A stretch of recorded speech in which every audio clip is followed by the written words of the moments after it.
Seattle Sports App. KIRO AM Seattle. KIRO FM HD2 Tacoma. This hour is brought to you by Goldberg and Jones. Give me a freaking auto! From the Quantum Fiber Studio, this is Brock and Salk on Seattle Sports. Brock Eward and Matt Marcus. Sorry about just Mike. Eward, not exactly Joe Cap there in the pocket. Now here are your hosts, Brock Eward and Mike Salk. All right, good morning. Hi, everybody. Brock and Salk Show here on Seattle Sports on 710, seattlesports.com, Seattle Sports App, podcast platforms, 97.3 HD2, and YouTube.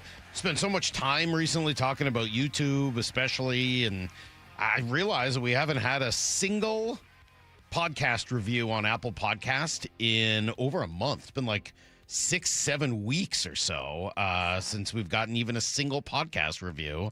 So, I mean, you can still listen to the show time shifted. I mean, you can do it via the Seattle Sports app, and maybe that's people's preference now. I don't know. But if you're still doing it on Apple Podcasts, which is a perfectly valid and viable way to listen, drop us a review. I don't care what you say. Say something mean if you want. Just leave us 5 stars so we can read those, because that's always kind of a fun way to hear what you guys think of the show. I enjoy them. Thank you, Maura. And I enjoy you. Thank you for being with me today. It's really just me and you.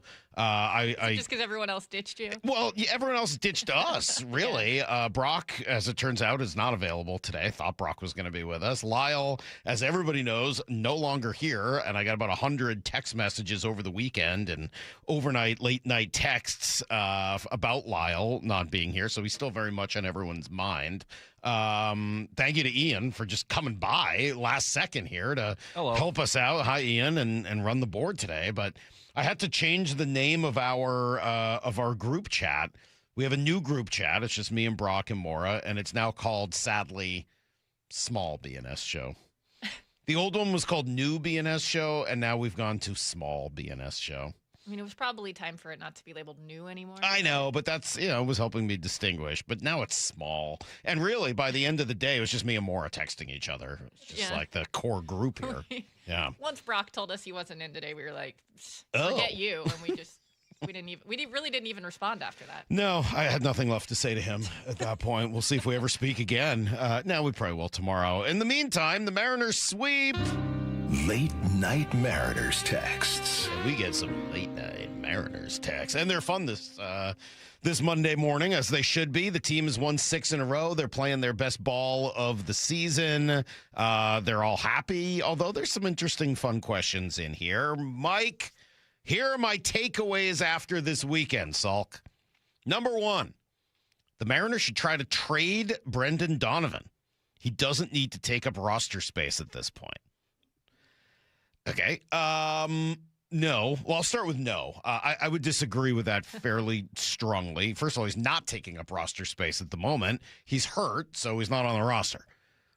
More importantly, hopefully just watching the first 2 months of the season should be a reminder that sometimes guys are hot and sometimes they're not. And just because things look rosy today does not mean they will stay that way long term. So, no, I don't know that you need to trade Brendan Donovan, but I understand the point. If he were to be healthy and to return right now, it might be a bit of a challenge to figure out where to play him, because Randy's hitting and Rayleigh's hitting and Canzone is hitting, and you want to look for time for Robles, and you want Colt Emerson in the lineup every day, and Cole Young needs to, I get the challenge of trying to find enough space, but if you had traded Brendan Donovan at the deadline, you know what you'd be looking to acquire? A guy like Brendan Donovan.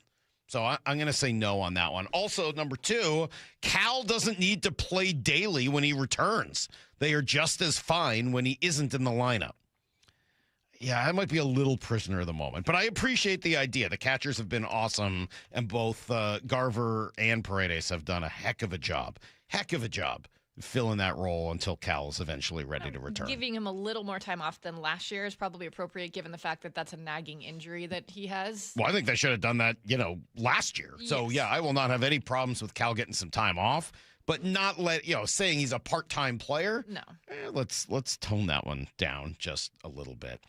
Mike, the irony of bunting followed by an infield single winning the game in relationship to Lyle's last day being Friday, before this masterpiece of get a run by sacrifice and long infield hit. And after blowing a hold, Luis gets a win, which you so wanted last week. Going on and on. Lyle, I don't know what to tell poor Lyle today. The bunt was back in a big way yesterday. I am sad that he wasn't here because it is fun just to taunt him with that kind of stuff. It is. And you can still do so. I mean, you can still find Lyle. But it was pretty hilarious watching both teams use the bunt really well over the course of the series. And, Lyle would have been apoplectic if he were in here today. So, yes, I appreciate that. As for Luis getting a win, which he wanted last week, do we continue the piggybacks is the question. Well, it sounds like they're not going to, at least for now. They're going to go to a 6-man rotation when they head out on the next road trip. So, they got a bunch of games in a row, and I guess this is part of the plan. Again, I think the 6-man without days off is probably a little easier to handle than and just easier on everybody's mental state than continuing the piggyback. How do I feel about yesterday's piggyback?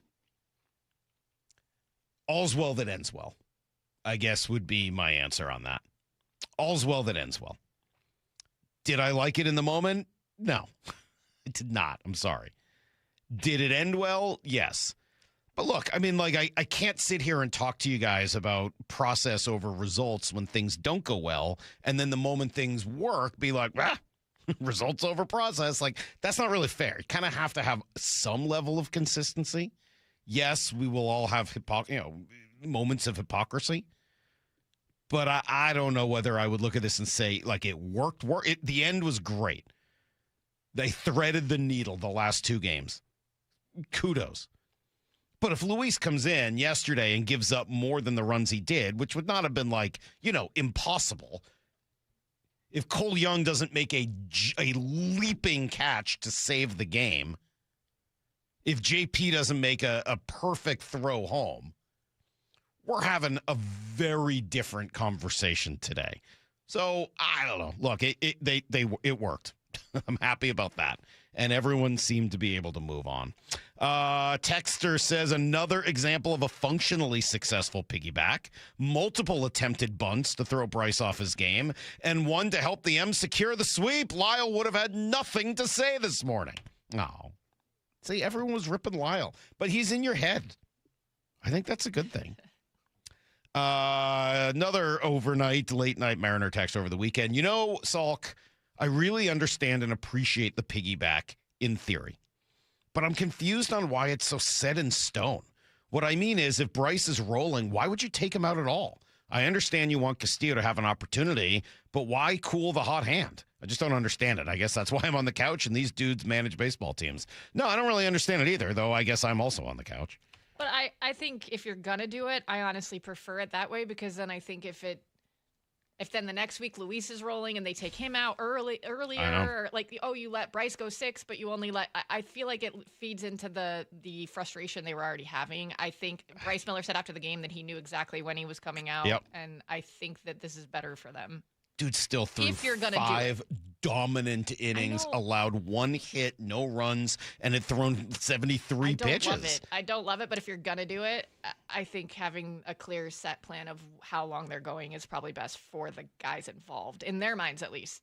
It might be nice just to let Luis, really let it eat for 3 innings, though. Well, I would like to see Luis let it eat for 1 inning or 2 innings right, and forget this whole thing. If Bryce is rolling and he can just take a shorter outing, I don't think that hurts. It would have been fascinating to see what would have happened if the Mariners had taken the lead and it had become a save situation yesterday. It didn't, but it didn't look like anybody was warming. And look, maybe that's an opportunity for them not to have to use Munoz, who's been a little shaky, and it would have been a 1-run game. But that was, again, it worked. At the end of the day, all's well that ends well. So we're just going to leave it at that. Man, I can't wait to tune into the Brock and Salk Show this morning. I can't wait to hear Lyle's take on these back-to-back sweeps. Oh, that's right. Yeah, poor Lyle. Poor Lyle. Took an interesting time to leave, right in between sweeps. And then finally, Salk, what did you think about Colt in number 4? I feel like 9 or 13 would look better on him. Yeah, I don't know.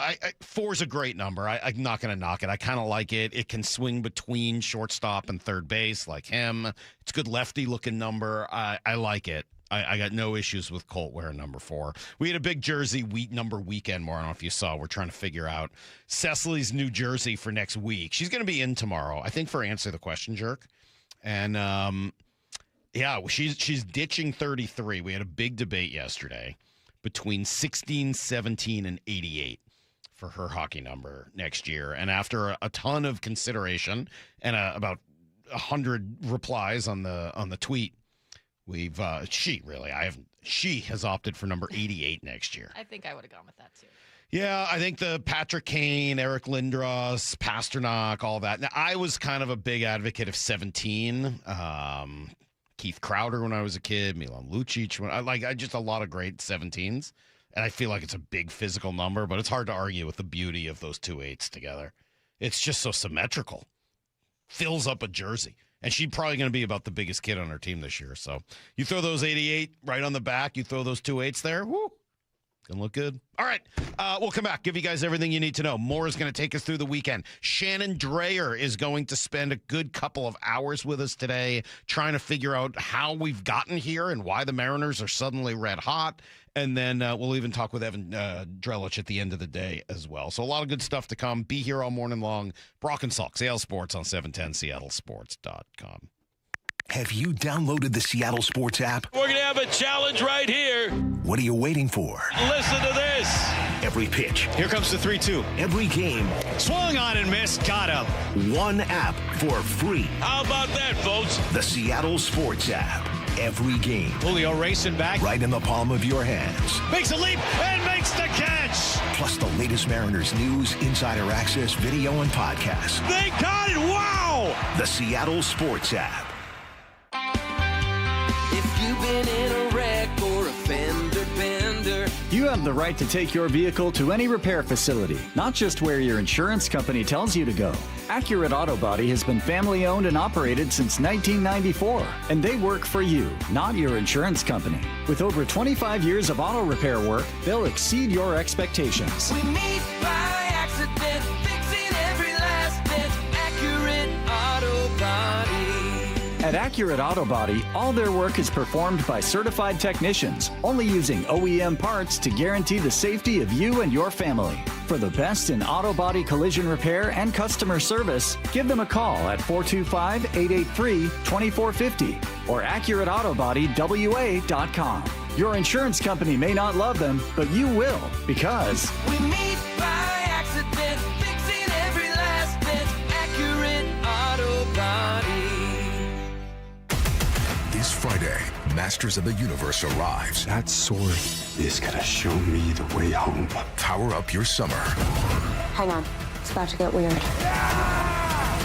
And experience the rise. Take the sword, protect them. Of He-Man. I have the How does it feel to be the mighty warrior? Pretty great.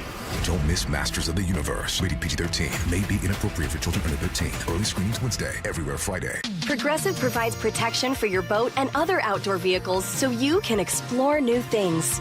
Oh, I can finally try pesto. We meant like water skiing. I've just never had pesto. Or maybe take the boat somewhere new. I mean, is pesto spicy or sweet? Oh, guess we'll find out, right?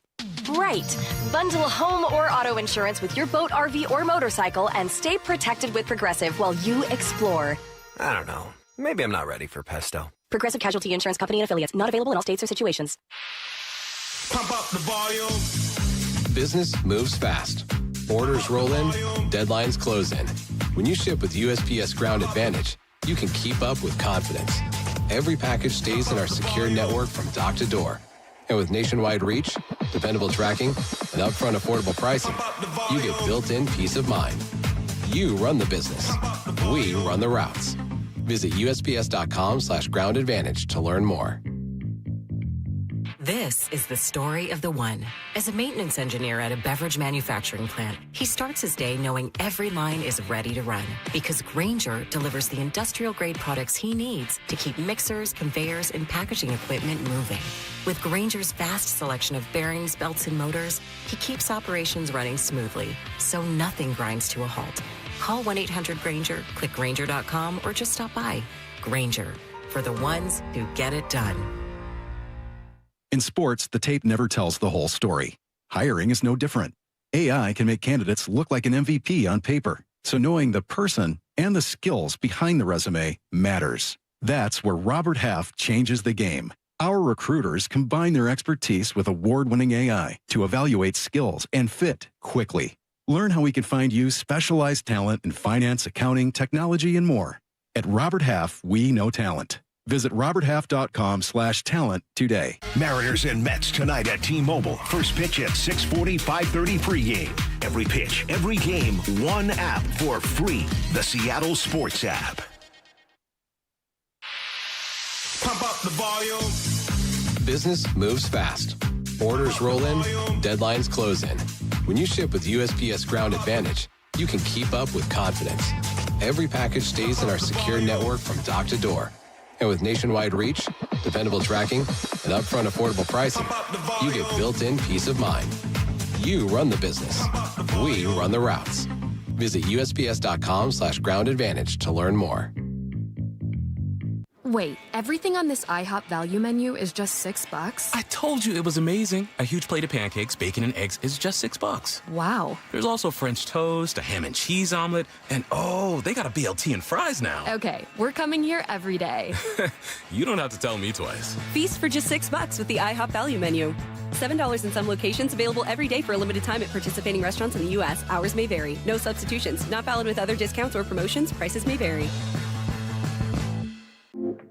Hi, Chef John Howie here. For 24 years, my team and I at Sea Star Restaurant and Raw Bar have called Bellevue home.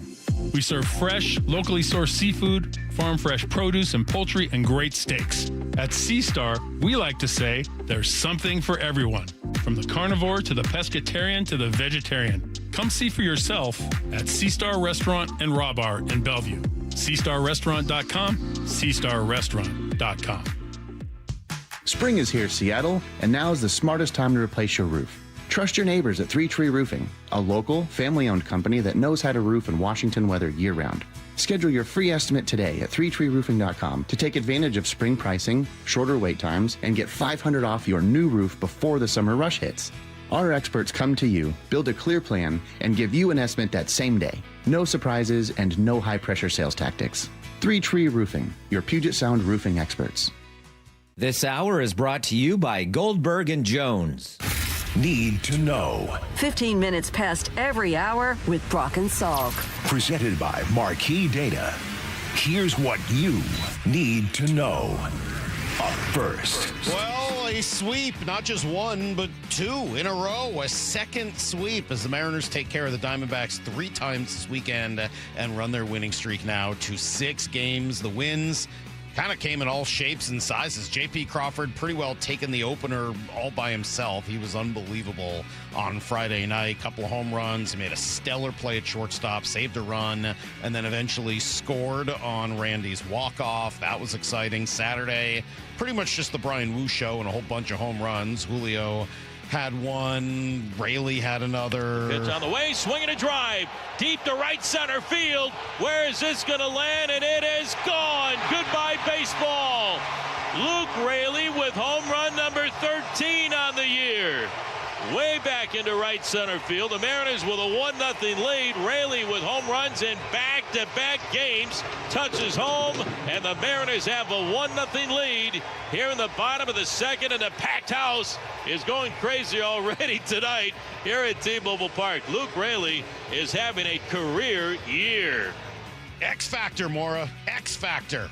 He's been Called it. quite a factor. I didn't call it. I just said if he played well, then it would probably help. He has done that and more.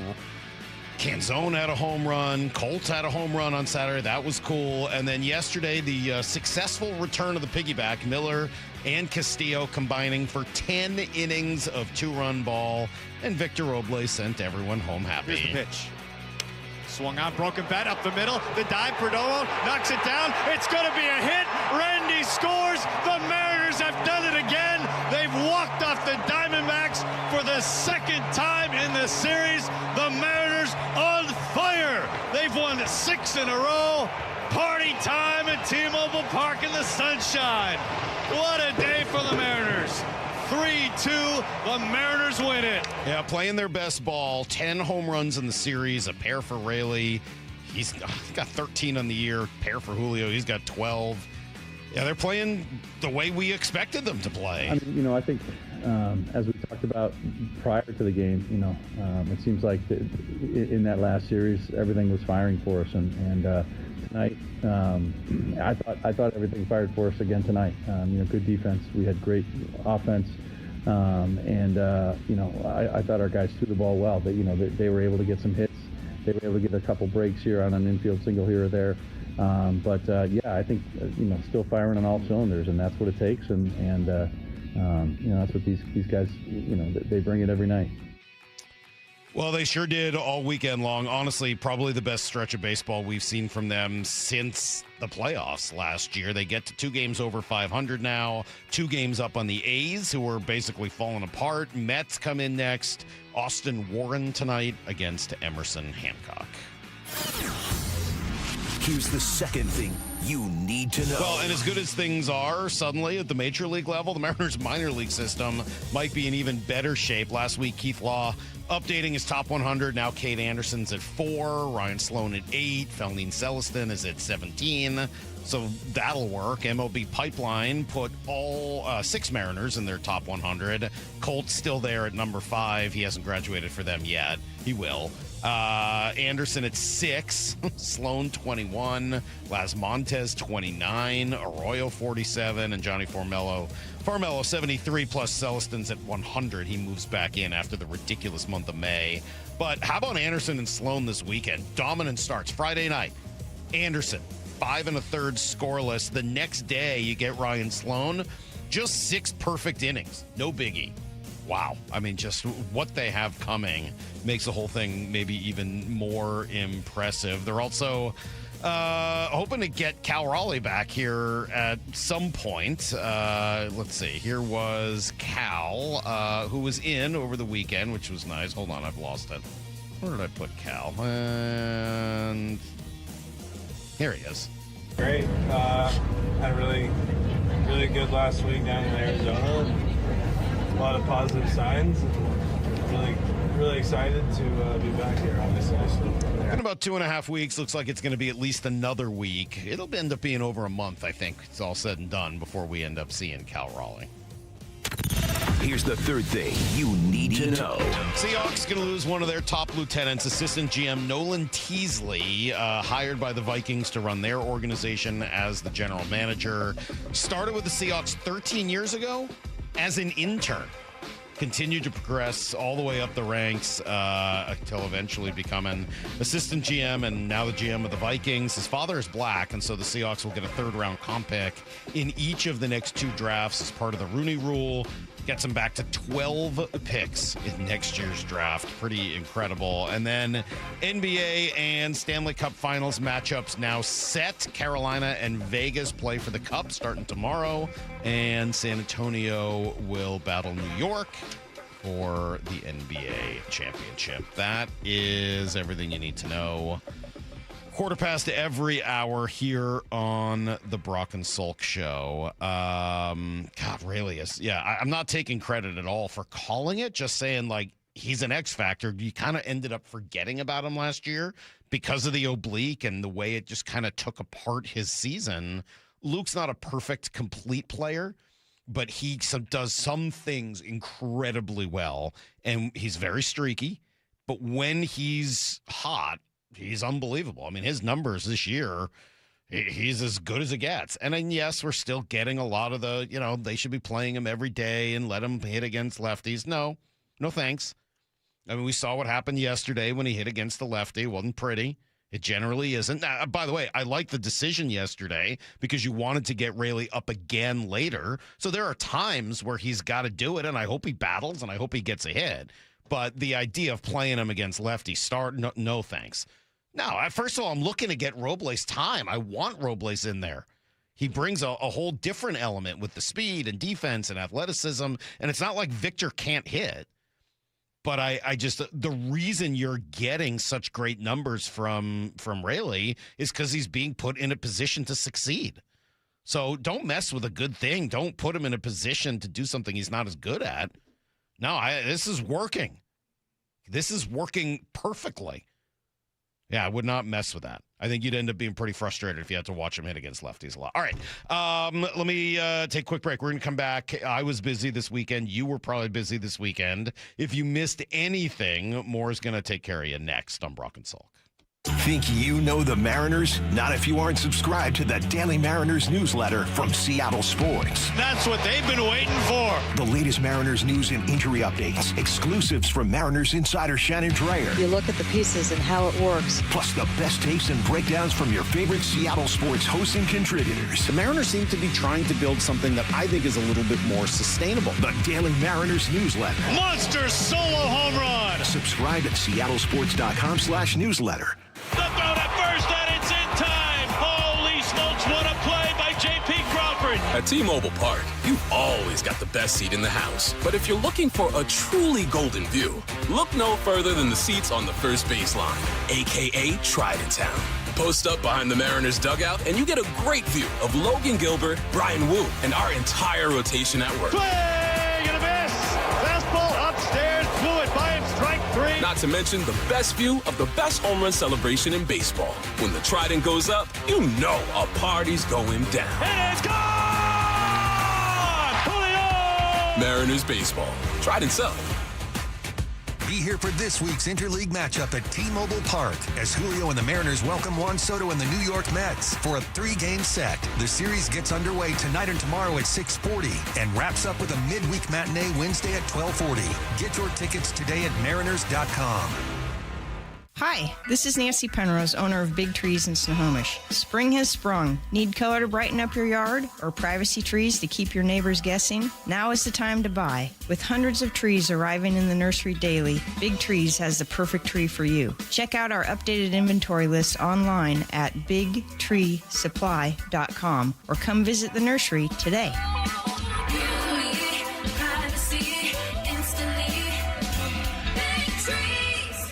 Whatever the heat index, stay cool this summer. Ask your Bryant dealer to maintain your current system or install an energy-efficient Evolution system. Learn more and schedule an appointment with a factory-authorized dealer today at BryantNorthwest.com. Whatever it takes.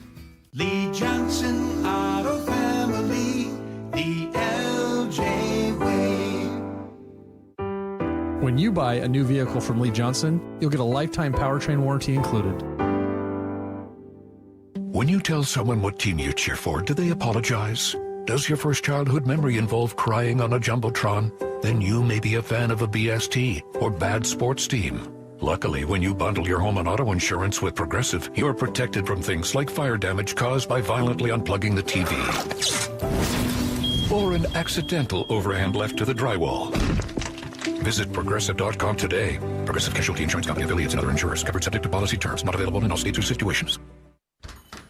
Knock, knock, Capital One Bank guy. Wow, Charles Barkley? I just moved into the neighborhood. Can I borrow some Wi-Fi? Sure, Chuck. That's what the Capital One Cafe is here for, open 7 days a week. Oh, can I use your ATM? My dog walker only takes cash. Anything for a neighbor. Can I try the catchphrase? Sure, take it for a spin. There's no fees and minimums on Capital One checking accounts. Nice, Chuck. I'll take it from here. Capital One, what's in your wallet? Terms apply. Visit CapitalOne.com/bankguide for details. Capital One NA, member FDIC. Yay to Bruce, the streaming king. With quantum fiber internet, he's gonna binge. He wants more. He's got to have more. More bedtime true crime. More podcasts in the shower. Quantum fiber Wi-Fi has the power. More fast internet speed. He's got the gigs to go big. Bring him the game right now. And his royal we. More sports non-stop. His quantum fiber's on top. Yay to you. Switch today at quantumfiber.com. Limited availability, service and speed in select locations only. Mariners and Mets tonight at T-Mobile. First pitch at 6:40, 5:30 pregame. Every pitch, every game, one app for free. The Seattle Sports app. We're kicking off a football frenzy that can net you up to $10,000 in cash. Don't stand on the sidelines. Get on the pitch and join the fun. Hourly hot seat drawings run every Saturday night from 7 p.m. till midnight in June and July. Take your shot at $10,000 every week. The field's wide open. Don't forget, your Reef Rewards card can save you up to 25 cents per gallon at Lummi Bay Market next to Silver Reef. Silver Reef Casino Resort, located off I-5 exit 260. Thinking about investing in home upgrades? Worry less and save more with Snohomish PUD's network of trade allies. These are trusted local contractors who can install heat pumps, insulation, new windows, and more. And when you work with a PUD trade ally, you can unlock instant rebates. This means lower upfront costs, lower energy bills, and work done by vetted pros. Find a PUD trade ally at snowpud.com/rebates. Check engine or ABS light on? Take the guesswork out of your warning lights with O'Reilly Veriscan. It's free. Ask for O'Reilly Veriscan. O'Reilly Auto Parts. Support comes from Amazon Business. Free your team from time-consuming procurement tasks. Discover smart business buying where unmatched selection meets AI-driven tools to simplify complex processes so you can focus on what matters most. Learn more at amazonbusiness.com. I move mountains for a living. Literally. That means I don't carry hand lotion, and when it comes to serious heartburn, I don't mess around with anything but Rolaids Max Strength. Its dual-active formula has 1,500 milligrams of calcium carbonate and magnesium hydroxide that relieves heartburn fast. And the best part? The roll fits right here in my pocket, so I can get back to moving mountains. Rolaids spells powerful relief. 1,500 milligrams is our highest amount of antacid per tablet. Read each label. Use as directed. Keep out of reach of children. Brock Salk's Rewind is presented by Toyota of Kirkland and Toyota of Renton. From the Quantum Fiber Studio, you're listening to Brock and Salk. Weekdays 6 to 10. On Seattle Sports and 97.3 FM HD2.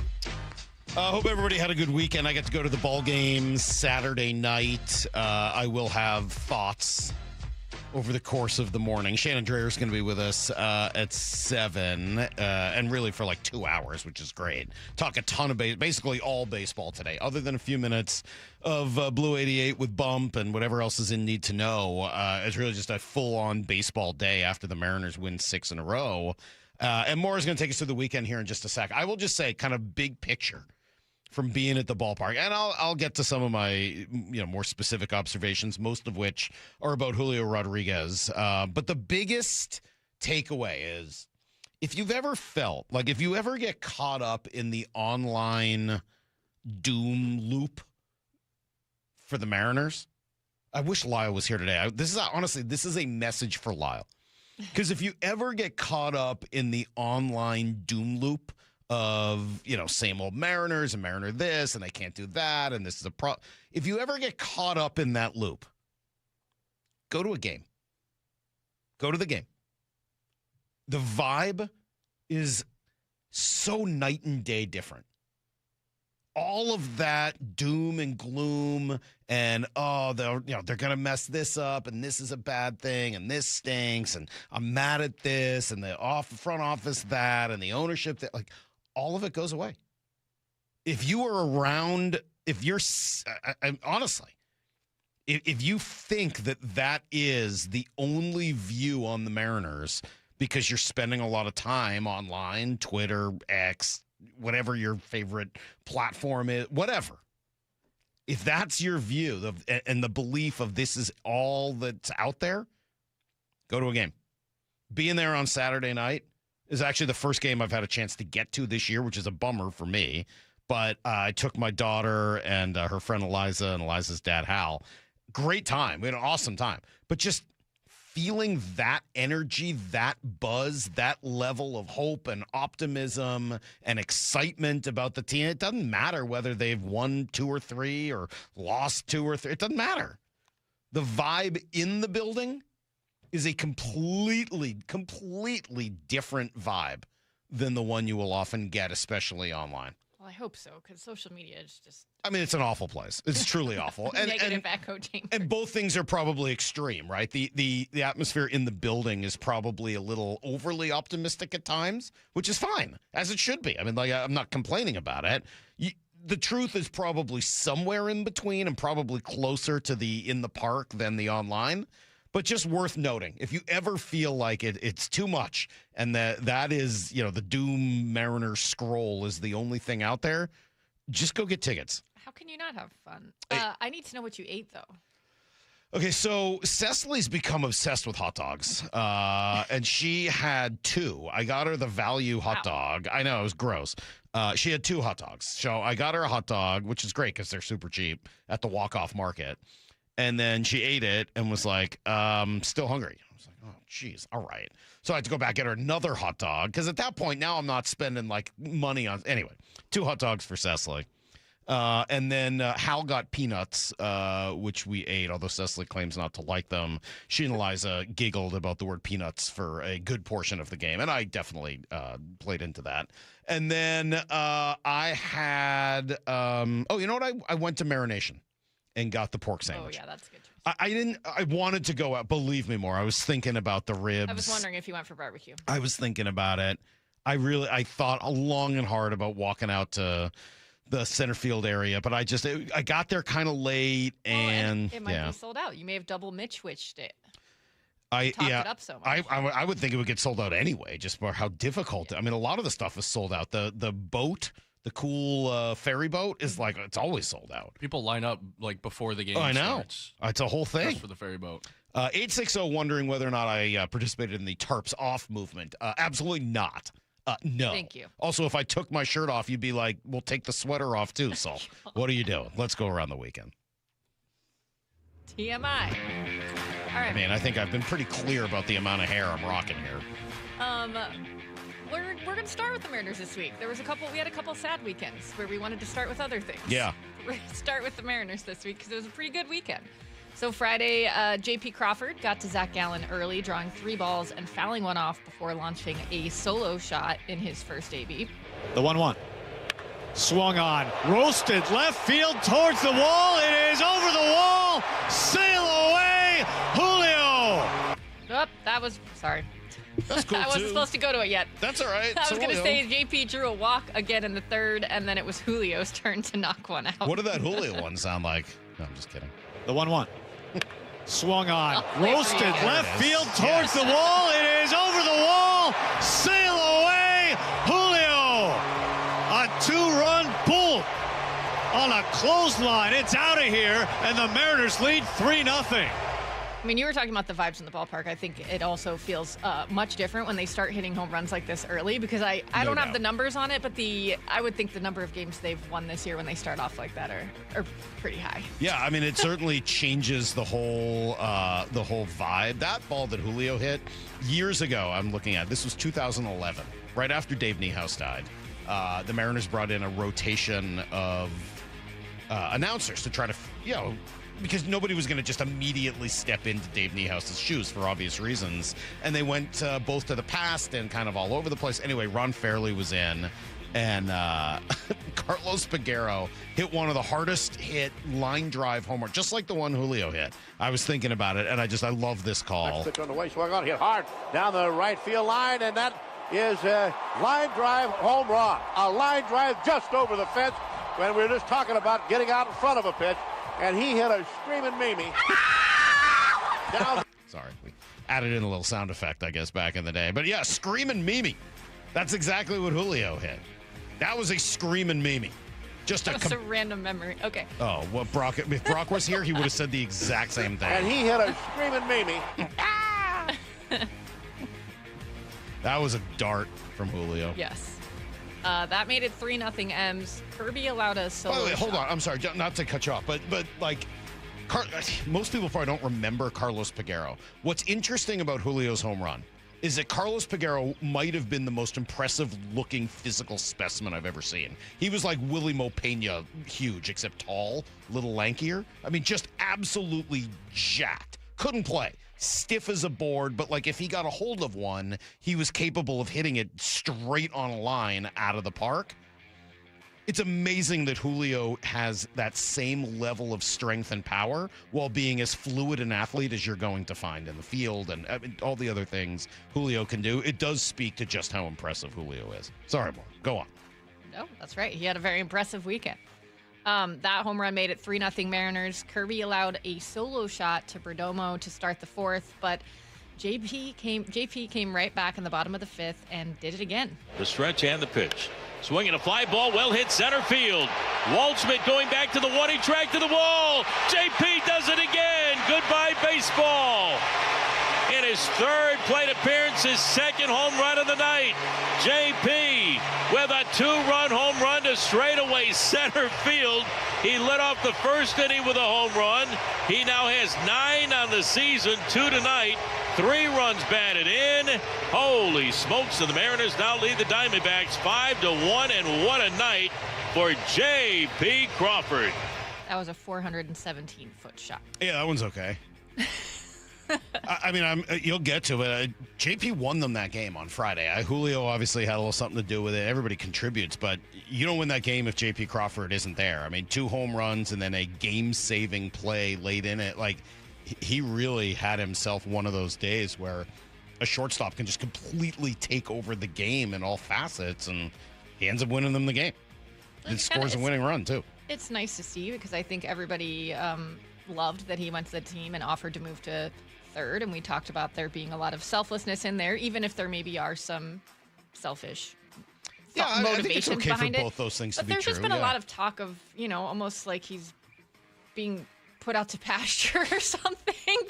And it's like, well, he knows that his time is going, so it's just nice to see him have a weekend like that. Yeah, I don't think he thinks of himself as being put out to No, pasture. I don't think that either. But No, you know what I that's mean? The talk around that move has been a little bit. That's what I'm saying. I'm agreeing with you. Like, I don't think he thinks that way. Like, you may be talking that way, but he's like, I'm not going to go down and bow out. Like, I still got a little something left. Yes. And he won them that game. Tremendous effort on Friday from JP. Really impressive. He also did something on Saturday I don't think I've ever seen. He went over to 2 kids, wanted to give one of them a foul ball or at the end of the inning ball, and he made them do rock, paper, scissors to see who would get it. Kid won, JP gave him the ball. Nice. Never seen that before. Always compete. Always compete.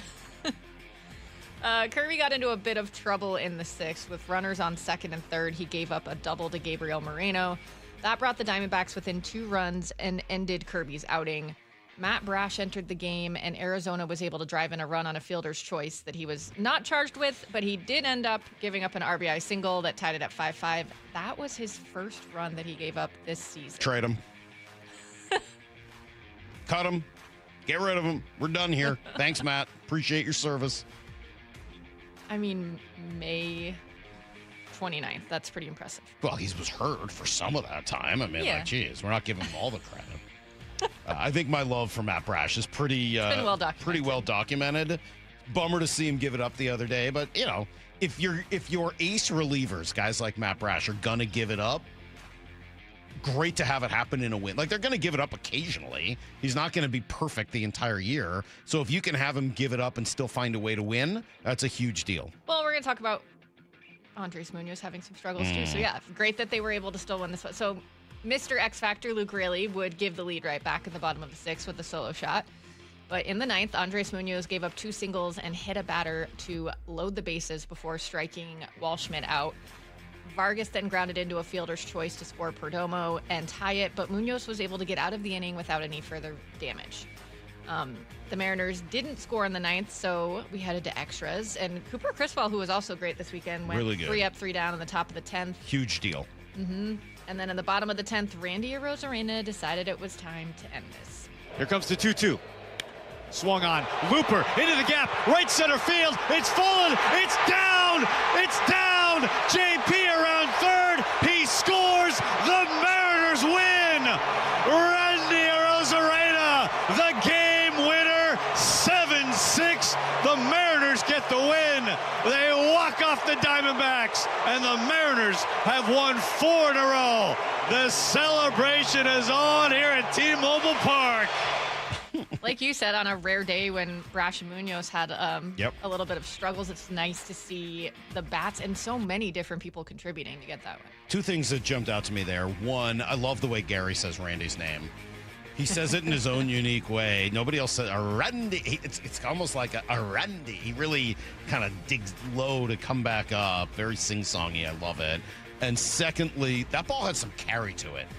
He said a little looper. That's what it looked like off the bat. I'm with him. But it just kept going and going. It was going to win the game either way because there's less than 2 outs. But the way it just kept going and going, and I was like, man, pretty cool. Pretty cool. Yeah, and you mentioned it earlier, J.P. Crawford winning them that game. Dan Wilson had some nice things to say about him afterwards. I mean, I think, we saw it in the last series too, swinging the bat, making some great plays at short. And that play is not an easy play. Infield in there, and that's just a great reaction on his part, and to glove that ball, to get it, to get the throw to first and keep that runner at third. I thought that was the turning point in the game there, and that's just a great play, and that's JP. He comes up big in the big moments. Big day. JP has had a lot of big moments for this team. Well, he's been here forever. True. Longest tenured Mariners. A lot of opportunities. Saturday, Brian Wu was fantastic, only allowing 2 hits and no runs through 7 while striking out 9. There were plenty of home runs to go around yet again for the Mariners, starting with your guy Luke Raley, who hit one for the second consecutive night for a 1-0 lead in the second. One batter later, Dominic Canzone hit a solo shot of his own to make it 2-0 Mariners. Colt Emerson had a solo shot to start the third, his second since being called up May 17th. And then one batter later, Julio joined Luke Raley in hitting a home run in consecutive games with this 418-foot blast. Here comes the 1-1. Swung on, blasted, center field. It's got carry. It is gone. Sail away, Julio. Dead center field, solo home run, 4-0 Mariners. Yeah, he got all that one too. Strong human. Very strong human. Yes. Very, very strong human. It's funny too. I didn't see when we were at spring training. Some guys you saw, I don't know, he must have done it when we were not around or something. Some guys you saw outside doing their little workout routine and you could kind of see what went into it. I never saw Julio's workout. Less so this year. 2 years ago, I remember watching him do a ton of leg work. Brock and I were Brock really was watching it, but just a lot of pushing the sled. A lot of leg work. Julio's built. Yeah, I guess that's mostly what we see outside because the weight room's kind of indoors. Yeah. A lot of leg work when they're pushing stuff around. That made it 4-0. A Cole Young sac fly drove in another run in the 6th. The Diamondbacks scored a run in the 9th when Hoppy walked Perdomo. He stole second and then scored on a pass ball by Garver. But there was no real threat in this one. The Mariners win 5-1. They had 9 hits in this one and 13 Friday night. Julio was asked post-game if anything has changed for them in the last week or so. Like I said, I feel like we have been, since the beginning of the year, I feel like guys have been showing up every single day, working hard, preparing themselves to be ready to play every single game. I just feel like right now, things are really going our way. I feel like we all know, in the clubhouse, that we're a really good team, and we show up like it, and I feel like the results are showing up like it too. People hate it when you give them the "it's just baseball" line, but it feels like he's kind of saying we're doing the same things we've been doing. It's just going more our way now. Right now they're working. Yeah. We're going to go through at 7:30 all of the various potential reasons why the Mariners have gone from looking like just a bad team to winning 6 in a row and looking as good as anybody in baseball. I'll give you a little sneak preview. One of them is it's just baseball. I got about 6 or 8 others, but one of them, and probably the most likely, is just the vagaries of this game, the ups and downs. It's annoying. I get it. It's not satisfying to hear that. It doesn't give you the peace of mind, but it's probably the most accurate. Sounds like he can't pinpoint something, and that's kind of what he's saying there too. So, baseball guys are the ones who will say it the most. That's why they work hard and trust process. That's why I'll talk process as much as I do.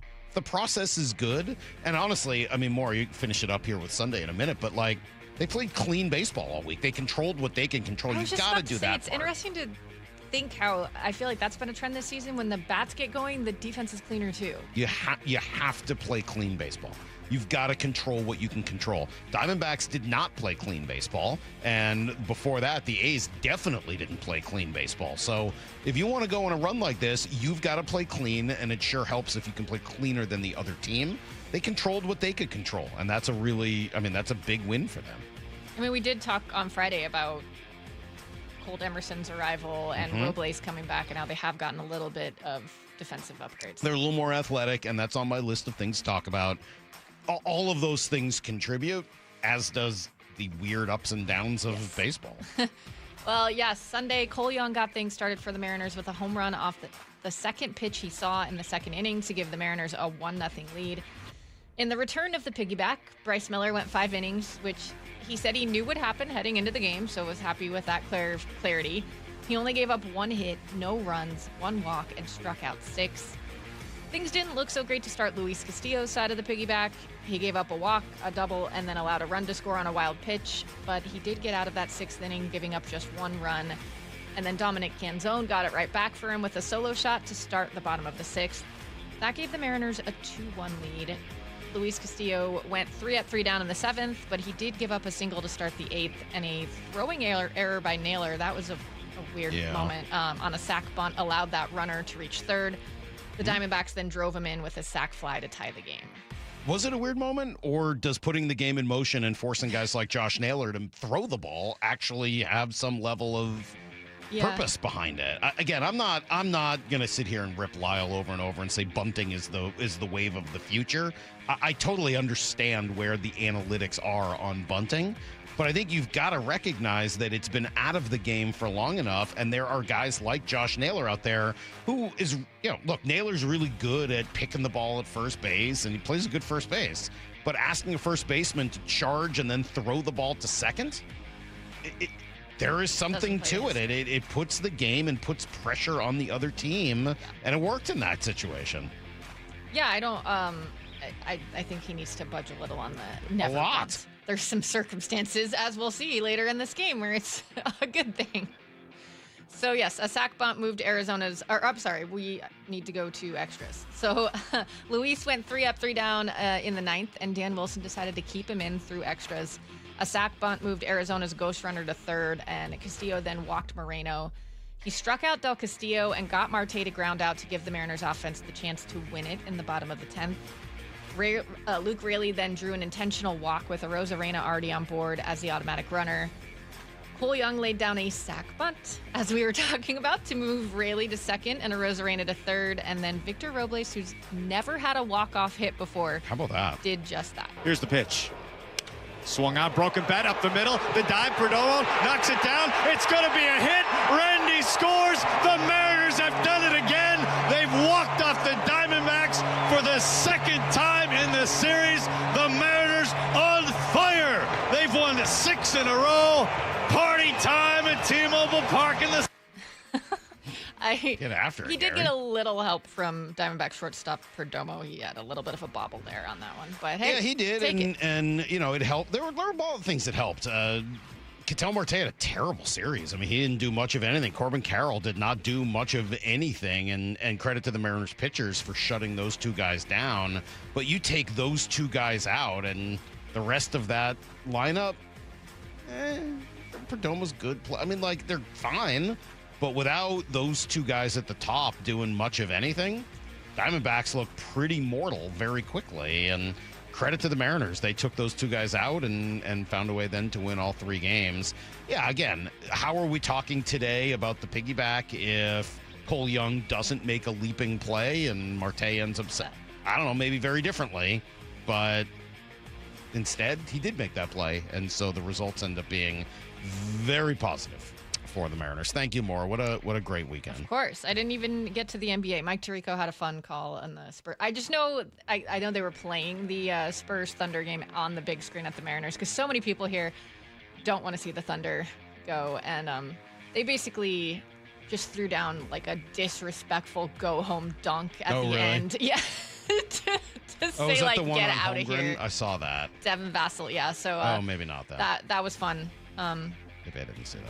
But, yeah, the Spurs will play the Knicks in the NBA Finals. Well, I'm excited. That's great news. Thank you, Maura. I will be tuned in religiously. I do think Hurricanes Golden Knights is going to be fun in the end. So I somehow, I can't believe I did this. Thank you. That's a trip around the weekend. I somehow got myself into a bet on the Hurricanes, which is, I didn't even mean to. Like, I can't believe I've now bet against the team that just beat Colorado, but I somehow, it's not like a formal the Hurricanes Vegas are 12-1 in these playoffs. I know, but and they the look Golden great. Knights have been hard to put away. They've had like 6 comeback wins, 4 in the third period. We'll see what happens. I don't, it's not a huge bet. I think I can cover it if I'm not going to be destitute or anything. I think we can all just agree that it's great because the Canadiens are not in it. Well, obviously that was the highlight. That was the most important thing. All right, Maura, thank you. Great job. Shannon's going to be in for the next couple hours. We're going to talk nonstop baseball for basically the rest of the show. Don't go anywhere. It's Brock and Salk, Seattle Sports on 710. Have you downloaded the Seattle Sports app? We're going to have a challenge right here. What are you waiting for? Listen to this. Every pitch. Here comes the 3-2. Every game. Swung on and missed. Got him. One app for free. How about that, folks? The Seattle Sports app. Every game. Julio racing back. Right in the palm of your hands. Makes a leap and makes the catch. Plus the latest Mariners news, insider access, video, and podcasts. They got it. Wow. The Seattle Sports app. We meet by accident, fixing every last bit. Accurate Auto Body. If you've been in an auto accident, you have the right to take your vehicle to any repair facility. Accurate Auto Body has been family owned and operated since 1994, and they work for you, not your insurance company. Your insurance company may not love them, but you will, because We meet by accident, fixing every last bit. Accurate Auto Body. What if you could have the most reliable fiber-powered Wi-Fi? And get this, what if you could keep it at the same price for 5 years? During the Xfinity Summer Savings Event, now through June 15th, new customers can get our best price on gig Wi-Fi, just $50 a month for 5 years. And get online in minutes with same-day Wi-Fi. It's Wi-Fi that finds and fixes problems before you even notice them, like super intelligent Wi-Fi with a sixth sense. Plus, add 1 line of Xfinity Mobile Select and you can save an average of $60 a month over Verizon and AT&T. You can even try it free for a year. Lock in your price and unlock the possibilities during the Xfinity Summer Savings Event. Get it now at Xfinity.com. Xfinity. Imagine that. Restrictions apply. Requires paperless billing and auto pay with stored bank account. Taxes and fees extra. Savings based on 1 gig internet and 1 mobile select line compared to similar Verizon and AT&T plans over 5 years. After 12 months, regular rates apply to mobile select. Xfinity internet required. Speeds vary. Use of fiber coaxial cable. How would you like to invest in the Seattle real estate market, one of the hottest and most stable regions in the country, and achieve a great rate of return on your investment without the effort of sourcing a deal, the expense and time of building permits, or all the hassles that come with being a landlord? Hi, I'm Scott Rireka, CEO of Legacy Group Capital in Bellevue. Legacy Group Capital develops local real estate, lends money, and shares the profits with our investors. Diversify with Legacy Group Capital. Invest into our Northwest Fund, which is currently delivering 9% on a fixed rate term. It's our flagship fund for 19 years with 0 investor losses. And yes, we do accept IRAs. Find out why 1,300 local investors have invested over $350 million. Invest in the stability and ease of Legacy Group Capital's Northwest Fund. Legacy Group Capital at legacyg.com. This is not investment advice. Investments available to accredited investors only. Details at legacyg.com. Your old furnace ain't nice, and your toes are like ice. DayandNight.net. This month, Day and Night gives you a free furnace with the installation of an AC or heat pump. If you're not sure your furnace will make it through another winter, call us to install a proper, long-lasting, efficient heating system backed by our lifetime workmanship guarantee, so you won't be left out in the cold. Install an AC or heat pump and get a free furnace from Day and Night Plumbing, Heating, Cooling, and Electric. DayandNight.net. On top of home and auto, Progressive protects your boat, RV, and motorcycle so you can explore the unknown. Actually, we just take the RV to the same campground every year. Well, maybe you can catch your own dinner on your boat. Oh, we can actually get pizza delivered there from this brick oven place we love. Will you at least try a new topping? Honestly, probably not. We kind of have a go-to order. Fine. Just bundle home or auto insurance with your outdoor vehicles with Progressive and stay protected when you go, I guess, where you've gone before. Progressive Casualty Insurance Company and affiliates. Not available in all states or situations. Pump up the volume. Business moves fast. Orders roll in, deadlines close in. When you ship with USPS Ground Advantage, you can keep up with confidence. Every package stays in our secure network from dock to door. And with nationwide reach, dependable tracking, and upfront affordable pricing, you get built-in peace of mind. You run the business. We run the routes. Visit USPS.com/Ground Advantage to learn more. Harry Douglas here to help you get in on the sweet life with Cotton Candy 5-Hour Energy. It's that classic throwback cotton candy flavor, but with 0 sugar and a 5-hour energy boost. I keep these with me so I can tackle that sweet tooth with a tasty caffeine kick and no guilty sugary aftermath. Bring on the sweetness with Cotton Candy 5-Hour Energy Shots. Cotton Candy 5-Hour Energy. Available online at 5hourenergy.com or Amazon. When's the last time payroll was the easy part of your week? With Gusto, it can be. Gusto is the all-in-one platform designed to take the hassle out of managing your team, from payroll and compliance to hiring, onboarding, and more. With Gusto, you can get back 2 full days each month with all the time you've saved. Go to gusto.com today and learn why over 500,000 small businesses choose Gusto. That's GUSTO.com. Gusto.com. Let's go! This is Seattle Sports. Streaming through the Seattle Sports app. KIRO AM Seattle. KIRO FM HD2 Tacoma. Home of the Seahawks, Mariners, and everything Seattle sports.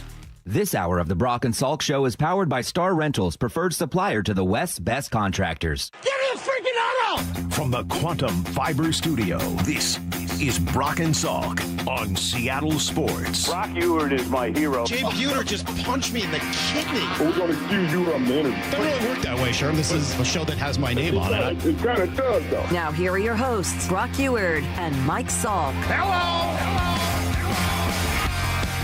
Shannon Dreyer is here for the next couple hours. We've got to figure out, we have a microphone issue in the video, so we're going to see if we can get Shannon. It's a whole thing. Hi, Can't Shannon. do the video until the mic is on. Oh, you got to turn the mic on. Okay, here we go. Hi, Shannon. Hi, Mike. What's up? Feels like I've never been in the studio before. I don't know what is wrong. If it's too early, if it is it. They changed the Monday, microphones. right? Yeah, it is Monday. Yeah. Like since the last time I was here? I don't know. Okay. How long has it been since you've been here? It's only been like a month or two. They change things every couple days. You never know what's going to change in here. So, okay. Shannon's sitting very far away from me in the studio at the moment, so we can get that changed on the video. I don't know if I smell bad early or what it is. It's the microphone. I have Mike. to like scream to Shannon just to say hi. How awesome to get you in though today. I felt like maybe it was a week or so. I was like, man, I feel like we're only calling Shannon to come on the show after like something awful has happened. And it wasn't on purpose. It just sort of the timing. And honestly, the Mariners had played very inconsistent, at times not great baseball for a while. But how great to have you come in today when they've won 6 in a row and really for the first time have put it all together and played great baseball for a week. Yeah, it's funny because we started to see it on the road trip, and it wasn't that I wasn't buying it. I just wasn't going to buy into it too much until we saw more of it. And I wasn't joking when I said it. I on the postgame show after the second win in a row, so let's just enjoy this. Let's not try and attach anything to it. Let's just enjoy 2 wins, and not just 2 wins, but 2 good baseball games because they were kind of hard to come by for a little while. And to see it stretch out into 6 now, to see it stretch from the road to home against a team, Diamondbacks, they're not terrible by any means. Team. They're a good team. Interested to see what happens with the Mets, who have been bad this year and are playing better right now. But I think that the fact that we were seeing them play good baseball, we were seeing them do that consistently, I think is going to help. I think the starting pitching took a little bit of a better turn. They had been a little bit up and down. We were looking at, hey, you need runs. You're not going to win all the 1-0 games. That's just not going to happen, and the runs weren't being scored. But I do think that sometimes the pitching does take a little dip, and they get a little bit of a pass because they've been so good for so long and, quite frankly, deserve that, especially when there aren't any runs. But what you're seeing right now, I think, is completely different with the starting pitching than what we were 2 weeks ago. Yeah, we'll go through a bunch of reasons why the Mariners are where they are at 7:30, and then I got like a million questions for. It's a game that I created a couple of weeks ago. So it's not really a game.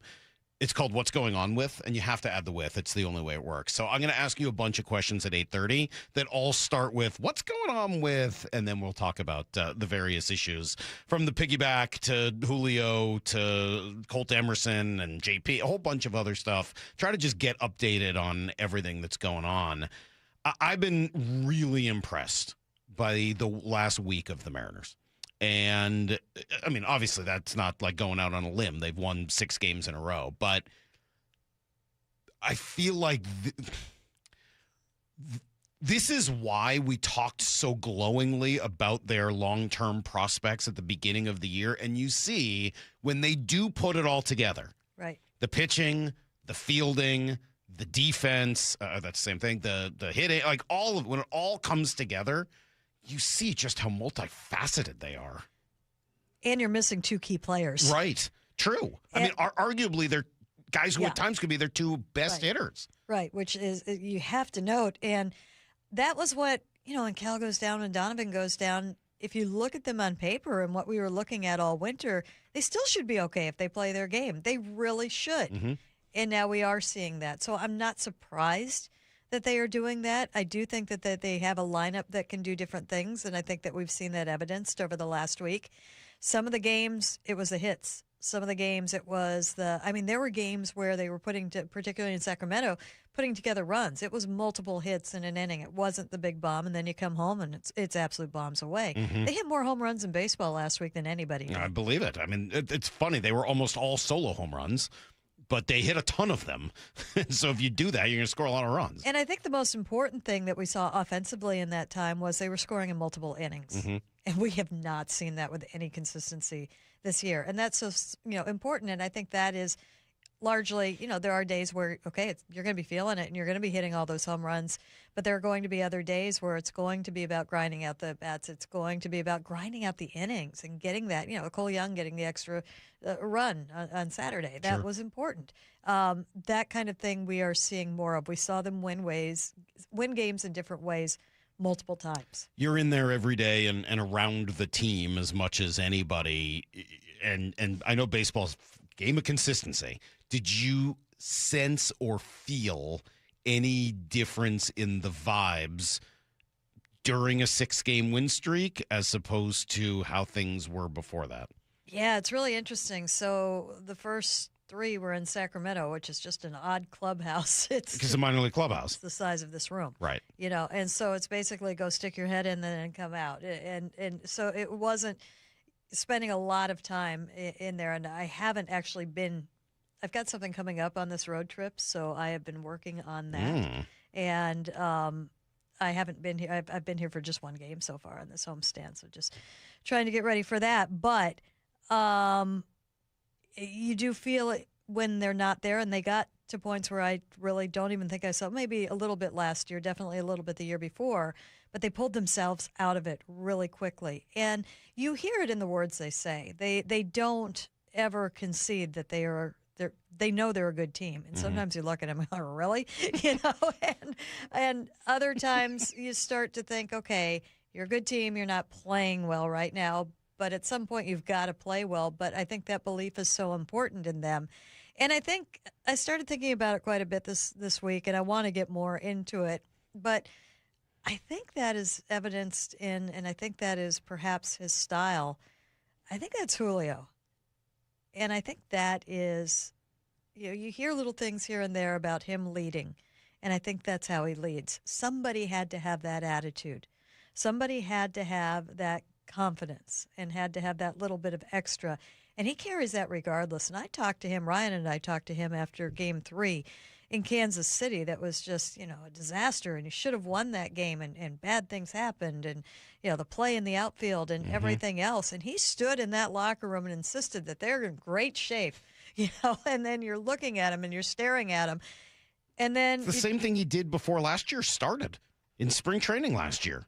A lot of frustration around the team and the off season. Julio's like, what are you talking about? Right. We're going to be great. Right. I love this team. Everyone's like, okay. And then he was absolutely right. And it's not that he's just right, but somebody's got to have that attitude. And he has that. And he's a great person to have that and carry himself that way. We're going to talk a lot more about Julio over the course of the morning. I'm just looking at some of the numbers. I mean, it is crazy how here he is 2 months into the season and his numbers are so close to his career averages in almost like everything is like 10 points off, which is nothing. I mean, like batting average, on base percentage, every single one of them is like 10 points off. And if you look at it compared to where he was a year ago, he's like way ahead of where he was. This has been a really good start for Julio. And you add in all the other parts and the things that you just mentioned, he's going to be a big part of our conversation today. Shannon Dreyer is here, our Mariners insider. Would you ever, if somebody asked you what your job is, would you ever say I'm an insider? No. Well, that's what I said. Okay, so we were talking about this the other day. Hiding around the corner. Ian Rappaport, that's hilarious. Ian Rappaport, who's NFL reporter, was asked to describe his job, and he's like, "Well, this is what it means to be an insider." I was like, "Dude, you're a reporter. Other people can call you an insider because you are, but you can't say, here's my job as an insider. That's weird, right?" Well, and it's different for everybody. We all have little different ties and know different little things and things like that. So to be the insider is You're our insider. Well, that's for sure. Absolutely. You're our insider. Shannon Dreyer going to be with us for the next few hours. We'll give you everything you need to know next. Think you know the Mariners? Not if you aren't subscribed to the Daily Mariners newsletter from Seattle Sports. That's what they've been waiting for. The latest Mariners news and injury updates, exclusives from Mariners insider Shannon Dreyer. You look at the pieces and how it works. Plus the best takes and breakdowns from your favorite Seattle sports hosts and contributors. The Mariners seem to be trying to build something that I think is a little bit more sustainable. The Daily Mariners newsletter. Monster solo home run. Subscribe at seattlesports.com/newsletter.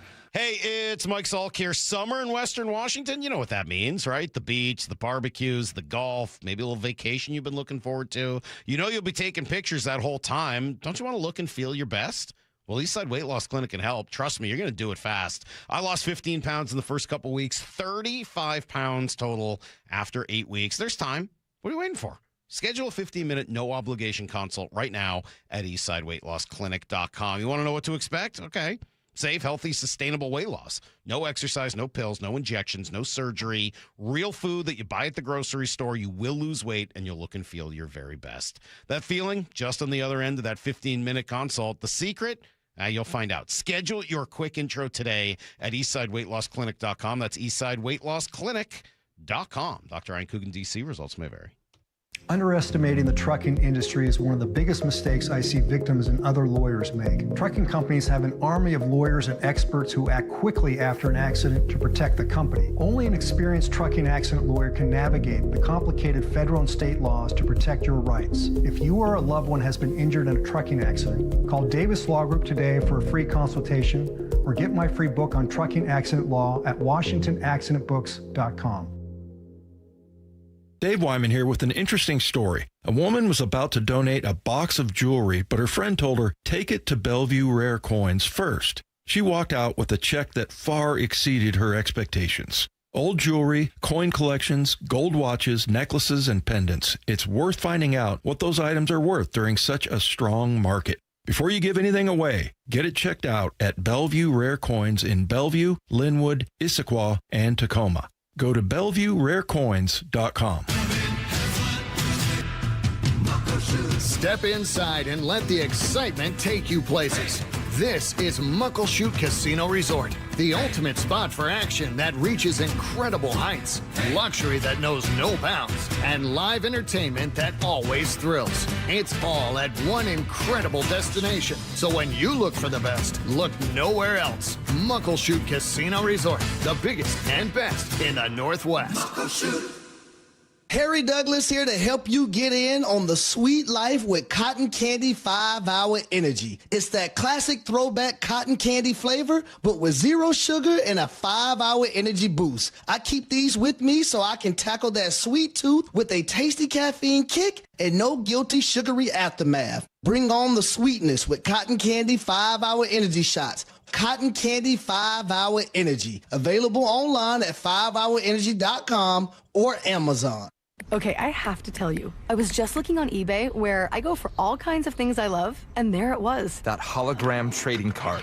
One of the rarest, the last one I needed for my set. Shiny like the... designer handbag of my dreams. One of a kind. eBay had it, and now everyone's asking, ooh, where'd you get your... windshield wipers. eBay has all the parts that fit my car. No more annoying...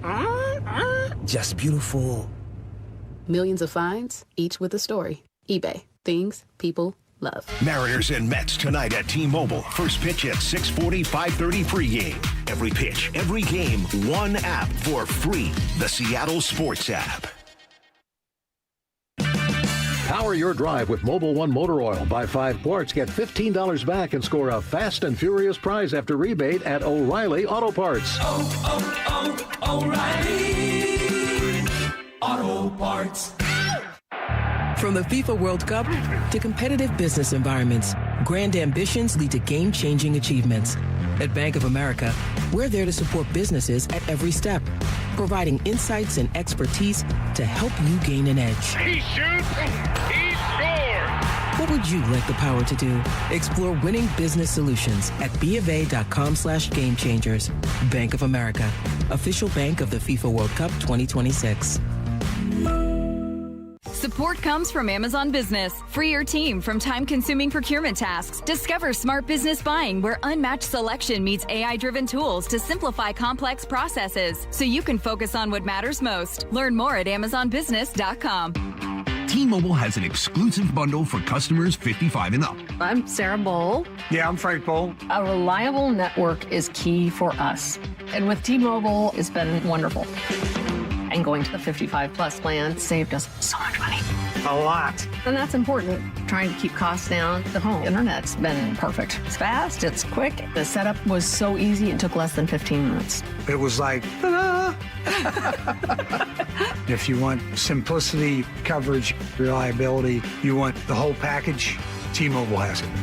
Right now, T-Mobile customers 55 and up can get 2 phone lines on America's best network, plus America's fastest 5G home internet for just $30 each. $30 per month each line with autopay plus taxes and fees. Minimum age 55. Pricing for home internet rely on 2 lines of essentials. Choice 55. $35 connection charge per line required. Best mobile network and fastest 5G home internet based on analysis by Ookla of Speed Test Intelligence data 2H 2025. All rights reserved. Need to know. 15 minutes past every hour with Brock and Salk. Presented by Marquee Data. Here's what you need to know. Up first. Sweep number 2, 2 sweeps in a row. Those are important. It's nice to get a couple of sweeps, and this time the Mariners taking care of the Diamondbacks all 3 games over the weekend and kind of doing it in a bunch of different ways. The biggest, though, the long ball. Here's the pitch. Swung on, bashed, right field, down the line, sail away, Dom Canzone. Solo home run, and the Mariners are back in front. They've played long ball all series long. 2-1 Mariners. That was their 10th of the series. Luke Raley had a big role in it. Julio had a big role in it. JP had a big role. It's nice to see Colt Emerson hit a home run on Saturday as well. They just played really good, clean baseball all weekend long and end up with 3 straight wins. Julio was phenomenal. Dan Wilson impressed. I mean, we've talked about it, and when he's using all fields, that's when he's at his best. And tonight, driving the ball to the middle of the field, driving it out of the ballpark, driving the ball to right field, picking up a double. He's in a really good spot. And we saw the balls last night. He was pulling them. So he's hitting the ball to all fields, and that's what you love to see from Julio. And again, when he finds a barrel, it's going to come off there at 100 plus, maybe 110 plus, and it's pretty exciting to watch. That one he hit on Friday night. That's unique. You can talk. You're going to be silent over there? Turn. I can't yeah, you're reach on. my You're on. microphone now. You're good. This booth has been like Shannon-proof. We've jankied the booth here. It's terrible for me. That I'm Friday sure night for one was else. just that a was line insane. shot. That was who was it? Was it Aaron said clothesline right off the bat, and I'm like, what? And I look up, and I'm like, yes, that's exactly it. It was an absolute rope. We were playing the Ron Fairley call earlier of Carlos Peguero screaming Mimi. He hit a screaming Mimi. And that's exactly. That was a scream. That's one that you worry about, people, when it leaves the bat. You hope there is nobody in the way. Yeah, it's a good thing they're 340 feet away by the time it finally reaches them. He destroyed that ball. Mariners now get to, 2 games over 500, 2 games up on the A's, who are kind of falling apart. Mets will be in here next. They're starting to play a little bit better, but it doesn't matter. I don't care who the Mariners are playing. They can play a good team like the Diamondbacks. They can play a bad team like the Royals. It doesn't matter. It matters how they play. Right, exactly. That's why the Mets coming in, and I'm thinking, oh no, they just beat the good team. What's going to happen now? Austin Warren on the mound for New York tonight. Emerson Hancock gets the ball for the Mariners. Here's the second thing you need to know. Shannon, honestly, as good as things are at the major league level with 6 straight, minor leagues might be in better shape than the majors. Pretty crazy. So new rankings out. Keith Law updated his top list. Kate Anderson at 4, Ryan Sloan at 8, Felnine Celestin at 17. Now that Colt Emerson has graduated. That's quite a list. Yeah, you got to like what you see there. And the pitching, obviously, is just a huge part and is what is probably the closest, which sounds crazy when one of them is 20 and just turned 20. It's funny because this was the year where it dipped a little bit when you looked at the initial rankings, and now you're looking at where they are, and that's after they've seen them play to start the season. You feel so much better about that. Well, Anderson and Sloan, if you just looked at this weekend, oh my God. Kate Anderson, 5 1/3 scoreless on Friday. AA seems to just be too easy for him. They're going to have to move him up somewhere. And then Ryan Sloan, 6 perfect innings the next day on Saturday. Can't do much better than that. So they were both pretty incredible. By the way, MLB Pipeline, 6 Mariners in their top 100. Colt is still there. He's at 5. Cade at 6, Ryan Sloan 21, Las Montes 29, Michael Arroyo 47, and Johnny Farmelo 73. And then they added Celestin back in at 100 after the ridiculous month of May that he's had. It is funny. I was going to do a whole thing on this, and maybe I'll do some of it tomorrow, but people judge general managers, president of baseball ops, whatever, based on acquisitions and trades and all that. But putting the right people in place to draft, to develop, it is such an underrated and important part of that job. Yeah, you look at what Scott Hunter has done over the last, 5-6 years right now, and it's been so impressive and so steady. You're talking about 5, 6, 7 in the top various top 100 lists. We're talking years of 5, 6, or 7 in that now. This is not a one-off. We've been seeing it for a little while, and then of course everything Andy McKay did for player development while he was here, just off the charts. So yeah, those are just 2 incredibly huge hires. You got to give them credit for those. Meanwhile, waiting on Cal to return. It was nice to see him at the ballpark this weekend. Justin Hollander gave a little update. I don't have any more of a timeline than that. I'll probably know more than that a week from now in terms of how he's doing and where we're at in terms of a return to play date. But I think the swings today were a good sign, and he felt good after doing it. So it's still going to be another couple of weeks. And we're looking at, when it's all said and done, going to be over a month for Cal. I think so, because it's an oblique. It means nothing that he's ready to take swings. He's got to take swings and then take some more swings and then take some more swings and hopefully some more swings after that. You want him at full speed. You want him at game speed. I'd like to see him comfortable with his swing, too. I think you give him every chance to get where he wasn't at the start of the season and give him that chance to be 2025 Cal in the second half. And not that it would be in the second half. I'm talking literally the second half, not after the All-Star break. Here's the third thing you need to know. Seahawks going to lose one of their top lieutenants. Assistant GM Nolan Teasley, hired over the weekend by the Vikings to run their organization as GM. Started with the Seahawks 13 years ago as an intern. Continued all the way up the ranks and eventually became assistant GM here and now GM in Minnesota. His father is black, so the Seahawks get a 3rd round comp pick in each of the next 2 drafts due to the Rooney Rule. So that'll get him back to 12 picks next year. That is everything you need to know. 1/4 past every hour here on the Brock and Salk Show. So I'd heard actually a cool story about Nolan Teasley that, and maybe this is out there, I don't know, but he had applied for jobs, essentially, or internships with every team. Essentially, nobody hired him. He ran into John Schneider somewhere and was like one of the only people to know what he looked like, because it was right after he'd gotten hired here in Seattle, and ended up talking to him and getting that internship. And yeah, here he is all these years later. He's about to be GM of the Vikings. You Pretty love cool. those stories. I Right? mean, that's one of the cool things about, and I'd say with what we do too, is that you can start at the bottom, make yourself indispensable in what you do, and work your way up and out in that situation. But it's very real, and it's great to see. Shannon, the Mariners have scored 42 runs in their last 59 innings. No, they haven't. The Mariners have scored 42 runs in their last 59 innings. Why? It's next on Brock and Salk. Think you know the Mariners? Not if you aren't subscribed to the Daily Mariners newsletter from Seattle Sports. That's what they've been waiting for. The latest Mariners news and injury updates, exclusives from Mariners insider Shannon Dreyer. You look at the pieces and how it works. Plus the best takes and breakdowns from your favorite Seattle sports hosts and contributors. The Mariners seem to be trying to build something that I think is a little bit more sustainable. The Daily Mariners newsletter. Monster solo home run. Subscribe at seattlesports.com/newsletter. Highlights don't win games. The full box score does. I'm Brock Hewitt, and most business leaders aren't short on data. They're short on clarity. Numbers are scattered across ERPs, CRMs, and spreadsheets, making decisions reactive instead of confident. And that's not how great businesses are built. Marquee IQ brings all your data together into one clear view, even if it lives in disconnected systems or offline, so you can see what's really happening and act faster. Stop running your business on highlights. Get the full picture. Visit datathatwins.com to see what Marquee IQ can do. At Uline, the prevailing opinion is, if you don't live it, you don't believe it.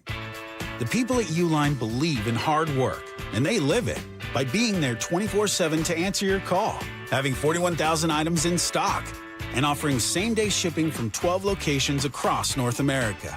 Business owners, sellers, buyers, shippers, and packers believe it.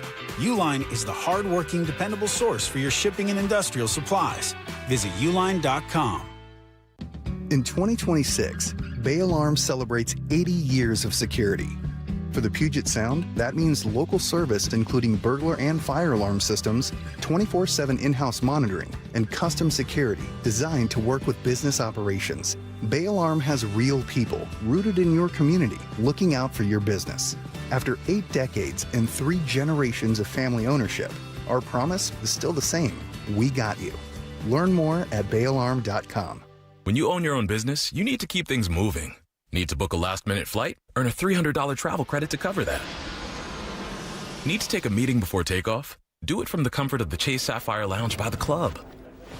Need to catch your breath before you board? Done. Chase Sapphire Reserve for Business, the business card that gives back all you put in. Visit chase.com/reserve business to learn more. Cards issued by JPMorgan Chase Bank, N.A. member FDIC, subject to credit approval. Terms apply. This is Rick Jones of Goldberg Jones Divorce for Men. As a family law attorney, I know firsthand the challenges and obstacles men face in divorce and custody matters. Our firm is committed to protecting what matters most, and we're on your team. Find us at goldbergjones.com. Digging in my yard, trying to lay a pipe. I hit a water line, and now I have to pay a big fine. I should have called 811. Whatever the heat index, stay cool this summer. Your local Bryant dealer can make sure your system is up to the task. Whether it's maintaining your current system or installing an energy-efficient Bryant Evolution cooling system with perfect Humidity Plus technology, your dealer will give you what you need to help your family beat the heat. Learn more and schedule an appointment with a factory-authorized dealer today at BryantNorthwest.com. That's BryantNorthwest.com. Bryant, whatever it takes. Summer starts at Toyota of Renton and Toyota of Kirkland. Go electric and go smart. The 26BZ with 0% financing for 72 months, plus up to $5,000 in loyalty cash. Or the Prius plug-in hybrid leasing at $399 a month for 36 months with $29.99 due at signing. Or finance at 1.99% APR. Whether you're in the north or the south, they got you covered. Visit ToyotaofRenton.com and ToyotaofKirkland.com. Offers valid through June 1st, 2026 on approved credit through TFS. Excludes taxes, titles, license, dealer accessories, and $200 negotiable dealer documentation fee. Mariners and Mets tonight at T-Mobile. First pitch at 6:40, 5:30 pregame. Every pitch, every game, one app for free. The Seattle Sports app. This Friday, Masters of the Universe arrives. That sword is gonna show me the way home. Power up your summer. Hang on, it's about to get weird. And experience the rise. Take the sword, protect them. Of He-Man. I have the power! How does it feel to be the mighty warrior? Pretty great. Don't miss Masters of the Universe. Rated PG-13. May be inappropriate for children under 13. Early screenings Wednesday. Everywhere Friday. This might be the most surprising statistic I've shared in decades of doing local news. More than 75% of commuters will be involved in a car accident at some point. JP Pendergast of Pendergast Law with more. What makes it more surprising? The average person will be involved in 3 to 4 collisions in their lifetime. With accidents unbelievably prevalent, what are some safety tips if it happens to you? Safety first. Secondary collisions are not uncommon while awaiting help. Turn on those hazards and remain in a safe place. If a bystander witnessed the accident, capture their information and encourage them to remain at the scene. Seek medical attention immediately if needed, as delaying can be a costly mistake. Lastly, remember that statements made to police and insurance adjusters can affect your case. Collisions are more common than we'd like to think. If you find yourself in one, follow these helpful tips and then call my friends at Pendergast Law. If you or a loved one's injured in a car accident, call Pendergast Law. We can help. PendergastLaw.com. Lumen Field on Seahawks game days is your key to unlocking premium hospitality, views, and experiences. Host a memorable event in your own private game day suite. Or see an up-close, unique perspective from sideline and end zone field seats. To learn more about all the ways you can elevate your Seahawks game day at Lumen Field, visit Seahawks.com/premium. From the Quantum Fiber Studio, you're listening to Brock and Salk. Weekdays 6 to 10. On Seattle Sports and 97.3 FM HD2. Oh, well, I don't want to confuse people. G. Scott not with us yet. That's G's music. My bad. It's okay. G will be here on Friday, I'm sure. Shannon Dreyer's in instead, which gives us a good chance to talk some baseball for like 2 straight hours, which is awesome. And then I'll talk even more baseball after you leave. Evan Drellich going to join me at 9:30, talk through the CBA. Shannon, the Mariners have scored 42 runs in their last 59 innings. That's a huge amount. That is roughly 6.5 runs per game in their last 59 innings.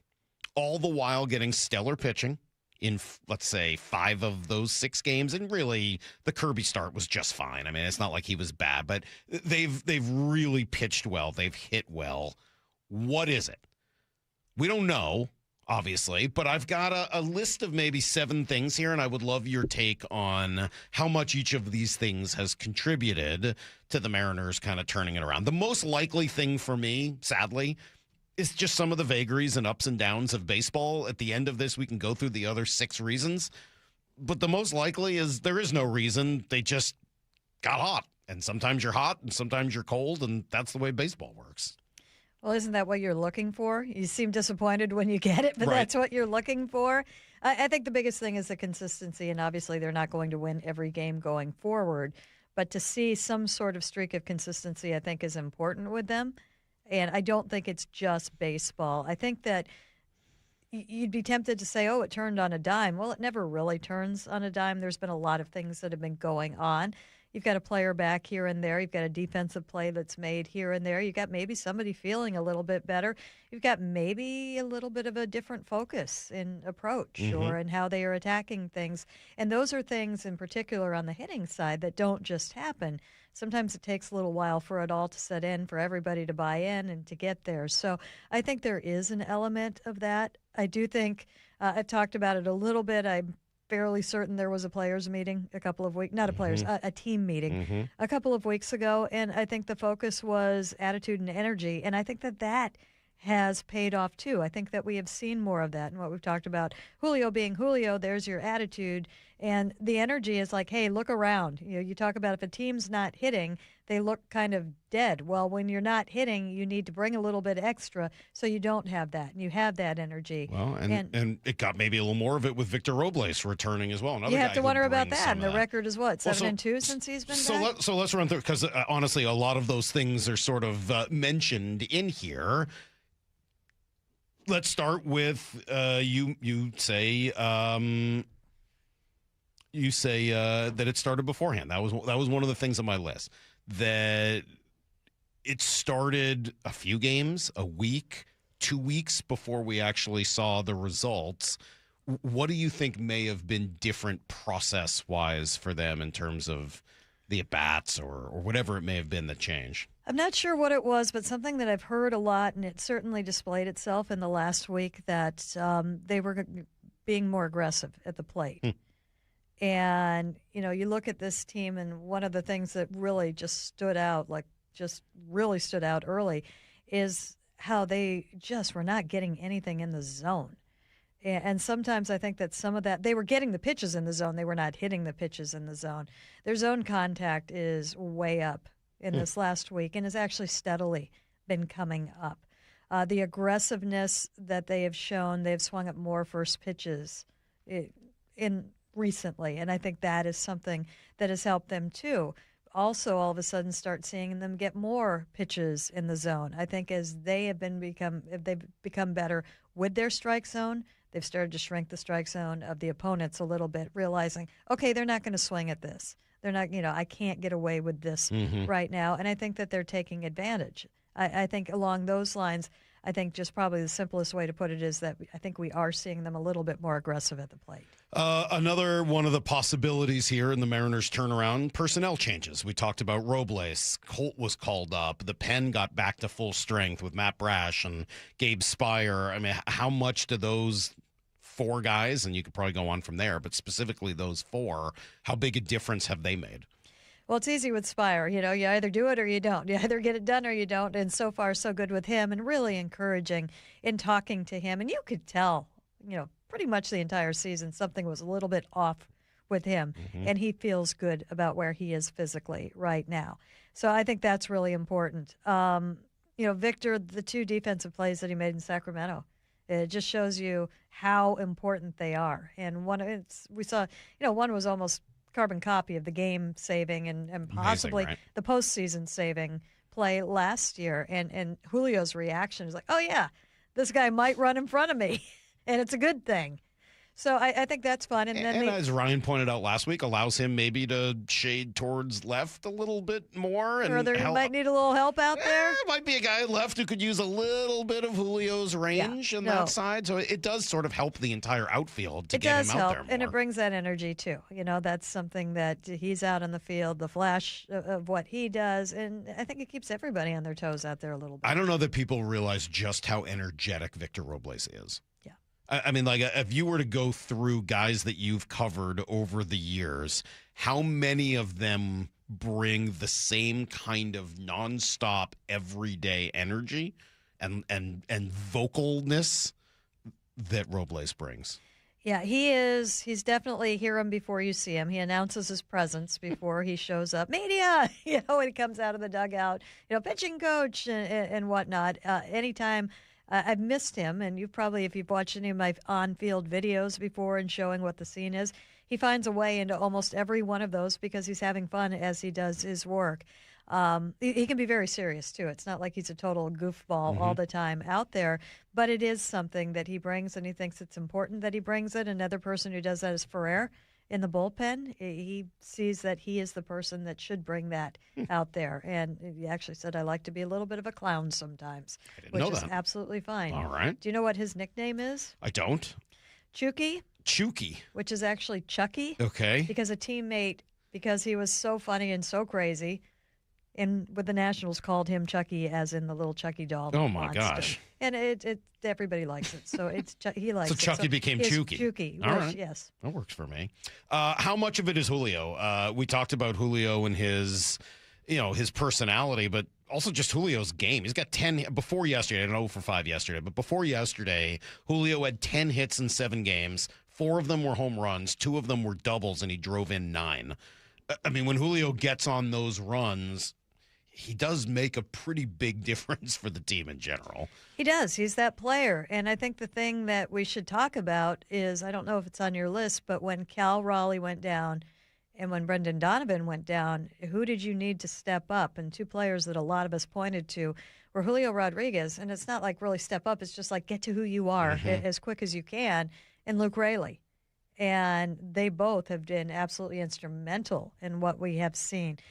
Julio he's been so impressive, and when I look at him right now, I just think it is probably a lot of the result of the process and the experience that he has behind him now. He knows what works. He knows what doesn't work. I don't think there's anything he hasn't seen anymore. He trusts what he does. He isn't as jumpy at the plate as he was, particularly in his first 3 years. He's not making the wild swings. He's under control, and he's not trying to rush anything. Okay, so he didn't hit 10 home runs in April. He went through his progression. Is my swing where I need it to be? Okay. And I'm going to start hitting it the other way. I'm going to take my walks, start hitting it the other way, up the middle. And then when everything is in the right place, that's when you see the power. But he doesn't have to try for that. It's just so crazy how many different ways he can beat a team over the course of 3 games. That's what always blows me away about Julio. Maybe it's going to be the legs. Maybe it's going to be the glove. Maybe it's going to be the arm. Maybe he's going to go down the right field line with a double. Maybe he's going to hit a screaming Mimi into the bullpen and left. He just kind of does it all. And Dan alluded to some of that on Saturday. I mean, we've talked about it. And when he's using all fields, that's when he's at his best. And tonight, driving the ball to the middle of the field, driving it out of the ballpark, driving the ball to right field, picking up a double. He's in a really good spot. And we saw the balls last night. He was pulling them.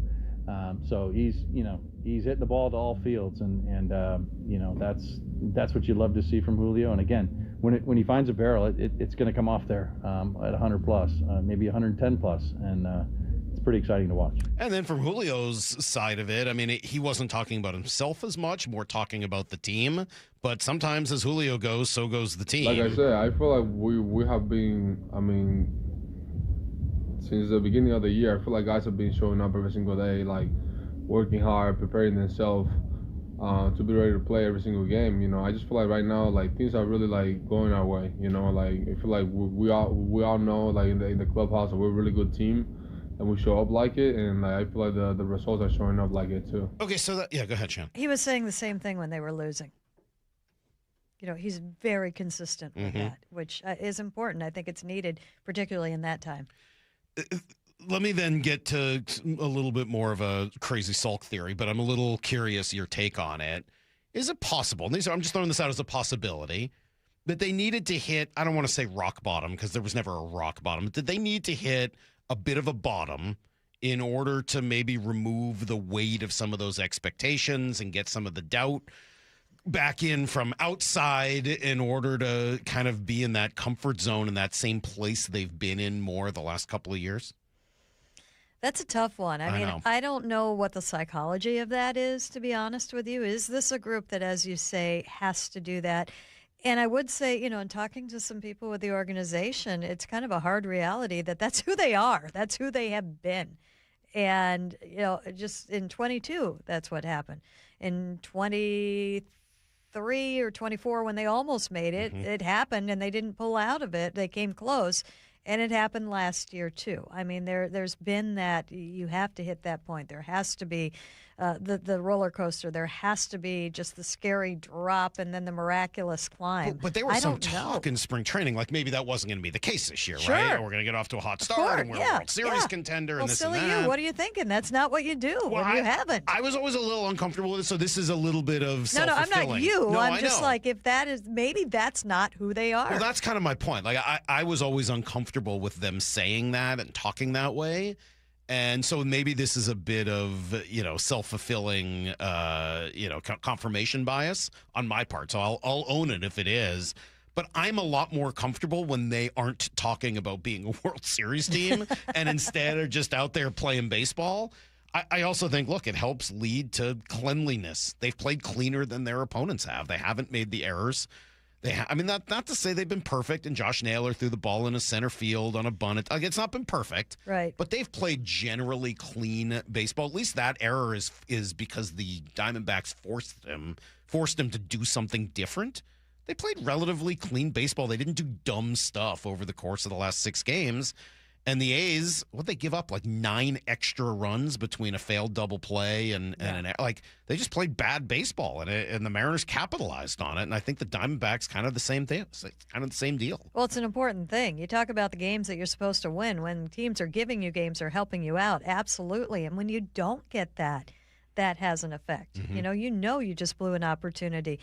You might as well throw luck in there, too. I mean, the luck in baseball does swing that was sort of both my ways. first one, right? Sort of the just random ups and downs of baseball. They have had some luck, right? Ketel Marte has that ball down the right field line. But they had yesterday. none to start with. They had no breaks to start with. Absolutely. If there was a I chance mean, they were so wrong. negative in the breaks. It just was ridiculous. So maybe they're, if you want to get mystical about it, that could be there too. Well, and then the last one for me, and I'm not going to let this go, even though it might be stupid, but I give you those numbers of what the Mariners have done.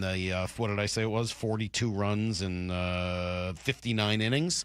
Well, that 59 inning mark coincides with Julio being late to his at-bat.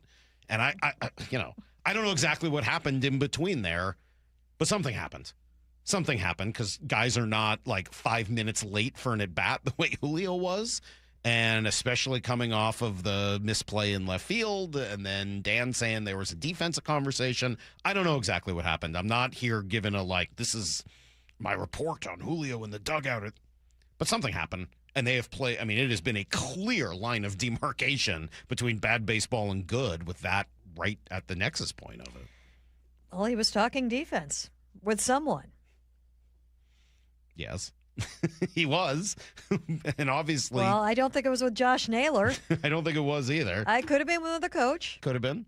Could have been with a pitcher explaining what had happened in the outfield. If a pitcher was upset that ball hadn't been caught. I don't think the pitcher needed that, probably. All right. The pitcher knew what was going on. And, giving ideas. And going up to a starting pitcher in the middle of a game, especially one that's a little fraught, unlikely. Probably not a good idea. Probably not the direction it went. Yeah. So I don't know what happened and there. And it was a discussion because it went long, and it wasn't anything it was something that was out of view, too, Mm-hmm. although it was, I think it was in the dugout. I don't think it was in the tunnel or anything like that. No. But something happened. And look, I can't tell you that a conversation about defense made their offense good, but I can speculate as to whether or not a conversation about defense can free people up, can be a little pressure release valve, and allow guys to just start being themselves again. I don't know exactly what happened, but I am going to continue to believe that something happened. And thank God it did, because the Mariners have played a lot better baseball since. This is Brock and Salk's Blue 88. We're going to go red, right, tight, close, sprint left, G, U corner, halfback, flat, on one. Ready? Brock Heward tackles 3 football questions as only he can. Blue 88. Now here's your hosts, Brock Heward and Mike Salk. Oh, it's Michael Bumpus today, host of the #1 rated Bump and Stacy show. Hi, Bump. What's going on? How we doing? Hey, Shannon. Oh, Shannon just took her headphones Hey, Bump. off. There she is. All right. It's microphone and chair. She's much taller than you are. She is not. Oh, maybe not. All right.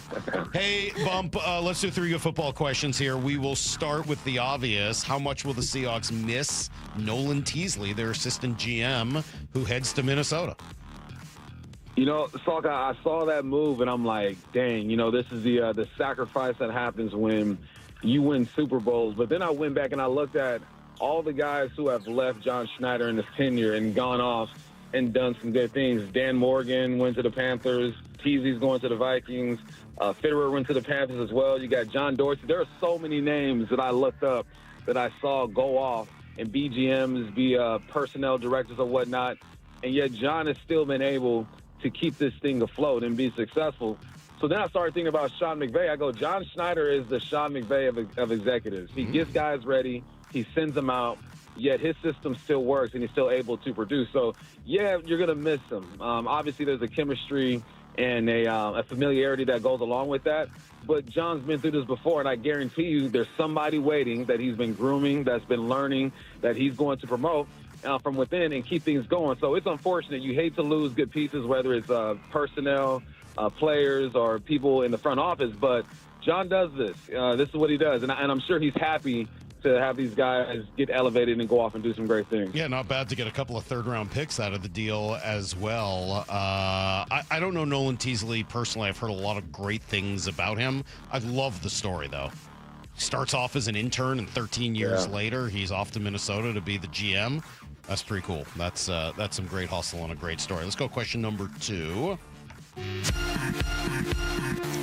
I heard this from Brian Baldinger. Mord sent this cut over, Bump. I'll play it for you, and then I'll ask you the question. Essentially wondering how different things will be under Brian Fleury for Sam Darnold. This is what Baldinger had to say. So for Sam Darnold, he's got his third different offensive coordinator in 3 years. I mean, 14-3 under Kevin O'Connell, 14-3 under Clint Kubiak, and 3-0 in the postseason, 17-3, and now Brian Fleury takes over as the offensive coordinator. Comes from San Francisco, got a very diverse background, but he's got a new guy calling plays.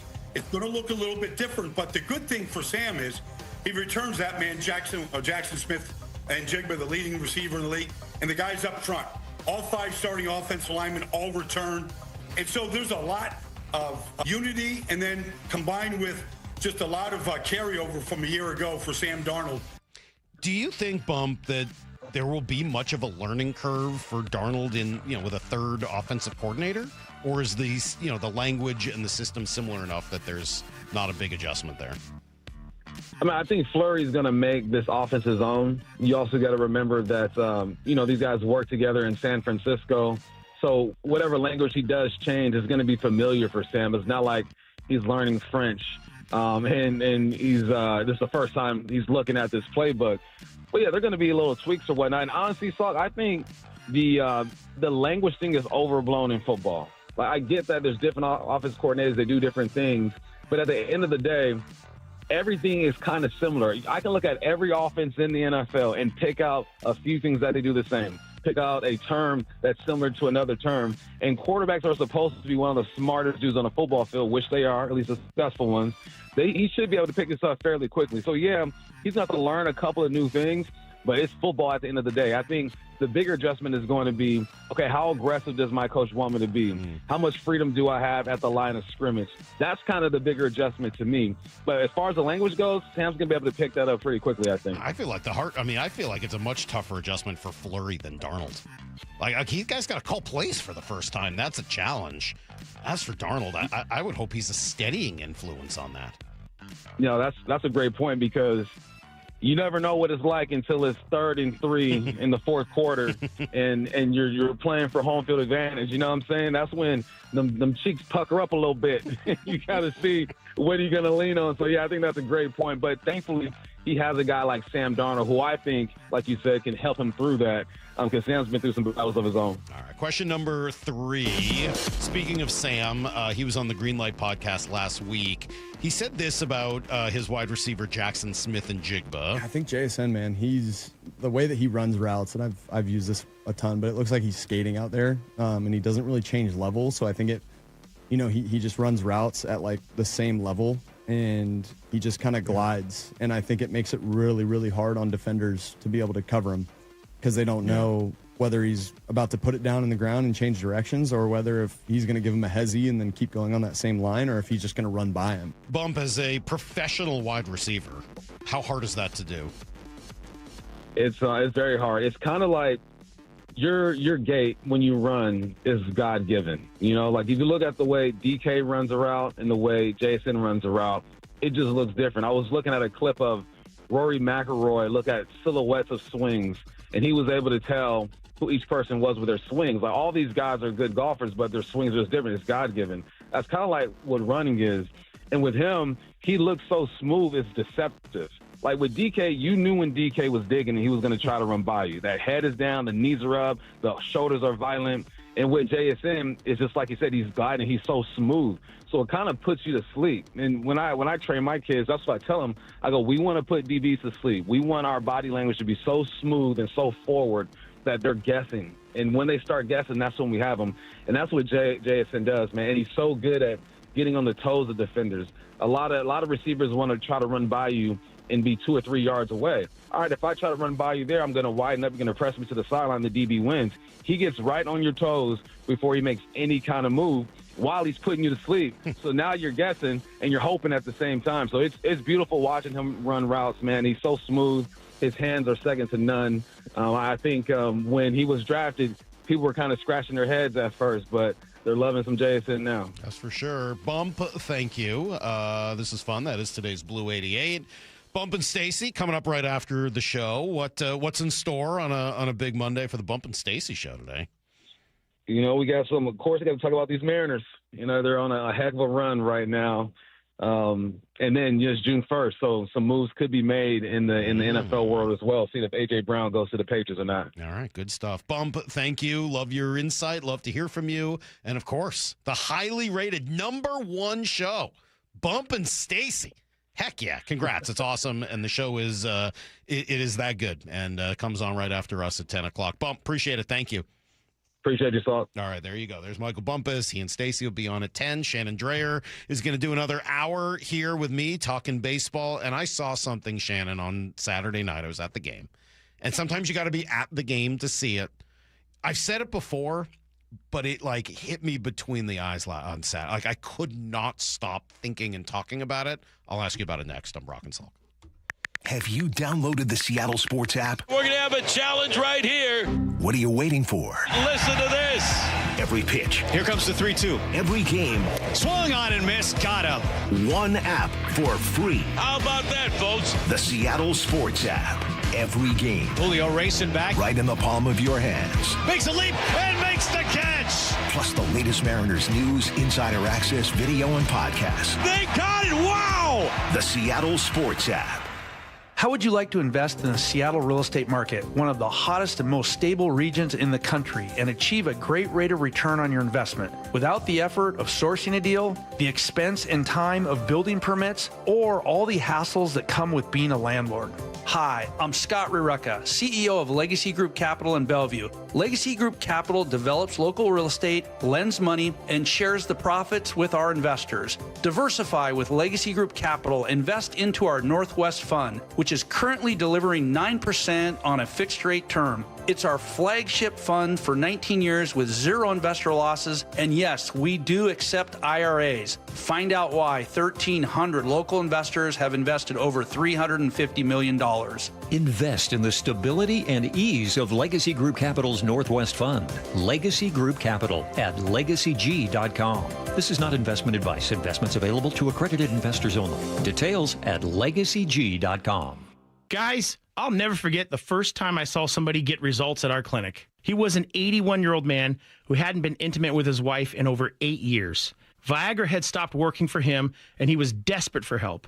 After several treatments, he walked into my office and told me he couldn't believe the results. Needless to say, this was a very happy man. This man made me a believer in what we do. He had taken pills for years, but he had never fixed the problem. When he came to us, we fixed the problem. Our treatment does what no pill can do. So give West Coast Men's Health a call today. Speak with our clinic manager. Ask him any question you like, how it works, the science behind it, and even the cost. Change your life today, like the thousands of men who already have. In addition to treating ED and Peyronie's disease, we now offer testosterone replacement therapy. With clinics in Redmond and Tacoma, call 206-519-6541. 206-519-6541. Online at westcoastmenshealth.com. Hey, it's G. Scott. Let's talk real for a sec. Summer is supposed to be about sunshine and kids having fun. But when the kids are home all day, that grocery bill, yeah, it grows fast. That's why I want you to know about Sunbucks and why our friends at Safeway are helping get the word out. If your family qualifies, you can receive $120 per child to spend on groceries this summer, food in your cart, and a little less pressure on that budget. And let me be clear about this. There's no catch, no judgment. This program is simply about making sure kids have enough to eat when school is out. Here's the important part. Many families are enrolled automatically, and a card may already be headed to your mailbox. But some families do need to apply depending on income and where you live. So take a couple minutes and check. Visit freesummermeals.org. That's freesummermeals.org. Safeway, looking out for your family this summer. Once again, that's freesummermeals.org. We all hear the radio ads about the IRS. They tell you to be afraid, to be scared, and they try to frighten you into calling. I'm not here to do that. Tax Relief Advocates is different. TRA is here to tell you that if you owe money to the IRS, whether it's $5,000, $50,000, or $500,000, we have a solution. It doesn't matter if you're sitting in your car, at work, or with your kids. No matter where you are, call now. 800-575-8157. Don't lose hope. TRA can eliminate or reduce what you owe to the IRS. Generous programs are now available that can give you a fresh start. Our passion is taxes and helping individuals fix their IRS problems. We have over 1,000 five-star reviews on Google and an A+ with the Better Business Bureau. You don't need to be afraid of the IRS any longer. End your tax nightmare today by visiting us online at TRA.com or call 800-575-8157. That's 800-575-8157. Tax Relief Advocates. Real solutions for real people. The throw to first, and it's in time. Holy smokes, what a play by J.P. Crawford. At T-Mobile Park, you've always got the best seat in the house. But if you're looking for a truly golden view, look no further than the seats on the first base line, a.k.a. Trident Town. Post up behind the Mariners dugout, and you get a great view of Logan Gilbert, Brian Wu, and our entire rotation at work. Swing and a miss. Fastball upstairs, blew it by him, strike three. Not to mention the best view of the best home run celebration in baseball. When the Trident goes up, you know a party's going down. It is gone! Julio! Mariners baseball. Trident's up. Be here for this week's interleague matchup at T-Mobile Park as Julio and the Mariners welcome Juan Soto and the New York Mets for a 3-game set. The series gets underway tonight and tomorrow at 6:40 and wraps up with a midweek matinee Wednesday at 12:40. Get your tickets today at mariners.com. Let's go! This is Seattle Sports. Streaming through the Seattle Sports app. KIRO AM Seattle. KIRO FM HD2 Tacoma. Home of the Seahawks, Mariners, and everything Seattle sports. Get in the freaking auto! From the Quantum Fiber Studio, this is Brock and Salk on Seattle Sports. I don't read the internet, guys. Take the bull by the hands. And Brooke, you are. And Brooke, you are. Now here are your hosts, Brock Heward and Mike Salk. All right, another hour with Shannon Dreyer talking nonstop baseball. Shannon, you've been covering this game for 20-something years. What are we at? You like how I did that right there? I don't even have time. magic. It like turns on by magic because I can't reach the button because this microphone is just diabolical.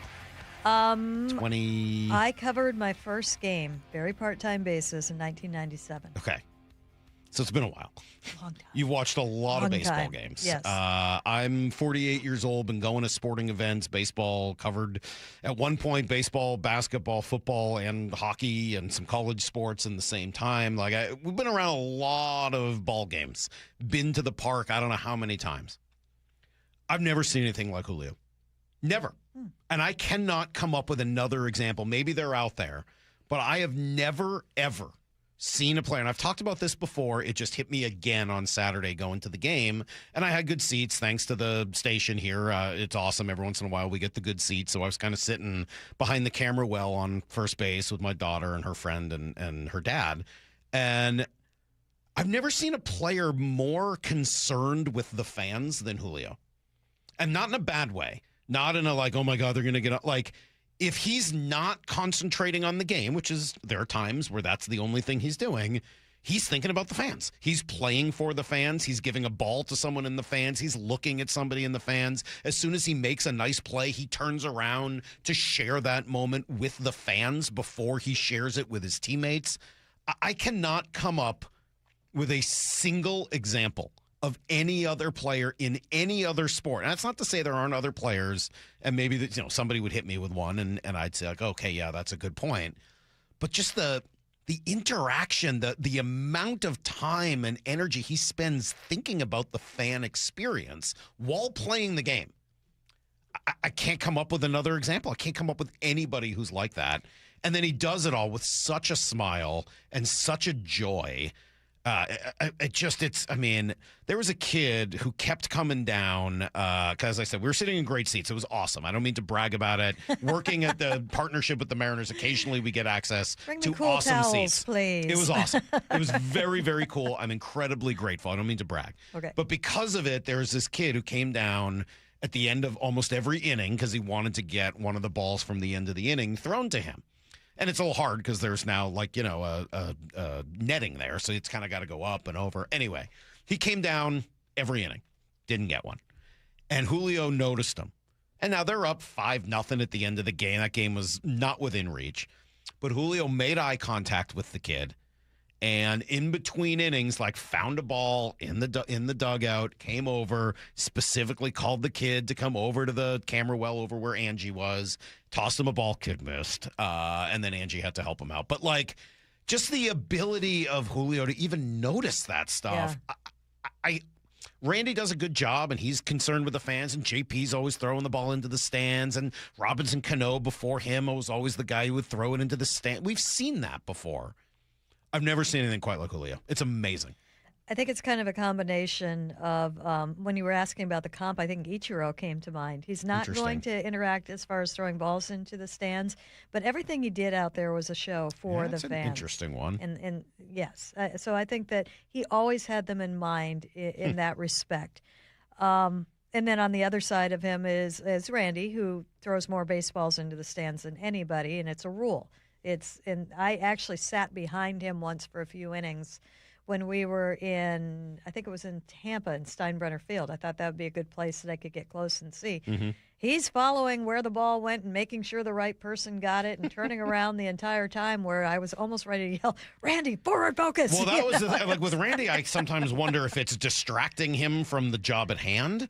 The incredible thing about Julio, it doesn't affect him at all. No, and I think what it is it's really funny because when we had the opportunity to talk to him a little bit the year before he came up. Mm-hmm. They brought him and Jared Kelnick out together, and they were in spring training, and you got to know them a little bit. And he was definitely, the kid side is very important in him. And Ken Griffey Jr. is another one. He is not as out with it, but when it comes to the kids, mm-hmm. he will notice that kind of thing and definitely do that. But you definitely saw the kid in Julio, and that was very important to him. Then when he came up, I was kind of stunned at how quickly it was, okay, now he's a professional athlete, Julio. It was very different. But I think that what you're talking about is the kid side in him. And I think that a lot of his joy, which is it's a very important part of his game. Mm-hmm. And sometimes you don't see it or you don't hear it in the comments that you hear, or he gets a little bit edgy. I think that is the evidence that it is right there. I think that's where it manifests itself. It helps to be there. It helps to be at the park. Because, fairness to the cameras, they can't be on Julio every minute of the game. There's a lot of stuff going on, and so you get to see little bits and pieces. When you're there, I'm blown away by how often he just, every time, even the whole no-fly zone thing. Yeah. Nobody else does that. Who else looks to the crowd immediately after making a catch? A lot of guys look to their teammates. But every time to flash most wouldn't get away with it, and that is, that's not too. baseball. The old baseball would definitely frown on that, yeah. But it's so natural and it's so him. That's his charisma. He's not showing up anybody. Yeah. And if somebody makes the catch on him, mm-hmm. he's flashed it to opponents too. Remember the kid was it Texas or Houston who, in his first game, robbed Julio and then gave him the no-fly zone? Yeah, and everyone he was laughs like, dude, all it's the way. Your first game, okay? And Julio's whatever. Well, no biggie. It's good job. Fun of the game. Yes, and he's not afraid to smile if somebody makes a good play. And the other thing that is just kind of fun about it is he's clever with a lot of things. Mm-hmm. And, getting the candy from kids. It's a great way to get candy. If Julio likes candy, have the kids bring him. Trading, I'm going to hit that sign in Houston. Isn't that great? The shoes was hilarious. Again, you just don't. That's one that you steal sometime. Bet somebody their shoes. It's just where did that come from? I saw JP ask two kids to play a little Rochambeau to figure out who was going to get the ball at the end of the inning. It was awesome. A little rock, paper, scissors. Yeah. And he gave it to the winner. Sorry, kid. You lost. You didn't get it. Anyway, it was great. I will say, I mentioned this right off the top or at 6:30 this morning. If you have ever found that you are caught in the online social media Mariner doom scroll, and feel like everyone is mad at the team and everything is negative and same old Mariner this and front office that and president this or, GM that or ownership this, go to a game. Because the vibe at T-Mobile Park has none of that. You don't feel it at all. Now, it helps that they won big on Saturday. It's been like that all year. But it's always like that. I try and take a walk around the concourse, every other homestand and just get the feel of it. Mm-hmm. It is, you are seeing, the health of baseball right now. It's just off the charts. We talked about that last week. Yep. But just the joy and the fun that people are having, and you realize, people do have fun with baseball. It's not all about the angst of it or the anger or, putting blame for situations. People go to games to have fun. Yeah, and you got to go in order to feel it. Because if you're just looking at it online, all you get is that angst. All you get is that frustration. All you get is that, and you can kind of get caught up in it and you're just sitting there. It's like, man, everyone here is just really happy. I mean, it's like Disneyland. Like, it's just just a really it's a good thing to get happy to go to environment. A game. Yes. Especially fun now when there's a lot of people there. The weather's getting really nice. I don't know. I really enjoyed myself. It was a fun game to go to. The kids had a great time. And just want to thank Julio for also playing really well this year. I mean, just looking at the numbers, I said that he was super close to his career averages. Pretty crazy. Look at this comp right now for Julio. Hitting 263. You know what his career average is? 273. I mean, like within 10 points of it. On base percentage, 319, 330 for his career, 11 points off. Slugging percentage, 465. His career is 469. He's done all of his OPS pluses 124, 129 for his career. I mean, like, he is playing almost at average Julio level. All the while, it's only May or the end of May. It's only June 1st.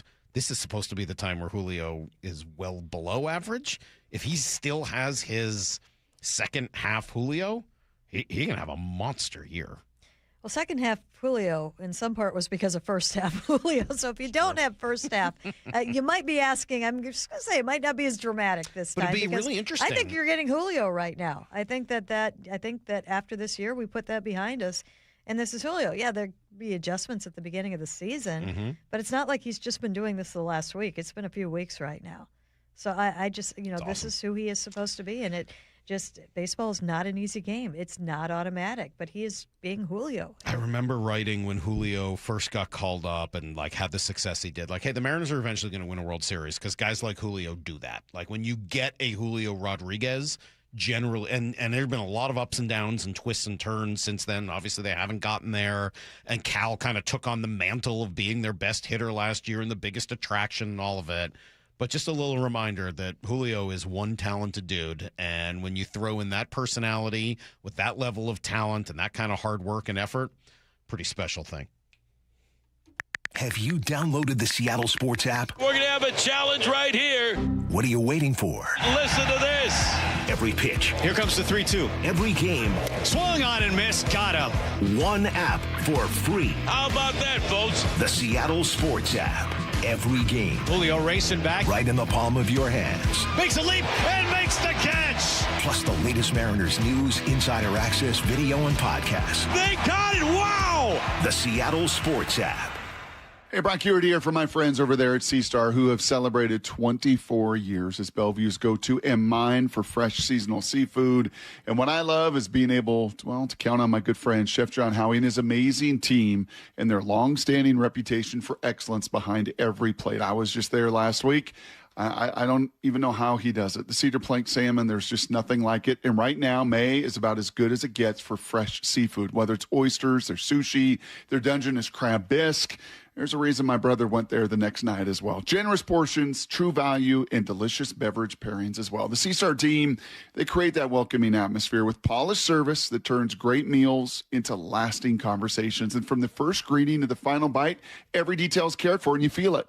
And when I'm planning a special dinner with family and friends, colleagues, it's C-Star. It's going to be a bunch of them this summer with a lot of weddings and a lot of entertaining because everybody, when they eat a meal at C-Star, leaves impressed. Right now, pretty amazing deal, too. 3-course dinners in the lounge every night, starting at just $50. C-Star, the dining experience you remember. CStarRestaurant.com. Ever think, man, I'm not good enough to get a handicap? Actually, that's one of the best reasons to get one. Michael Bump is here. A handicap index helps you track your progress and see improvement over time, round after round. And it's not just for great golfers. It's for any golfer who wants to get better and know where their game stands. And getting one is easy. Just sign up through WA Golf, post your scores, and after 3 18-hole rounds, you've got it. See your progress, track your game, get better. Learn more at wagolf.org/710. Ooh, that face. Quantum Fiber Internet loves that face. That's Jamila. Hey, Jamila. She's thinking outside the box from inside the box. Quantum Fiber Wi-Fi keeps your meeting game strong. From the back door to the front lawn. Rushing all of the video calls. Back to back to back video calls. Quantum Fiber Internet blowing the soxies up all those people in all those boxes. Yay to you. Switch today at quantumfiber.com. Additional pods may be needed to achieve Wi-Fi coverage in some locations. Limited availability. Service in select locations only. Popeye's Big Box is back, y'all. Big news for bold Louisiana flavor. And you have some big questions to answer. Will it be 2 pieces of marinated crunchy signature chicken? Or 3 juicy tenders? And which 2 delicious sides will you pair with that biscuit you love? In spite of all that goodness, Big Box is no big-ticket item. But it won't last forever. So if you want to go big, you better go now. At participating U.S. restaurants. Love that chicken from Popeyes. I love days like these at the pool, but my moderate to severe plaque psoriasis can sometimes take me out of the moment. I'm ready to make a splash with clearer skin thanks to Skyrizi, risankizumab Riza. Skyrizi is a prescription-only injection for adults who are candidates for systemic or phototherapy. At 4 months, most people saw 90% clearer skin when measured from head to toe, and many were even 100% plaque-free. People also saw significant improvement in psoriasis symptoms of pain, redness, itching, and burning. Don't use if allergic to Skyrizi. Serious allergic reactions, increased infections, or lower ability to fight them may occur. Before treatment, get checked for infections and tuberculosis. Tell your doctor about any flu-like symptoms or vaccines. Now there's nothing on my skin thanks to Skyrizi, and that means everything. Ask your doctor about Skyrizi, the #1 dermatologist-prescribed biologic in psoriasis. Visit Skyrizi.com or call 1-866-SKY-RIZI to learn more. Mariners and Mets tonight at T-Mobile. First pitch at 6:40, 5:30 pregame. Every pitch, every game, one app for free. The Seattle Sports app. This Friday, Masters of the Universe arrives. That sword is gonna show me the way home. Power up your summer. Hang on, it's about to get weird. And experience the rise. Take the sword, protect them. Of He-Man. I have the power! How does it feel to be the mighty warrior? Pretty great. Don't miss Masters of the Universe. Rated PG-13. May be inappropriate for children under 13. Early screenings Wednesday. Everywhere Friday. Summer starts at Toyota of Renton and Toyota of Kirkland. Go electric and go smart. The 26BZ with 0% financing for 72 months, plus up to $5,000 in loyalty cash. Or the Prius plug-in hybrid leasing at $399 a month for 36 months with $29.99 due at signing. Or finance at 1.99% APR. Whether you're in the north or the south, they got you covered. Visit ToyotaofRenton.com and ToyotaofKirkland.com. Offers valid through June 1st, 2026 on approved credit through TFS. Excludes taxes, titles, license, dealer accessories, and a $200 negotiable dealer documentation fee. Your old furnace ain't nice, and your toes are like ice. DayandNight.net. This month, Day and Night gives you a free furnace with the installation of an AC or heat pump. If you're not sure your furnace will make it through another winter, call us to install a proper, long-lasting, efficient heating system backed by our lifetime workmanship guarantee, so you won't be left out in the cold. Install an AC or heat pump and get a free furnace from Day and Night Plumbing, Heating, Cooling, and Electric. DayandNight.net. For over 113 years, Pacific Lamp and Supply Company has been your #1 lighting specialist in Washington, from the Space Needle in Seattle all the way to the Riverwalk in Spokane. With the largest lighting inventory in Washington, Pacific Lamp's knowledgeable and experienced staff can assist with any lighting issue, including intricate lighting and control designs. Plus, they work with all utilities in Washington to get you the best available lighting rebates. Pacific Lamp and Supply Company, Washington's lighting experts since 1912. Visit PacificLamp.com. need to know. 15 minutes past every hour with Brock and Salk. Presented by Marquee Data. Here's what you need to know. Up first. All right, Shannon Drayer's in, and the Mariners are coming off not just one sweep, a pair of sweeps. 6 wins in a row, and they are playing some excellent baseball during that stretch. Not a surprise. This weekend was a tremendous amount of fun. The wins, all shapes and sizes. Friday was J.P. Crawford. He just basically won that game entirely by himself. 2 home runs, unbelievable play late in the game to save a run defensively. Like, when JP does that, it's a cool reminder that he's capable of taking over a game still. He is, and I hope he gets credit for what he has done with Donovan out. Somebody had to step into that leadoff role, and his numbers in leadoff have been very, very good. Crazy. Yeah, he's... I don't know, maybe the emerging threat or whatever it is. It just seems to have lit a fire under JP, and sounds like at some point soon we'll see him move to third. Do you think that's coming soon? No. No. And I could be completely wrong on this, but I haven't been there the last 2 days. We just haven't seen him take a lot of work over there, and that's going to take some in earnest, not just a couple of ground balls after batting practice. But like you take a look at how long it took Brendan Donovan to get comfortable there. It was an entire spring training, and then a few weeks into the season too. I don't think it's that easy, and I think we would have to see him more over there for that to happen. And Donovan's coming back, and just try and put that puzzle together. It's not easy. You're going to have piggybacking all over the field if that happens. Well, it was funny. Great. The Friday after he did all that, he ends up as the ghost runner on second, and of course he would score the winning run. Here comes the 2-2. Swung on. Looper into the gap. Right center field. It's fallen. It's down. It's down. JP around third. He scores. The Mariners win. Randy Arozarena. I love the way Gary says his name. He always says it like that, too. Randy Arozarena. It's hilarious. That ball just kept going and going and go. Like, it wasn't. I thought it was just going to be like a little, Texas leaguer looper. Instead, like, it ended up like that's a legit double. We've seen a little bit of that lately. Yeah. It's been a lot of fun to watch. All right, so that was Friday. Saturday, Brian Wu, I mean, it kind of gets lost in the weekend. He was untouchable. Untouchable. They had no idea what to do against Brian Wu. And that was kind of bounce back for him. He had like 2 out of 3 outings that were a little bit shaky at that point, and he was struggling to get that fastball to the upper rung. But he got it there. He was unbelievable. As I said, I was there that day.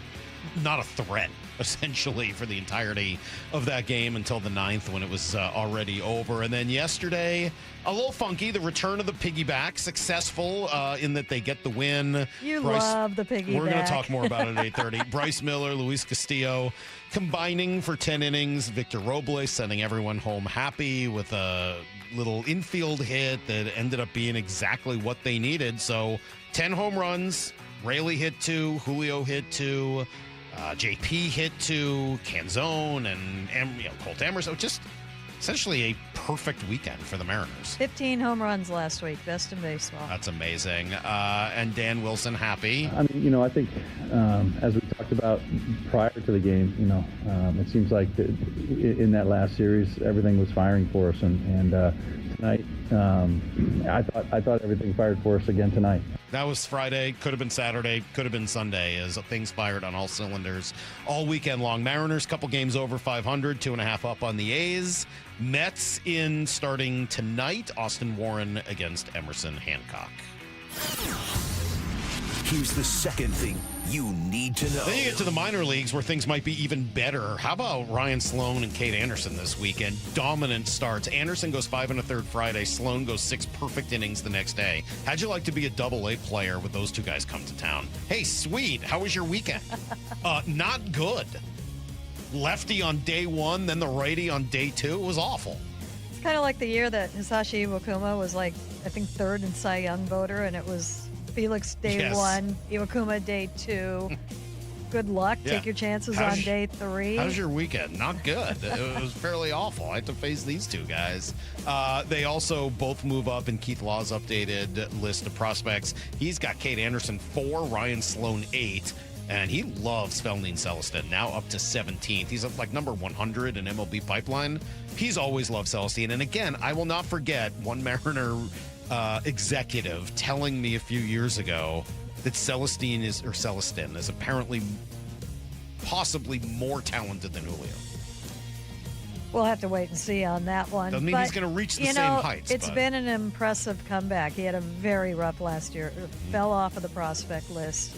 Showed up in spring training. He wasn't even in camp, but we did see him a little bit. And I think there's been some growing up that has happened with him. He was so young when he started out, but to see the talent come through, you hope that continues throughout the year because this is a player you can get very excited A little bit of power shown, too, here in the last month, which is good. Starting to elevate the ball. Pretty exciting to see. Here's the third thing you need to know. Yeah, and then the Seahawks going to lose one of their top guys, assistant GM Nolan Teasley, hired by the Vikings. He will be their GM. He's going to have power there. Started with the Seahawks 13 years ago as an intern and just worked his way up and up and up and up all the way to assistant GM, and now heads off to Minnesota to run a program. And then the Seahawks are going to get a couple of picks back as part of the Rooney Rule.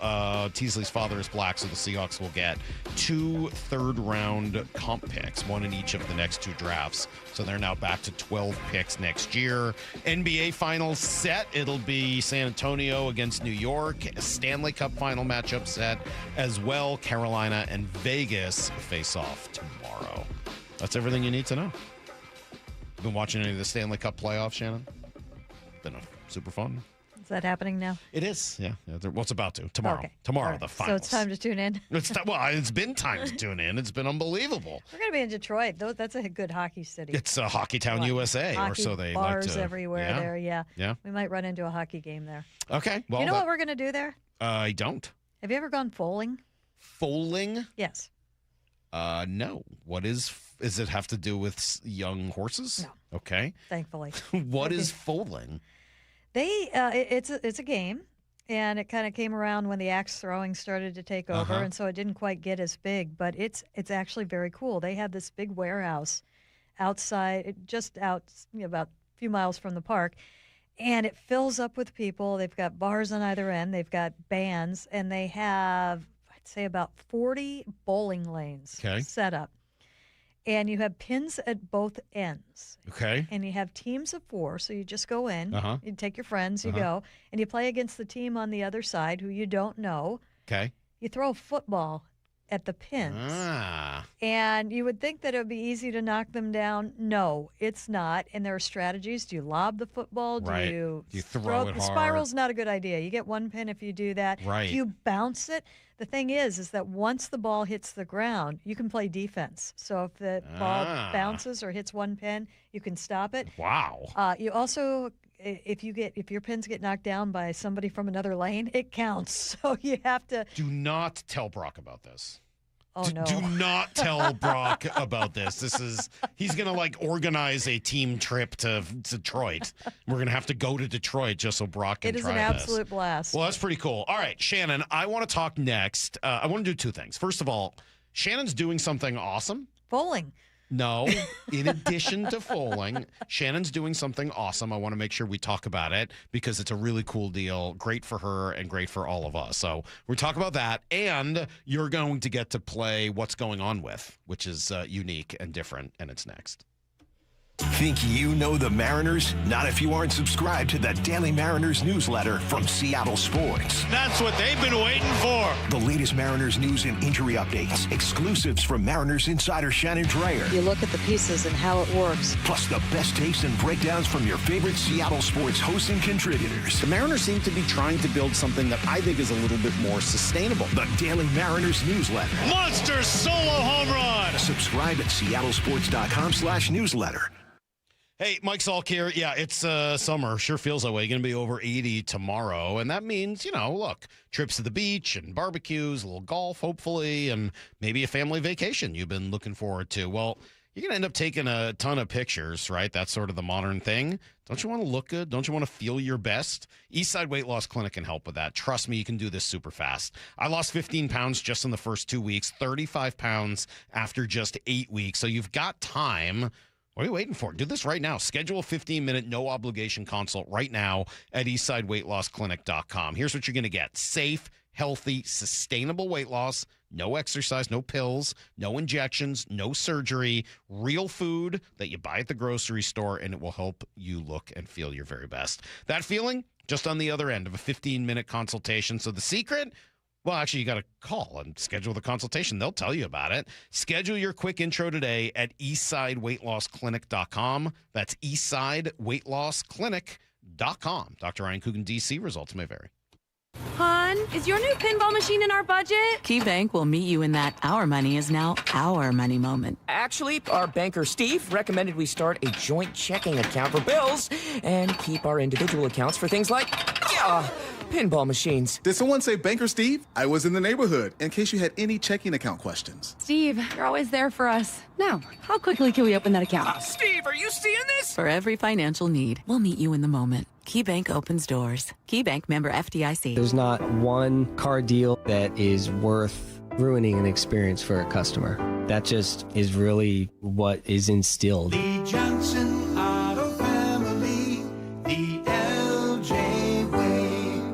Whatever the heat index, stay cool this summer. Ask your Bryant dealer to maintain your current system or install an energy-efficient Evolution system. Learn more and schedule an appointment with a factory-authorized dealer today at BryantNorthwest.com. Whatever it takes. What if you could have the most reliable fiber-powered Wi-Fi? And get this, what if you could keep it at the same price for 5 years? During the Xfinity Summer Savings Event, now through June 15th, new customers can get our best price on gig Wi-Fi, just $50 a month for 5 years. And get online in minutes with same-day Wi-Fi. It's Wi-Fi that finds and fixes problems before you even notice them, like super intelligent Wi-Fi with a sixth sense. Plus, add one line of Xfinity Mobile Select and you can save an average of $60 a month over Verizon and AT&T. You can even try it free for a year. Lock in your price and unlock the possibilities during the Xfinity Summer Savings Event. Get it now at Xfinity.com. Xfinity. Imagine that. Restrictions apply. Requires paperless billing and auto pay with stored bank account. Taxes and fees extra. Savings based on 1 gig internet and 1 mobile select line compared to similar Verizon and AT&T plans over 5 years. After 12 months, regular rates apply to mobile select. Xfinity internet required. Speeds vary. Use of fiber coaxial cable. Everything that matters is at stake in a divorce. Your home, your savings, your children. For many of our clients, a divorce was unwanted. This is Rick Jones. At Goldberg Jones Divorce for Men, our team of experienced attorneys handle every aspect of a divorce and custody case. When stakes are high, you need a lawyer you can trust. Husbands and fathers trust Goldberg Jones. Visit us at goldbergjones.com to get your questions answered at no charge. That's goldbergjones.com. Mariners and Mets tonight at T-Mobile. First pitch at 6:40, 5:30 pregame. Every pitch, every game, one app for free. The Seattle Sports app. Wait, everything on this IHOP value menu is just $6? I told you it was amazing. A huge plate of pancakes, bacon, and eggs is just $6. Wow. There's also French toast, a ham and cheese omelet, and oh, they got a BLT and fries now. Okay, we're coming here every day. You don't have to tell me twice. Feast for just $6 with the IHOP value menu. $7 in some locations, available every day for a limited time at participating restaurants in the U.S. Hours may vary. No substitutions. Not valid with other discounts or promotions. Prices may vary. I need a little ranch, step to the ranch. There's a new flavor in town, the Jalapeno Ranch Club at Chick-fil-A. With that juicy Chick-fil-A original spicy or grilled chicken, a buttermilk ranch bun, candied bacon, pepper jack cheese, and jalapeno ranch sauce. It's got big ranch vibes with a little heat.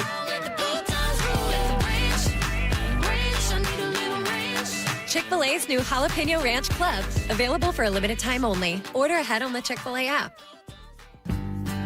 Progressive knows you could have easily taken the freeway, but you took the scenic route to see a waterfall and an oddly busy boiled peanut stand. Discovering the unexpected is exactly why you bought an RV, so protect it with a bundle from Progressive. Because although you may be 3 hours behind schedule, you're 6 jars of jam richer and possibly enrolled in a butter churning workshop. Switch to Progressive and protect your RV, boat, or motorcycle by bundling with your home and auto insurance. Progressive Casualty Insurance Company, affiliates, and third-party insurers. Not available in all states or situations. Pump up the volume. Business moves fast. Orders roll in, deadlines close in. When you ship with USPS Ground Advantage, you can keep up with confidence. Every package stays in our secure network from dock to door. And with nationwide reach, dependable tracking, and upfront affordable pricing, you get built-in peace of mind. You run the business. We run the routes. Visit USPS.com/Ground Advantage to learn more.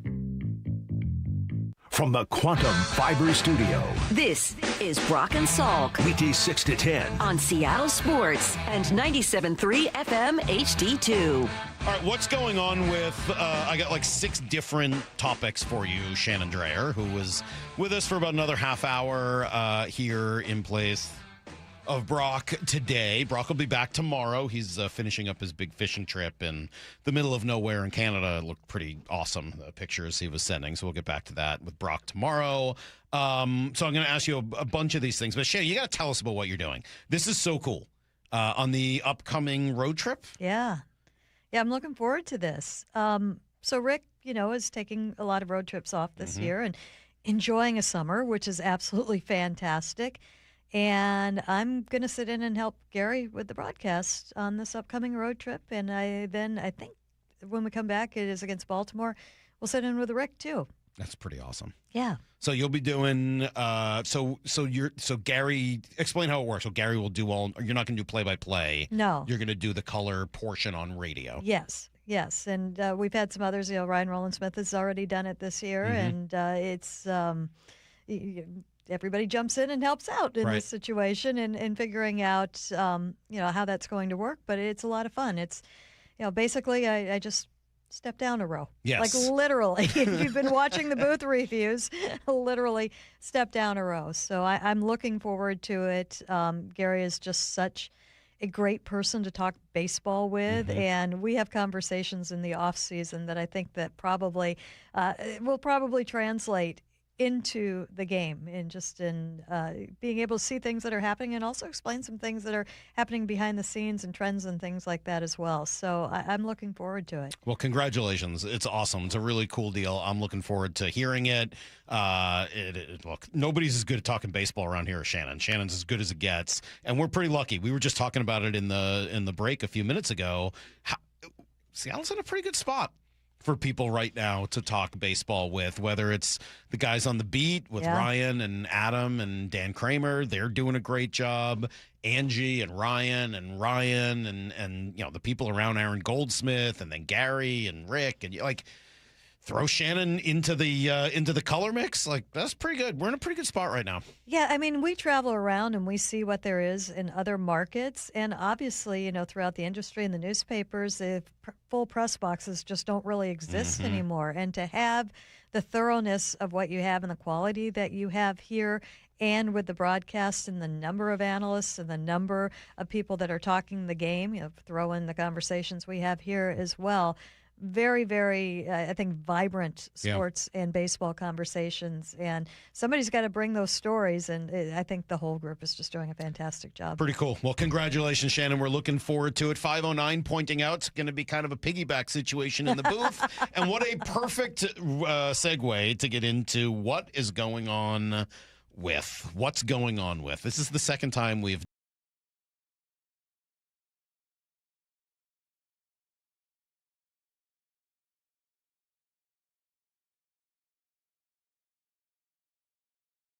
yes. All right. So what's going on with the piggyback?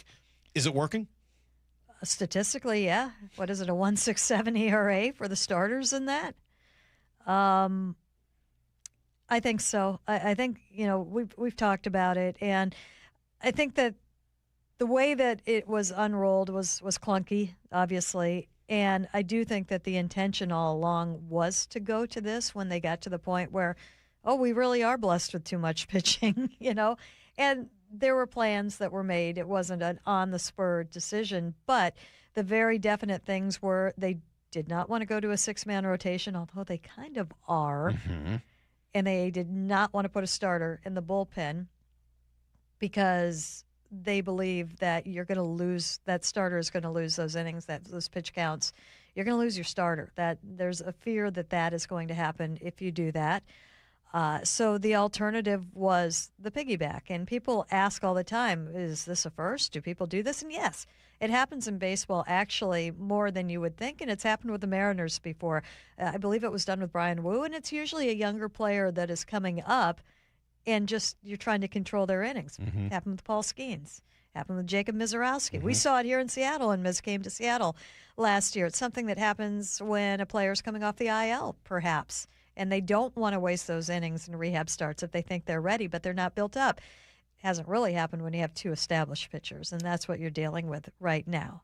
The thought is that it is also, if it is executed perfectly, which you never think that's going to happen, and lo and behold, it did in Game 2 and Game 3 too, I guess you could almost say.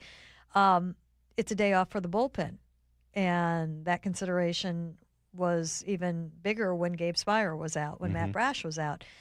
And we've seen that, yes, they have had 2 days where you've been able to stay away from those leverage arms in particular. So I think it is. Now, it was not communicated well, and that was a problem. I think the intention all along was we're going to only take one turn through the six-man. There was a misconception that they were going to try that out a little bit more, and they decided, oh, this didn't work, so we're going to go to the piggyback.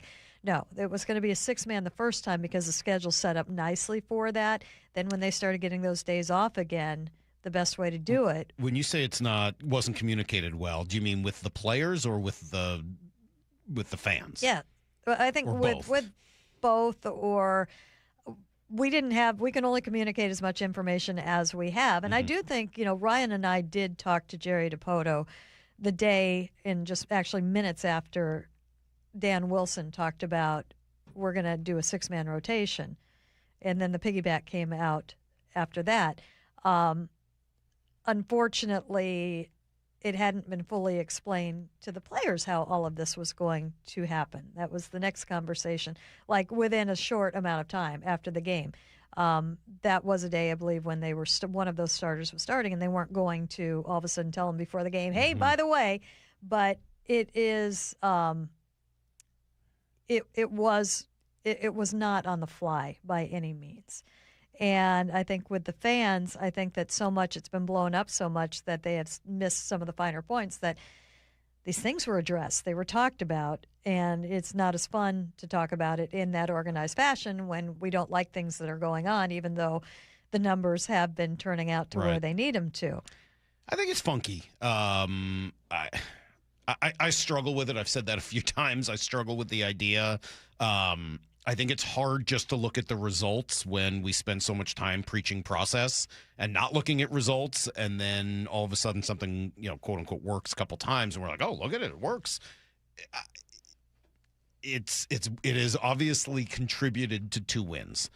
I think that if Luis Castillo gives up another run or 2 yesterday, which was not like out of the question, if either Ketel Marte's ball lands fair or that ball gets over Cole Young's head, or just Luis doesn't have it the way he did, you can come in here today and have a lot of question marks about why Bryce Miller is out of the game after throwing 5 innings of 1-run shutout ball at 73 pitches after 5 innings. Like it is setting yourself up for a lot of big questions. What I think has helped, and Brock pointed this out, and then I think Jerry said it last week, and that helped me as well, is that this is them understanding it's not an ideal situation that they're trying to make the best out of, as opposed to making it feel like, hey, we think this is the best plan. We think this is the best way to maximize. Like, I don't know, even hearing Bryce Miller talk about it yesterday. We weren't at full strength last year in the postseason, with Wu being down, and the piggyback thing hasn't been ideal for all of us, so far, but it's also like it could be, a blessing in disguise. So that type of thing, like, hey, it's not ideal, but it's what we're going to do in order to try to accomplish all of our goals. It's better than the other options, is a lot easier, at least for me, to hear than like, we think this is a great plan. Because I don't think it is a great plan. It might be the best of the available options. Yeah, I think that is it. And I do think, and there are options that they have winnowed down to. They have made choices. We are not going to do this, and we are not going to do this. And that only leaves you 6-man and piggyback at that time, and they're not going to do 6-man, although they're pretty much doing 6-man. Because on this road trip, they're going to go to a 6-man. Well, and if you look at it for off. the majority of and with the days off, they have never skipped a start, and so everybody's had the extra day of rest, or most have had the extra day. They pitch quite a bit this year. Not all the time. It's probably 50-50 or 45-55% when they haven't, but they do tend to do most of them actually operate pretty well that way. And so now that they're going into a stretch, they're going to do 2 turns through a 6-man because they don't have that day off, and it makes it easier, and decide from there what they do next. And I think when you say, Mike, that for 2 games it worked, well, perhaps it's worked for more than that. Perhaps because they piggybacked, that has played a little bit into, because they piggybacked rather than gone to the 6-man at that spot, or rather than going to, putting Castillo in the bullpen and not using him. Perhaps that has impacted games that have come before and after that too. Perhaps. Perhaps it has. I don't know. I'm still a little skeptical of the whole thing. Well, who's been hurt by it? I mean, no one, because of the execution and the results.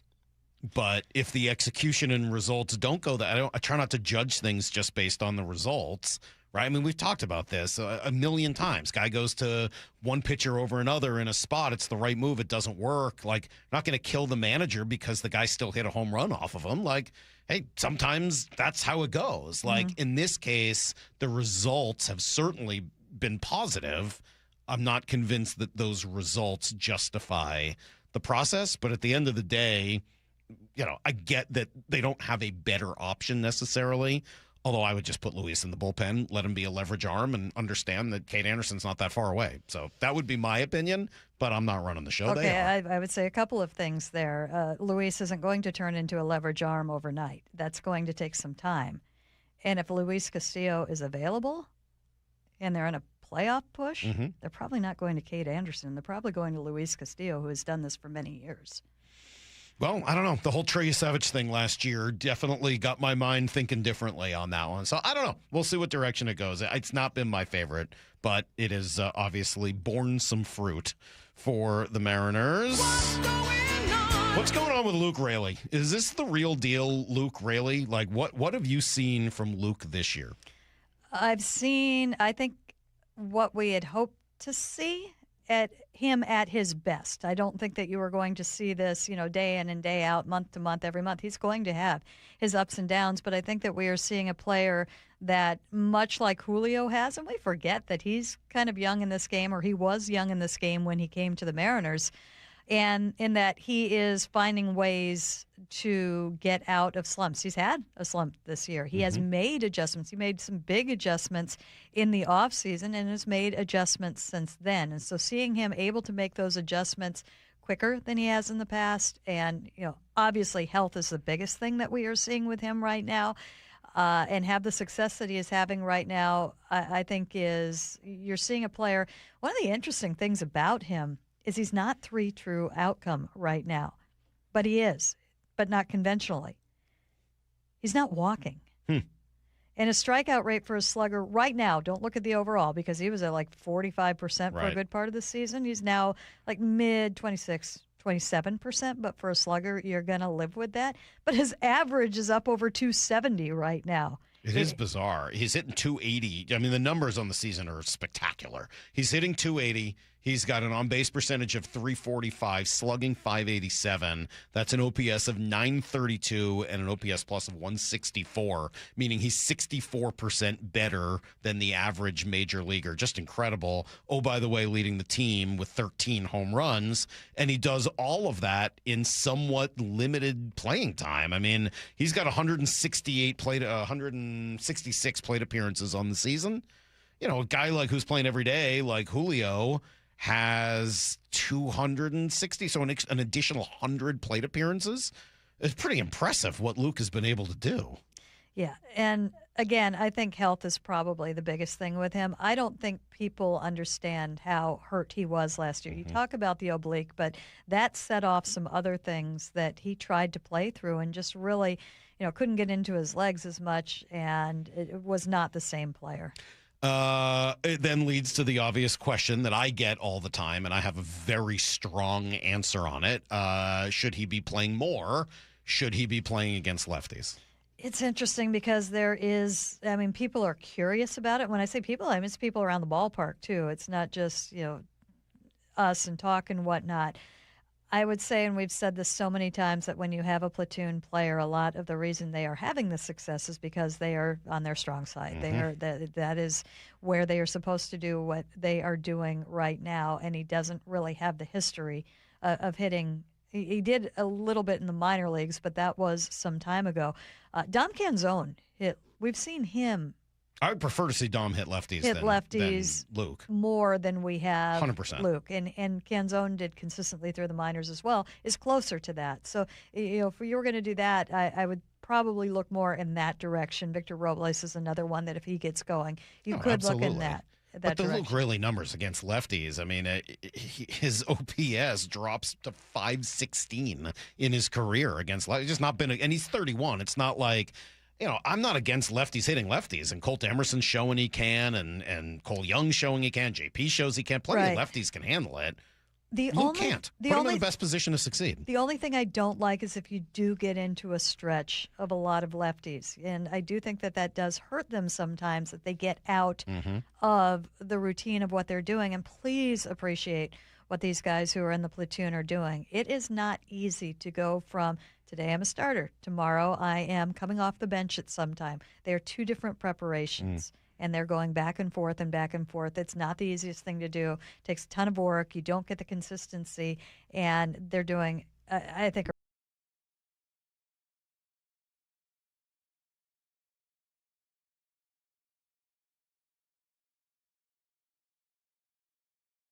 concerned. He's not been horrible, but he's not been Andres Munoz through 2 months. And look, it feels like every time you say that about someone on this team, they go on like the best tear of their career. So this is not me ripping Andres or saying get him out of the job or anything like that. But is there a level of concern? What's going on with Andres Munoz? Well, I believe he's healthy, and that's the most important thing right there. You see it with closers. I think that he has been seen quite a bit.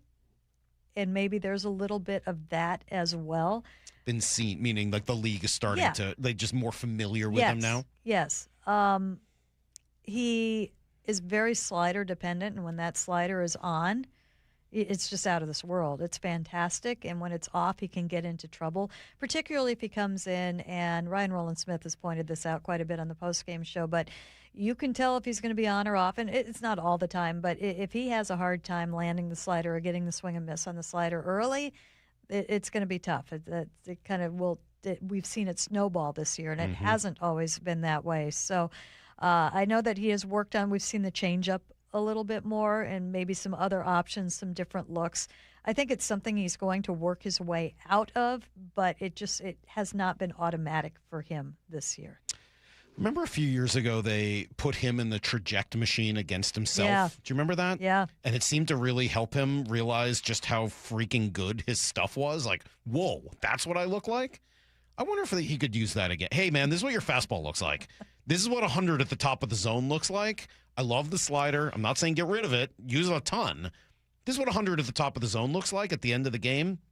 I'd like to see a little more of that. You know, another thing I'm wondering, but you would see it with others, is hitters are getting more accustomed to seeing the high velocity. True. Than when they first, than 3 years ago.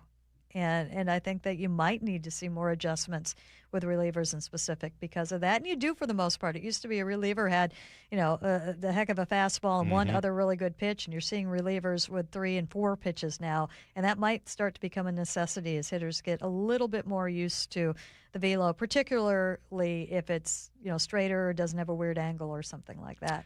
Shannon, what is going on with... so many questions. Well, that was the whole idea. Let's see. We only have 2 minutes left. You want a major league one or a minor league one?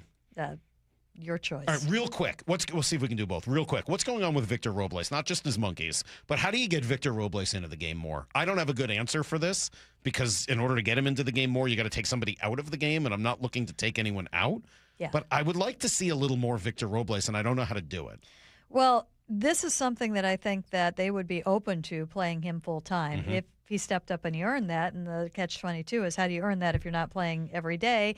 Sometimes things happen. Who are you going to take out, Dom? Well, that's it. So I don't think you can right now, but I think you could spot it a little bit. in that you can use the DH day a little bit more with Cal out now, Mm-hmm. so take advantage of that. But the other thing is, let's say you're going into a game against an ace, into a game where you're thinking you're not going to get a lot of runs. Maybe you start them in that game. Maybe the defense, you prioritize that in that situation. Maybe a game here or there. I don't think you can just throw them in against the righties all the time now because of what you have set up and because of, you need to get your guys those looks. But maybe here and there you can start to do that. And if there's a matter of attrition, if there's a trade at some point, if something happens, if that spot opens, Victor is maybe a little bit more equipped to go into that. The other thing that when and if that happens that is going to be good is it's going to strengthen your bench. You're going to have a good bat on the bench at that point. And your bench hasn't been as strong as what it was that you constructed because of the injuries that you had this year. It's just so funny looking at like the OPS pluses on the team and like the spots where you can't really do anything or the spots where actually those numbers are low. Like, it's not like you're going to take Josh Naylor out, but he's at a, below 100. Cal, OPS plus of 61. He's actually been one of the worst hitters on the team this year. Obviously, that's not a spot where you're looking for him to get going, But then you're like, okay, well, what do you do with both Donovan and Robles if you want to get playing time for them? Randy's got an OPS plus of 138. Rayleigh's 164. Canzone's 136. Colt Emerson is over 140. Like, it's hilarious how, like, the people in those spots have made it really hard on each other to try to get more time. Nobody's cooperating. No, but with Victor, I mean, it's only been, 7 games right now? It's not the offense. It's the defense that is going to play. Mm-hmm. And that's going to be there. And I think you can find some spots here and there. Maybe somebody needs a day off. All the while, he is running a 107 OPS plus, so he's also hitting a little bit. I mean, just like, guys, somebody's got to not hit so that we can make this decision a little easier. All right, the Mariners are too good, Shannon. I think that's the problem. That's what we've learned here. More piggybacks. Salk wants more piggybacks. I don't really, but that's okay. Somebody suggested that everyone take a turn through the piggyback. Maybe I'd prefer that. I don't know. I just seeing Bryce come out of that game yesterday. I was like, oh, man, Luis better pitch well because if he doesn't, this is going to be an ugly situation. And the thing is, it's totally different if you're the guy that's following. You don't have the rest of the game to make up anything. The pressure is on that guy. The second guy. Yes. For sure. Absolutely. Because especially if the other guy pitched well, now you're going to blow that guy's game when he came out of the game after 70 pitches. Oh, I don't know. Shannon, you're the best. Thank you. Congratulations. Looking forward to hearing you on the broadcast with Gary a couple times on the road trip and then back when they're here as well. Against Baltimore with Rick. It's going to be awesome. You're the best. Thank you. You got it. All right, 2 hours with Shannon Dreyer. We'll be back at the ballpark tonight, of course, getting ready for the Mets as they come to town. I got another hour for you guys coming up, and we're going to talk to Evan Drellich coming up in about a half hour about he's like the guy when it comes to the whole labor dispute. I was really hopeful last week, but maybe I'm on an island. I don't know. That's coming up on Brock and Salk. Have you downloaded the Seattle Sports app? We're going to have a challenge right here. What are you waiting for? Listen to this. Every pitch. Here comes the 3-2. Every game. Swung on and missed. Got him. One app for free. How about that, folks? The Seattle Sports app.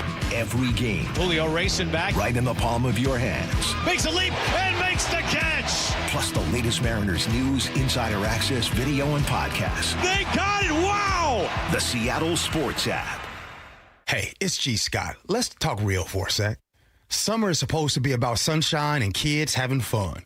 But when the kids are home all day, that grocery bill, yeah, it grows fast. That's why I want you to know about Sunbucks and why our friends at Safeway are helping get the word out. If your family qualifies, you can receive $120 per child to spend on groceries this summer, food in your cart, and a little less pressure on that budget. And let me be clear about this. There's no catch, no judgment. This program is simply about making sure kids have enough to eat when school is out. Here's the important part. Many families are enrolled automatically, and a card may already be headed to your mailbox. But some families do need to apply depending on income and where you live. So take a couple minutes and check. Visit freesummermeals.org. That's freesummermeals.org. Safeway, looking out for your family this summer. Once again, that's freesummermeals.org. Summer starts at Toyota of Renton and Toyota of Kirkland. Adventure in the 26 Tacoma TRD Sport, leasing at $399 a month with $1,000 TFS cash. Earn $3,000 in customer cash on the Tundra, leasing at $469 a month, and the 4Runner at $369 a month. All leases, 36 months, $39.99 due at signing. Whether you're in the north or the south, they got you covered. Visit ToyotaRenton.com and ToyotaofKirkland.com. Offers valid through June 1st, 2026 on approved credit through TFS. Excludes taxes, titles, license, dealer accessories, and $200 negotiable dealer documentation fee.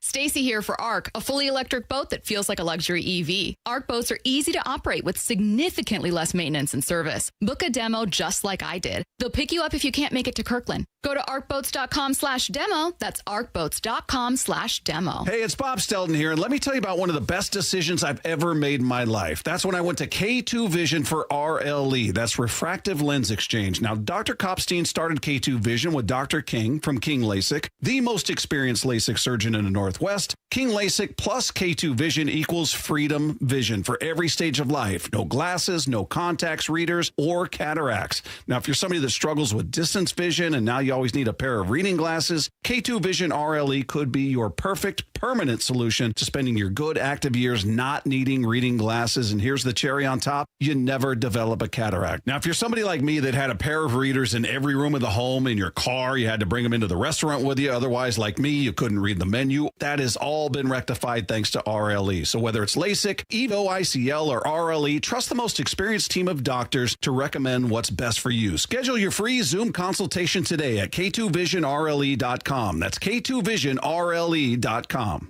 Olympic Hot Tub has terrific ways to achieve total wellness at home. Saltwater hot tubs, swim spas, saunas, and cold plunges, all waiting for you. See our current specials with exciting savings at OlympicHotTub.com. Better you, better life. Your old furnace ain't nice, and your toes are like ice. DayandNight.net. This month, Day and Night gives you a free furnace with the installation of an AC or heat pump.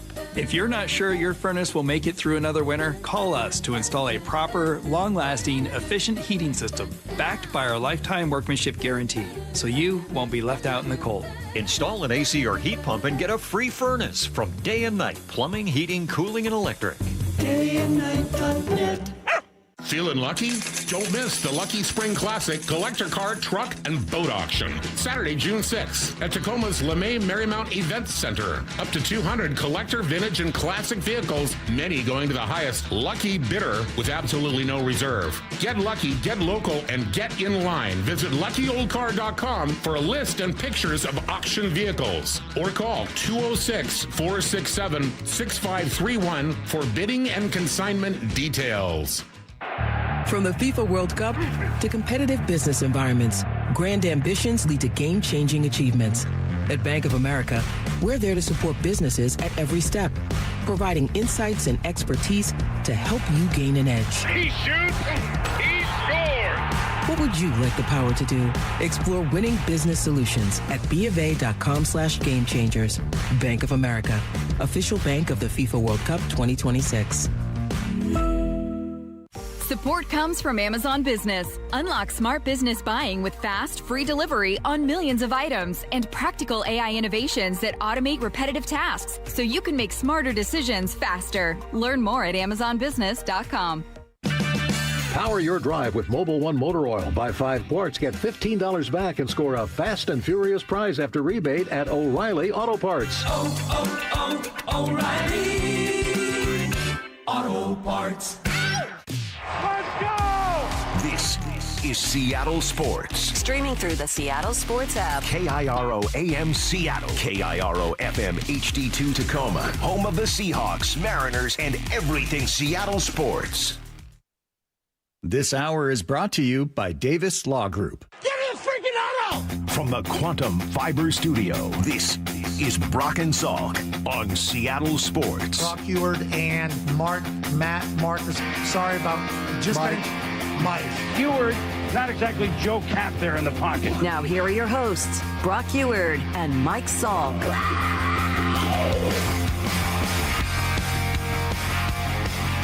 All right, one more hour to go.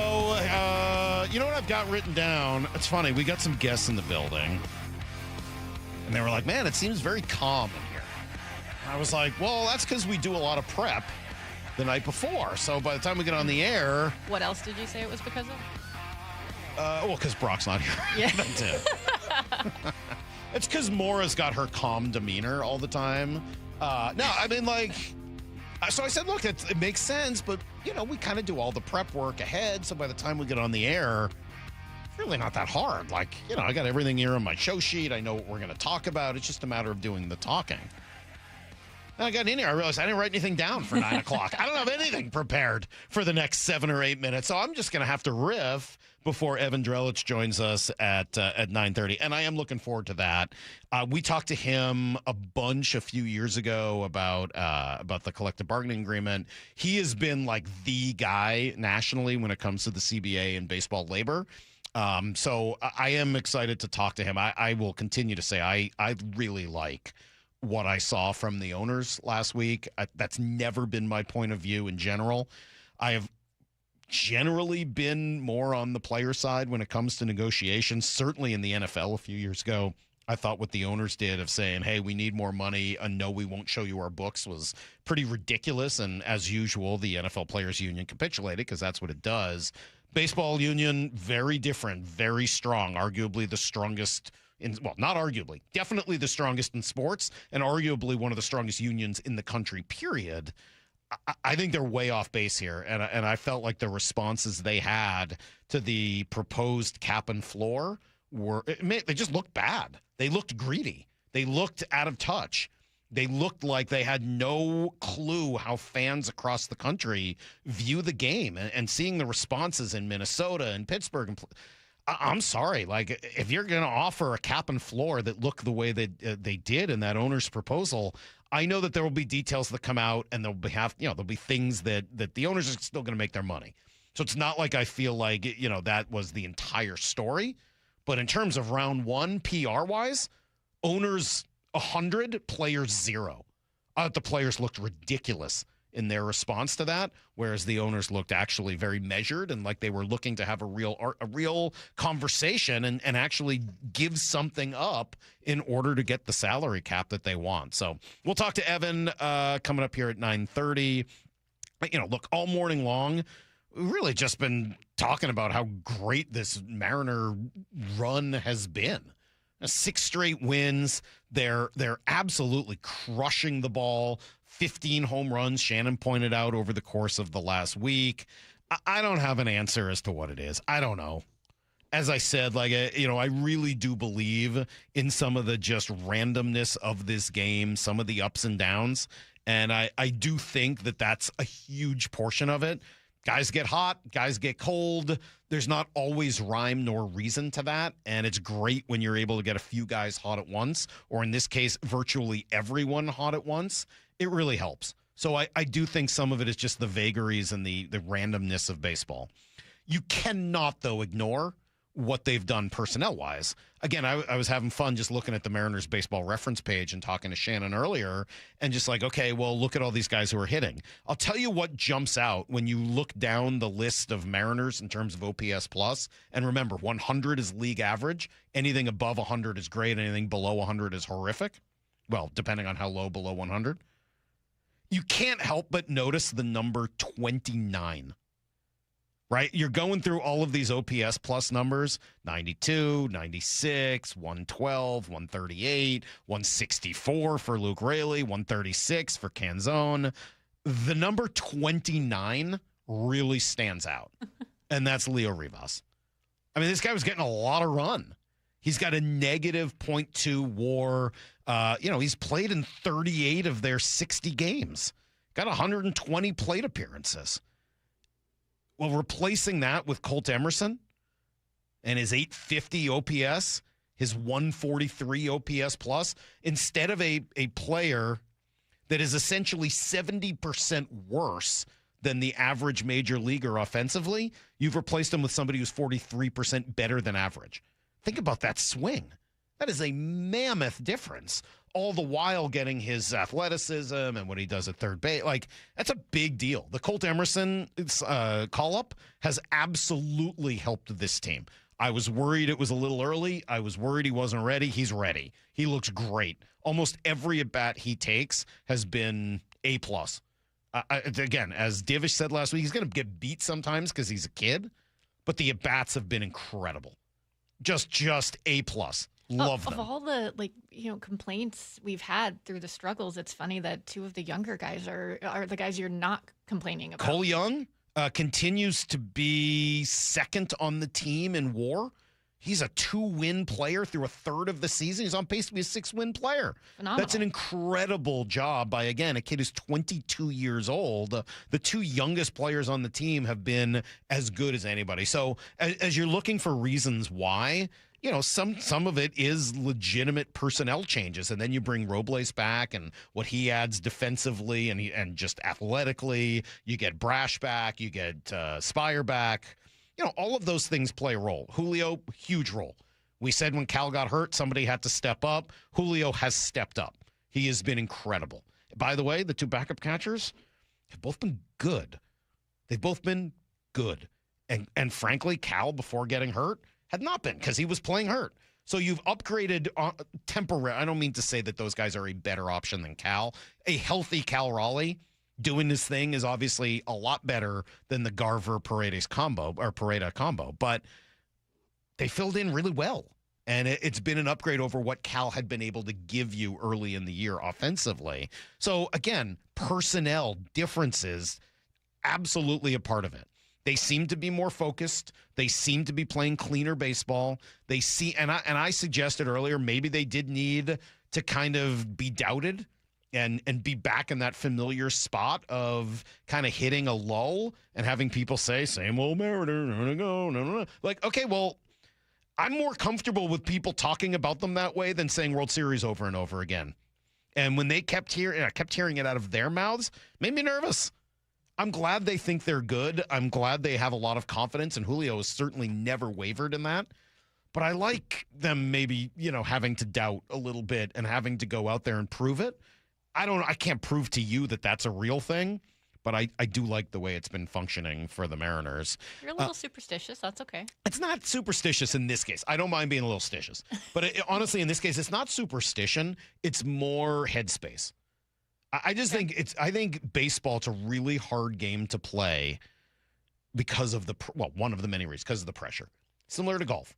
I think it's really hard to play with pressure. And if having a couple of bad, getting doubted, if that allows you to take off the weight of those expectations, cool. Like whatever you need. And again, not one of these things is it by itself, but if you add in Julio being hot, the backup catchers hitting well, Robles' athleticism, Colt Emerson and Cole Young and the difference at third base, Julio, hot streak from Julio, randomness and guys randomly getting hot in the ups and downs of baseball, playing clean. Like all of these things factor in together, and you end up with a Mariner team over the last week that has looked exactly like what we would hope they would look like. Exactly like we imagined when we were talking about them in spring training. This was it. Winning with home runs, winning by getting on base, winning with, not striking out and having a key, making contact like yesterday with Robles and just getting the ball in play and forcing the other team to make a mistake, which they did. Up and down the lineup, different, putting pressure on starting pitchers. They've done it all. All the while that starting rotation doing what it does best, which is just quality start after quality start after quality start. You put it together, and you got a team that is absolutely more reminiscent of what we thought we were going to see. So there you go. I didn't have anything planned, but that's what I had to say. We'll come back. I'll give you guys everything you need to know. Evan Drellich will talk about the owners and the players and the future. Coming up in 20, it's Brock and Salk on Seattle Sports on 710. Think you know the Mariners? Not if you aren't subscribed to the Daily Mariners newsletter from Seattle Sports. That's what they've been waiting for. The latest Mariners news and injury updates, exclusives from Mariners insider Shannon Dreyer. You look at the pieces and how it works. Plus the best takes and breakdowns from your favorite Seattle Sports hosts and contributors. The Mariners seem to be trying to build something that I think is a little bit more sustainable. The Daily Mariners newsletter. Monster solo home run. Subscribe at seattlesports.com/newsletter. Hey, Brock Ewart here for my friends at People Come First, or PCF Construction Group. And if you've been dreaming of that new deck, you got to get a hold of PCF. Call them before the great weather arrives and their schedule gets totally filled up. With a new deck, patio cover, heater, and fireplace from PCF, you can enjoy the outdoors year-round no matter what the weather brings. And for a limited time, how about this? Get 50% off demolition costs up to $5,000 when you book your project with PCF. Contact People Come First Construction Group for all the details. They designed and built our outdoor living space, and we love it. Start planning and designing your dream deck now so you're ready to build this summer. Planning, permitting, and construction can take a little time, so get started today. Get project ideas, browse their amazing photos, and look at all the offer details at pcfgroup.com. Making your outdoor space your favorite place. With People Come First. Whatever the heat index, stay cool this summer. Ask your Bryant dealer to maintain your current system or install an energy-efficient Evolution system. Learn more and schedule an appointment with a factory-authorized dealer today at BryantNorthwest.com. Whatever it takes. Endless hours of research, seeking referrals, dozens of calls. Hiring the right attorney can be a challenging process during an already difficult time. J.P. Pendergast with Pendergast Law explains. In Washington State, Tom, there are thousands of attorneys to choose from. Referrals and online research can be helpful, but discovering the right attorney requires a conversation. It can be hard to identify integrity and authenticity without that interaction. So, what do you recommend? We encourage anyone looking for personal injury representation to call for a free consultation with our team before making a decision simply based on referrals or online research. Accident victims need an attorney that listens, demonstrates honesty, and is genuinely understanding of their unique circumstances. The care, attention, and preparation that our firm provides throughout the case mirrors the effort involved when taking on the insurance companies. Save time and avoid mistakes after an injury. Contact the caring and compassionate team at Pendergast Law. If you or a loved one has been injured in a car accident, call Pendergast Law. We can help. Do you need a new roof? Then trust your neighbors at 3 Tree Roofing to get you taken care of this spring. Schedule your free estimate at 3treeroofing.com and secure $500 off your roof replacement. Right now, you can still take advantage of spring pricing and beat the summer rush. 3 Tree Roofing, your Puget Sound roofing experts. How would you like to invest in the Seattle real estate market, one of the hottest and most stable regions in the country, and achieve a great rate of return on your investment without the effort of sourcing a deal, the expense and time of building permits, or all the hassles that come with being a landlord? Hi, I'm Scott Rireka, CEO of Legacy Group Capital in Bellevue. Legacy Group Capital develops local real estate, lends money, and shares the profits with our investors. Diversify with Legacy Group Capital. Invest into our Northwest Fund, which is currently delivering 9% on a fixed rate term. It's our flagship fund for 19 years with zero investor losses. And yes, we do accept IRAs. Find out why 1,300 local investors have invested over $350 million. Invest in the stability and ease of Legacy Group Capital's Northwest Fund. Legacy Group Capital at legacyg.com. This is not investment advice. Investments available to accredited investors only. Details at legacyg.com. Mariners and Mets tonight at T-Mobile. First pitch at 6:40, 5:30 pregame. Every pitch, every game, one app for free. The Seattle Sports app. You know what you can trust? The protection you get when you bundle home and auto insurance with Progressive. You know what you can't trust? Everything else, apparently. Like when you saw that article that said that thing you eat every day is a superfood and great for your gut health. But then 30 seconds later, a different article warns you to avoid it and it's taking years off your life. Well, which is it? Kind of a big difference there. Anyway, bundle home and auto insurance with Progressive for reliable coverage in a reliably unreliable world. Progressive Casualty Insurance Company affiliates and third-party insurers. Not available in all states or situations. This is the story of the one who keeps multiple buildings running smoothly day after day. Plumbing that flows, HVAC that hums, cleaning supplies that keep surfaces sparkling. That's why she counts on Grainger. With easy reordering online and 24/7 support, Grainger helps her keep the products she needs on hand. So shelves stay stocked and buildings stay ready. Call 1-800-GRAINGER, click Grainger.com, or just stop by. Grainger, for the ones who get it done. Drivers who switch to Progressive could save hundreds just by bundling home and auto insurance, because you can't go wrong saving money. Unless you spend it on a guitar, never learn to play it, but lie and say that you did. Then someone hands you a guitar at a party and asks you to play, so you decide to improvise this. Well, don't you know that but that's not it. Dreams are fun and also good. Yep, you can't go wrong. Bundling and saving money with Progressive. Well, depends on how you spend it. Progressive Casualty Insurance Company, affiliates, and third-party insurers. Not available in all states or situations. Wesley Financial Group is not a law firm. I'm Chuck McDowell, founder of Wesley Financial Group. Did you buy a timeshare because they told you it was a great investment? That's a lie. Most timeshares can be bought online for $1. To find out what your timeshare is worth and to cancel it, call us today and we'll send you our timeshare exit kit free with all your options for cancellation. Call Wesley for your free exit info guide. 800-771-1300. That's 800-771-1300. Need to know. 15 minutes past every hour with Brock and Salk. Presented by Marquee Data. Here's what you need to know. Up first. Home runs, starting pitching, and walk-offs. That was the Mariner weekend as they complete their second straight sweep. Yes, they've won 6 games in a row. 3 in Sacramento, come home and win 3 more against a Diamondbacks team that was not only good, but playing really good ball and very hot before they got here. Mariners sent them away with their tail between their legs. Just tremendous. And everybody got it done. Luke Raley was great. Julio was awesome. Canzone had a home run. I mean, like, you name it. I like the, let's see, you want the Robles walk-off? Here you go. This was yesterday. Swung on, broken bat up the middle. The dive, Perdomo knocks it down. It's going to be a hit. Randy scores. The Mariners have done it again. They've walked off the Diamondbacks for the second time in the series. The Mariners on fire. They've won 6 in a row. Party time at T-Mobile Park in the sunshine. What a day for the Mariners. 3-2. The Mariners win it. Yeah, they've just been playing really good ball. Randy was a big part of it.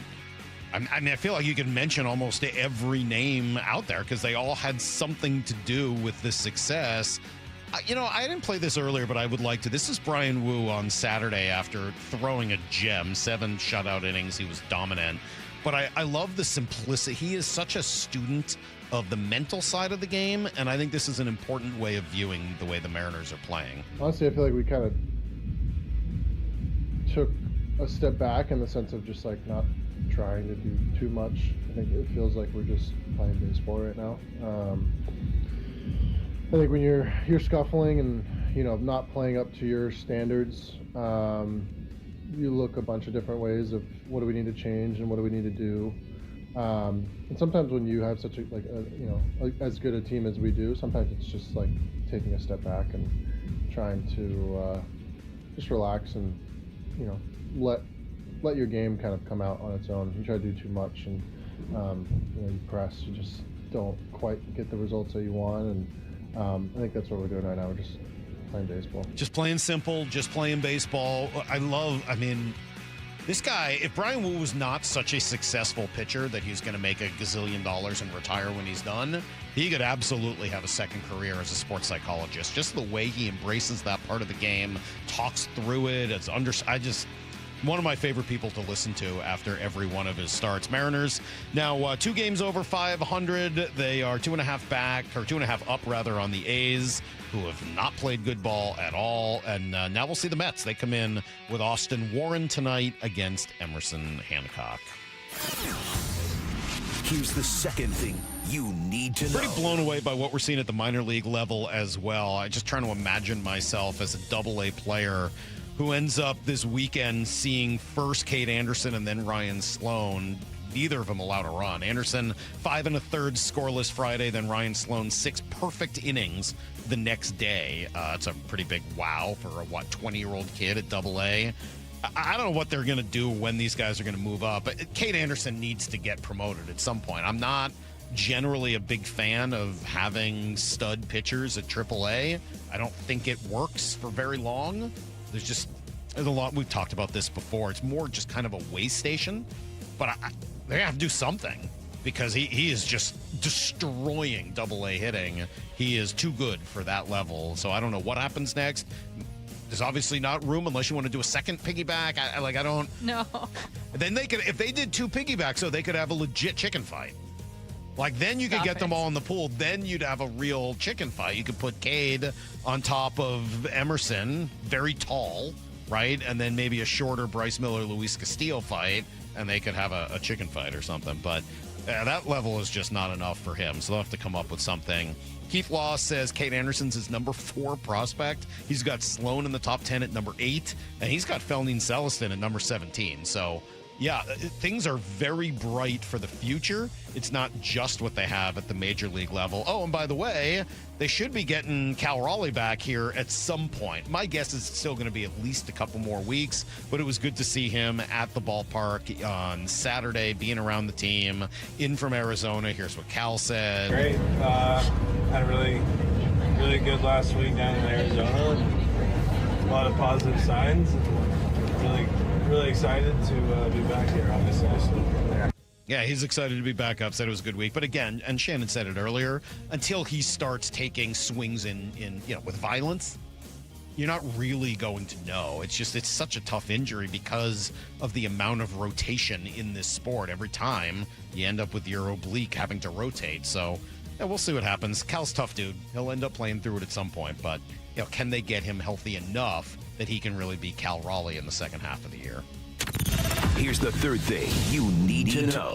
Yeah, finally, just Seahawks lose one of their top lieutenants. It's assistant GM Nolan Teasley, local guy who went to Central Washington and worked his way up with the Seahawks. He was an intern and in 13 years is now a general manager of an NFL team. Incredible story. I don't know him, but I know people that do, and just hear the most incredible things about him as a guy, as a leader, as a smart football person. And he's got a tough situation there with Kyler Murray and JJ in Minnesota, but he's got a good head coach, and ultimately, if they can work together, that seems like it'll end up being some level of success.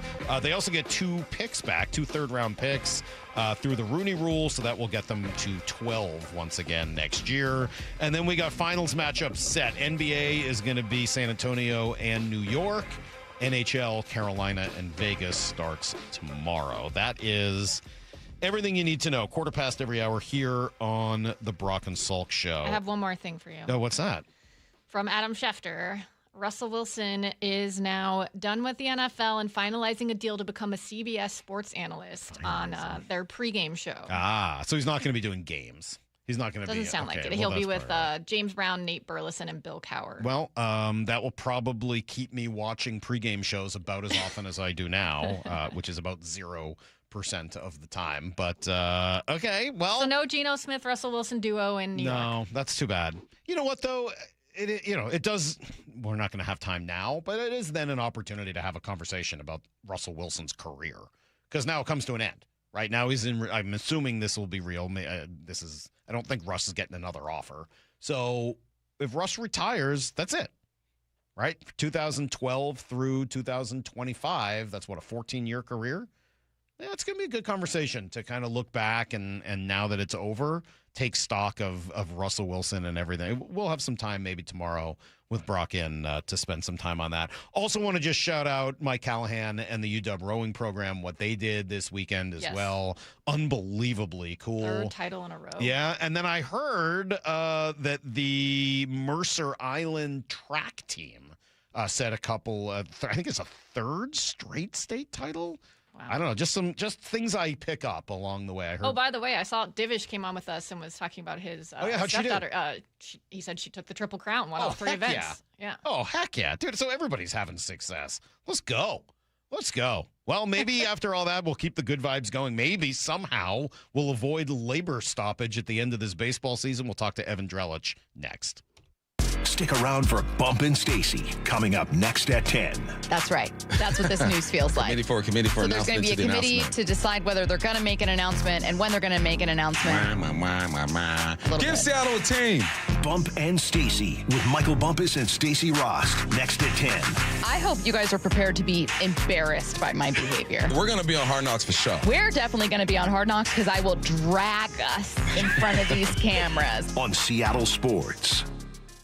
Hey, Mike Salk here. I don't know what the last time was that you went and inspected your crawl space and attic. I'm guessing it's been a little while, right? Because who wants to go in there? Most homeowners completely avoid those areas. But you got to go check on them regularly. It's why you call Crawl Pros. They will go where you don't want to, certainly where I don't want to. They came out to my house, went in, and they found some rodent issues and a little bit of insulation problems. They dealt with it all, and now everything has just been great. They'll show you pictures of what they see in there, how they want to fix it, and they'll do a great job. They'll make sure that all of your crawl space and attic area is free of water, toxic mold, rodent intrusion. They'll make sure your home is properly insulated, as I said, because this time of year, you're going to start kicking up the AC potentially. It's going to be over 80 tomorrow. You want to make sure that the insulation is working, because otherwise those bills will start to really skyrocket.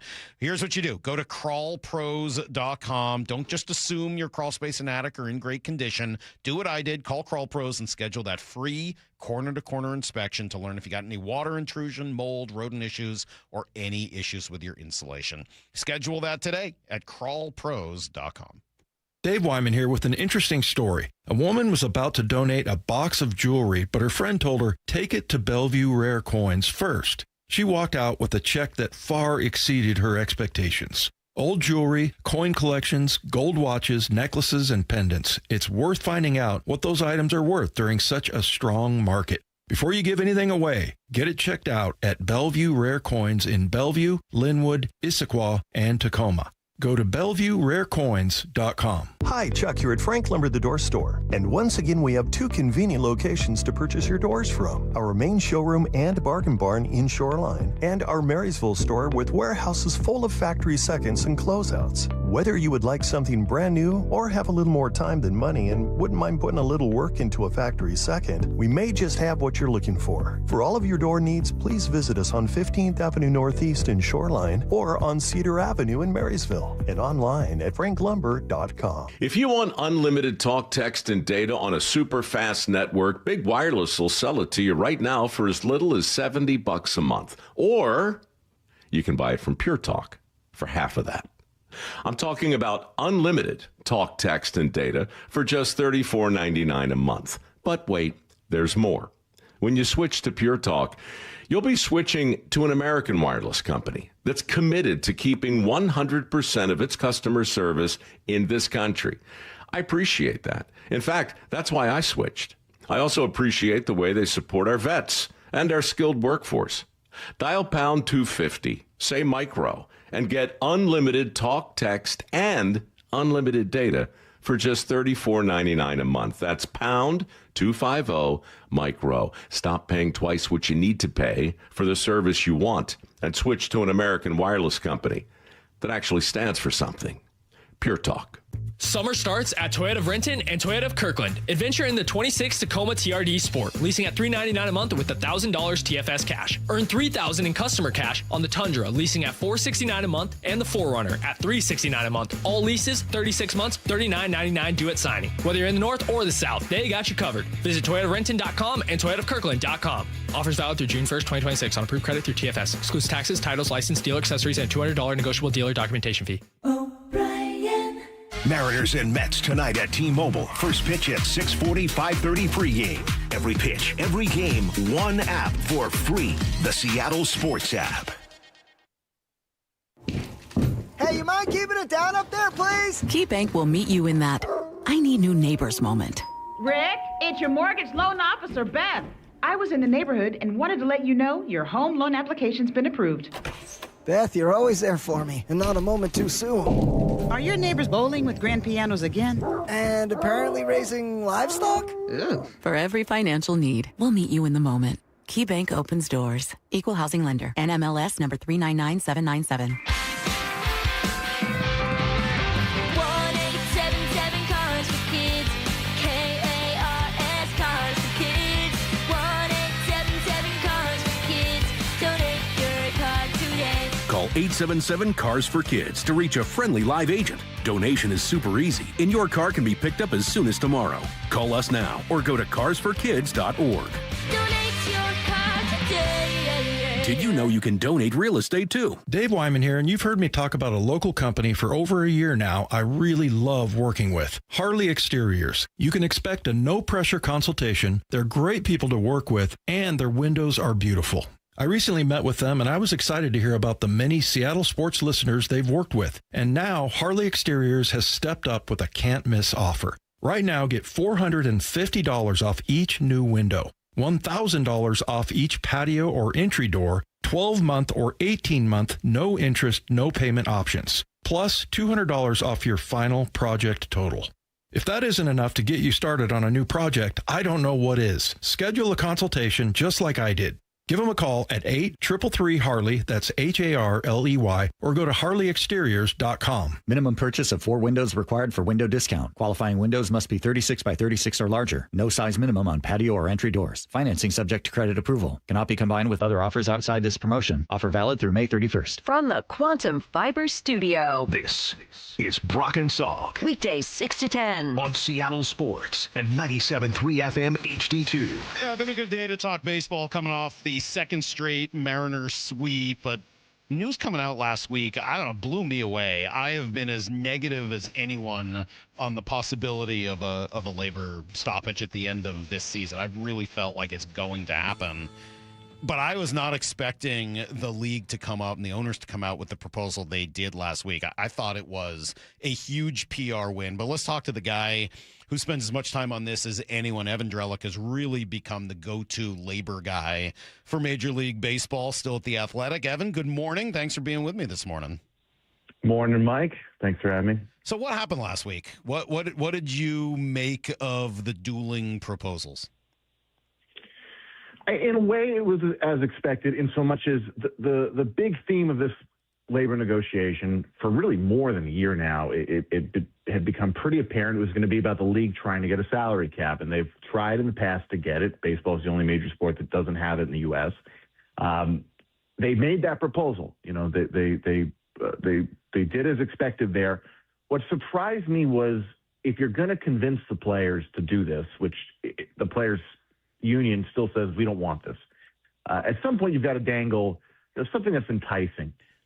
Minimum salary raises, maybe earlier time to arbitration, earlier time to free agency.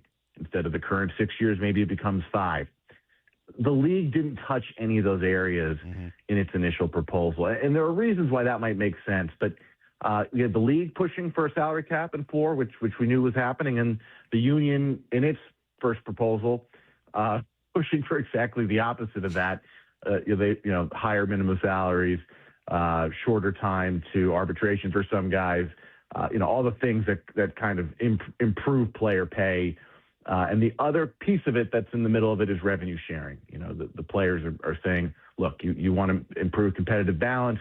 You don't have to do a salary cap. Here's the way we think you could achieve it. So everybody's drawing their battle lines, and it's going to take a long time. Well, that we know. I mean, it always obviously will, and the deadline will spur some level of action, maybe. But I was, you say the owners didn't offer any or address any of those other things. So obviously, you're right. I was shocked, not that they offered a floor, but how high the floor was. That's what blew me away. I looked at those numbers, and again, what you can get off COTS or whatever is probably not perfect. But gosh, it sure looked to me like when you add up all of the money that the teams below the floor would have to spend versus the money that, would come down from the teams that are currently over what that cap is, it looks like it would inject hundreds of millions of dollars into the game every year. Yeah, the league put out kind of assessments of how much more teams would currently have to spend and how much more teams would have to come down. And the numbers were roughly the same. I think it was, one of them was $580 million, something like that. And the other one was like $612 million on the other end here. I think you're right. I didn't think that the floor figure that MLB would come out with at the start would be 170 something million. I figured they would start lower and start to build up to that. There's a bit of a caveat with it, which is that is the salary for luxury tax purposes, meaning there's $23 million roughly of benefits incorporated in that. So it's not straight payroll. It's $23 million subtracted from that figure. So you're really the actual salary for is $150 million there. But look, in a way, it's indicative of kind of the economic benefit that owners do get in that cap system is they can make that work. Those smaller market teams in a different setup where there's centralized television revenue. So one of the big pieces of the proposal the league made here with their cap system is we're going to take all the local TV money and pool it together and make it national. So it basically destroys this idea of local TV. Every dollar of TV money gets shared between the teams. And so that's how you get this smaller market team newfound ability to pay more. I thought it was a little bit higher, but again, the system is so radically different that it almost becomes hard to go apples to apples to the current system we have today. Yeah, I find myself looking back. That's interesting on the TV revenue share, because I find myself, as we've been talking about what will happen, I just keep looking at it and saying, okay, the RSN model is dead for 25 of the teams in baseball. They're no longer able to generate what was arguably their biggest cash cow. And the players' salaries haven't reflected that loss of revenue. Something's got to change.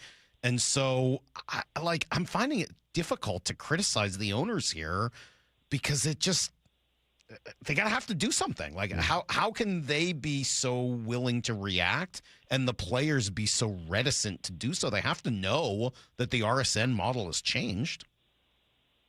Yeah, there's a lot of components here.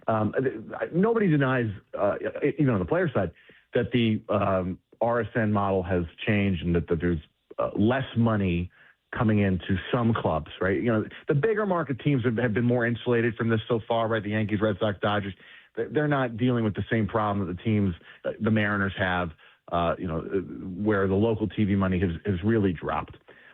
What the union would point out and has pointed out in the past is, well, the TV money's gone down, but everything else has gone up. And so in the aggregate, is this really as large an issue as the owners will make it out to be? There's a lot of other revenue components that the league is coming in, and the overall revenues of the league keep going up. So that's one argument the players do make there.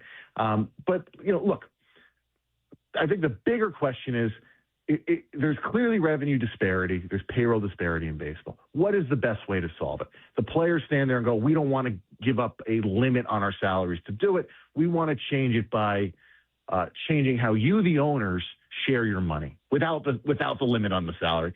And the owners are proposing basically both, saying we want to cut off the player salary piece of it and also alter how we share the money. And so revenue sharing, is kind of a boring topic, but it's going to be so important to how this proceeds. It's not boring to people in Pittsburgh. It's not boring to people in Minnesota. I mean, I have friends in those markets, and I'm sure some of the same folks. I mean, Phil Mackey, who I think does a great job in Minnesota, he loves this proposal. Dejan Kovacevic in Pittsburgh, who's been on this forever to try to help the Pirates fans feel like they can compete every year, and they're just two of probably many. I love the idea of providing hope in Cincinnati and Pittsburgh and Miami and all these markets where I don't know, I can't imagine being a baseball fan and every year thinking I don't really have that much of a chance. Yeah, it's clearly an issue in a slice of the markets in the sport. The fan perception. I think there's layers to this. The league is going to leverage that to its own gain, right? Again, it becomes a question of how do you do it? If everybody kind of works toward that idea of, okay, we want to balance this out. Do you have to do it via a cap or not? And the player position is, look, this is going to cost us a huge amount of money. This is hurting our earnings. Everybody's kind of playing their role here, right? The league. Will it? Is it going to cost the players money? I think we're going to get some more information on this later today. My understanding that the way the players look at just the initial proposal here is that they are coming out no better than they were before, and I believe they think they're losing money. Just looking at the first version of this proposal, but again, it's so early that kind of looking at those exact numbers don't really. It's hard. It's hard without seeing what the league's vision would be. For things like the minimum salary and timed arbitration and so on and so forth here. But look, the fans are getting swept up in economics, right? It's the owners are fighting for what they want. The players are fighting for what they want. nobody's really fighting for the fans except to the extent that it could benefit their own pockets. There's kind of no benevolent actor in this. And that's just how labor negotiations work. It's not really about serving the customer only to the extent that at some point, if you don't serve the customer, you're going to suffer. But they're not there yet. So what do you think the customer wants? Talking to Evan Drellich of The Athletic, what do you think the customer wants? When I think of the sports fan, I would assume the 2 or 3 things that are most important to sports fans are competitive balance and an opportunity for your team to be good most years, an opportunity to retain players in a market so that they don't leave as soon as they become free agents. And then after that, the accessibility of the game, whether it's on TV or streaming or at the ballpark. I mean, aren't those the 3 things fans would care most about? I think they are, Mike. I think where it gets very tricky in baseball is A, understanding the reality of competitive balance, and B, what is the solution and what would the actual effects of the solution be? Now, if you're talking about a cap and a floor system, certainly the closer together you can get those numbers, the more fair it's going to be, right? Mm-hmm. Because what you would end up with, if there was a $100 million band in baseball, you'd end up with the Dodgers still spending close to the top of it, and the Pirates still spending at the bottom. And everybody's going to just fall back into their old cycles, right? And so the question kind of becomes, how many more playoff appearances, are the smaller market teams guaranteed here? How many more World Series wins are they guaranteed here? And the trouble, in a way, for the owners is that baseball is such a random sport, and we know this, right? Nobody has figured out this is the key to winning in the postseason. There's been no study that's determined the factor that does it. Obviously, a little bit more money helps you rather than not. I mean, don't tell that to Mets fans, right? But so you basically end up in an argument when it comes to competitive balance over perception and reality. What is the actual state of competitive balance compared to the NBA, to the NFL? Does it matter that the Chiefs and the Pats go to 15 straight AFC championship games? Is that reflective of competitive balance? And so you can go really deep down a rabbit hole, but everybody's got to kind of start the conversation on the same point. And I think the reality is most fans don't start at the same point. Everybody has their own view of how this works and how it could work better, and so it's a question of criteria. I think what's funny to me about it, I love that answer. I think part of what's interesting to me about it is I actually think that the answer probably lies in both of these proposals. If you were to just take the owners and, force these 15 teams or so to spend somewhere between $10 and $100 million extra every year, who would they spend it on? They'd spend it on largely overpriced veterans who may or may not actually help their team win. I mean, there's something to the fact that a lot of the teams on the need to spend more list are the teams that are currently in a playoff position across baseball. Young players and the youth movement has absolutely been a factor. So how could there, I just hope, I should say, that there's some middle ground where they look at each other and say, all right, we'll take the cap and floor, and we'll also take more money for guys in the first 5 or 6 years, because that should benefit everybody. Yeah. I think it's a litmus test for how the individual fan kind of applies their views of fairness. Mm-hmm. I think baseball is a little unique compared to the other sports in so much as how much is it going to move the needle, right? If you have a $50 million delta between the ceiling and the floor, how many more playoff appearances does that mean XYZ team is going to get? Right. And then you look at the other leagues, you still see arguments over, well, the middle class is getting the funny thing is the same set of problems that exist, I maybe not to the same degree, come up in hockey. They come up in basketball. They come up in, there's this vision that, well, if baseball had a salary cap, you'd kind of fix it all. And I don't think if you look at the other leagues, you look and go, yeah, they've really figured it all out. Because you still have dominant teams. You still have teams that are useless for decades. Somebody grew up a Knicks fan. It's it's a question of selling hope at a certain point. Last thing for you, what happens next? What do the next few months bring us in this conversation?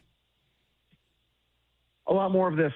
A lot more of people trying to break down what the competitive balance situation is in baseball. What would be improved? How much would it be improved with the cap system? The particulars of it. They're going to go back and forth for a while. The current contract expires in December. Likely at that point there will not be a deal, so the owners will start a lockout.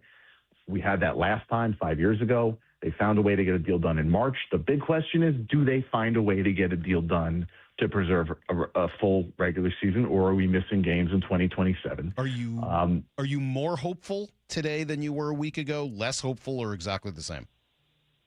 Exactly the same. They are not speaking the same languages at this point. I wouldn't expect them to. The opening proposals, everybody's asking for the moon and the stars. You're kind of giving your idealized version. The question's going to be, really, I think, on the owner side, because the players historically have said, we are willing to miss a ton of time for this. Let's assume that is still true. So then on the owner side, the question is it worth it to you?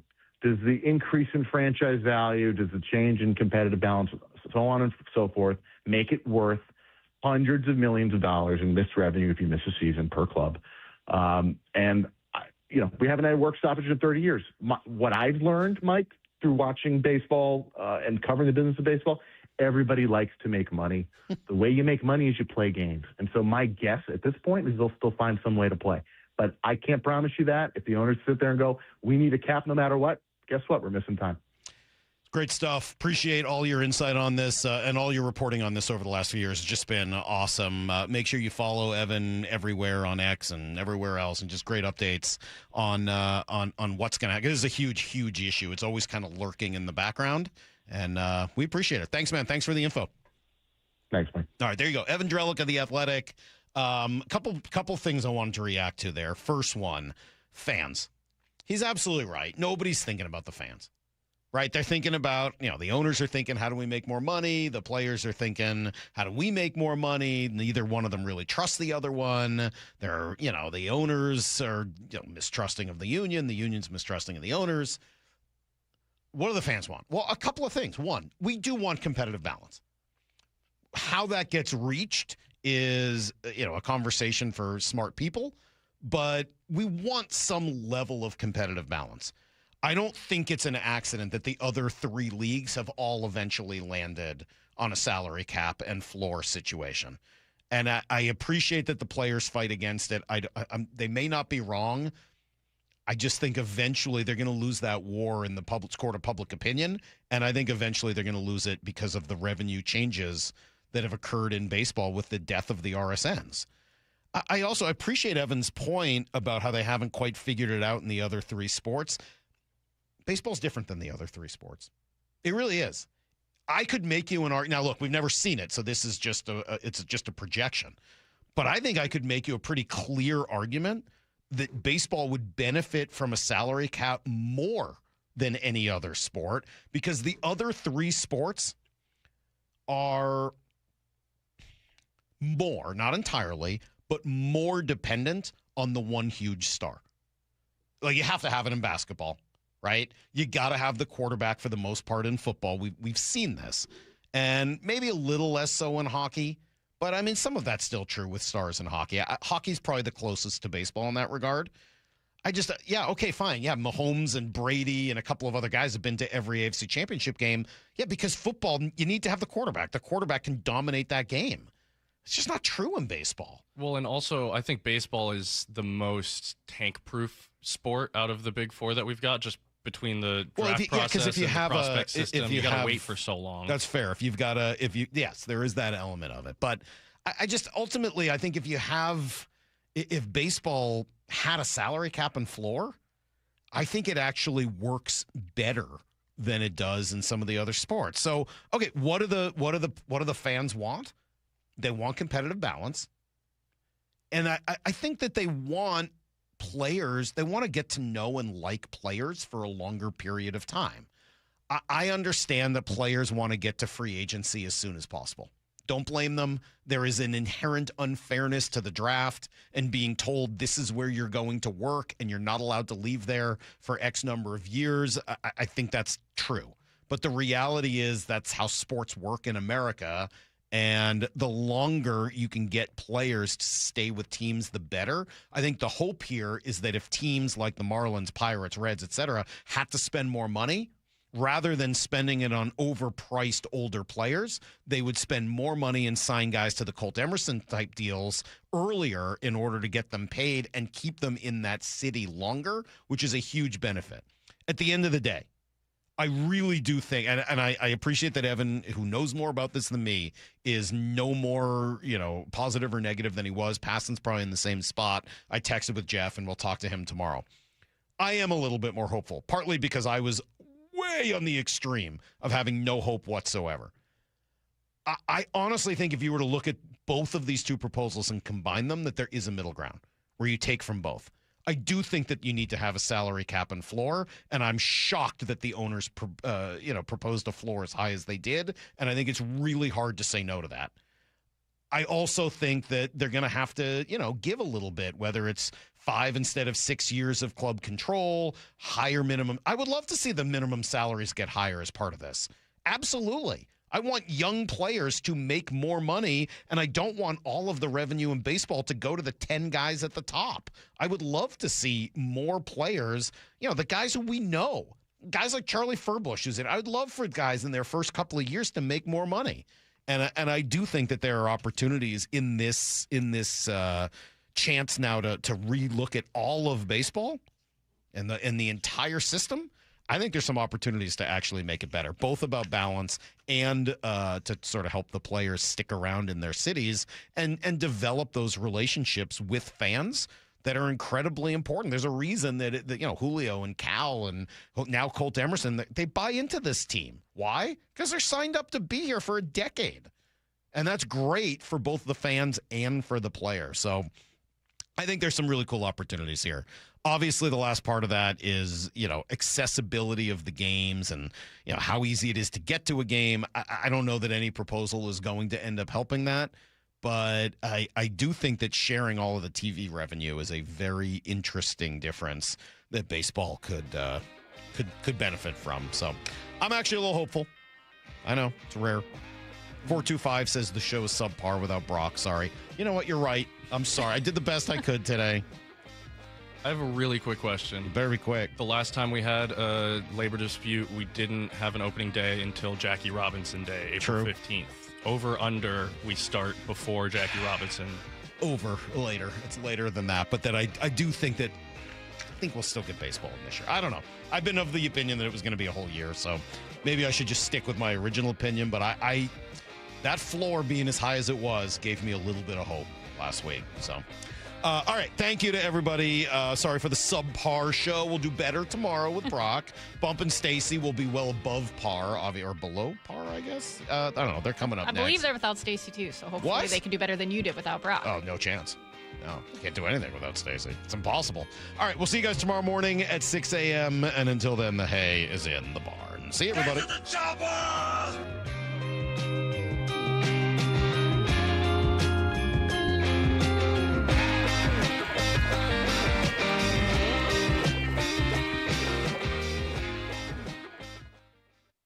Party time at T-Mobile Park in the sunshine. The M's are on a roll. On fire. They've won 6 in a row. They've really pitched well. They've hit well. Tonight, the homestand continues in the first of 3 against the Mets. Emerson Hancock takes the mound as the Mariners go for 7 straight wins. First pitch at 6:30, 5:30 pregame. Hang a star on that one, a thing of beauty. Go inside the Mariners' current surge at seattlesports.com. What if you could have the most reliable fiber-powered Wi-Fi? And get this, what if you could keep it at the same price for 5 years? During the Xfinity Summer Savings Event, now through June 15th, new customers can get our best price on gig Wi-Fi, just $50 a month for 5 years. And get online in minutes with same-day Wi-Fi. It's Wi-Fi that finds and fixes problems before you even notice them, like super intelligent Wi-Fi with a 6th sense. Plus, add one line of Xfinity Mobile Select and you can save an average of $60 a month over Verizon and AT&T. You can even try it free for a year. Lock in your price and unlock the possibilities during the Xfinity Summer Savings Event. Get it now at Xfinity.com. Xfinity. Imagine that.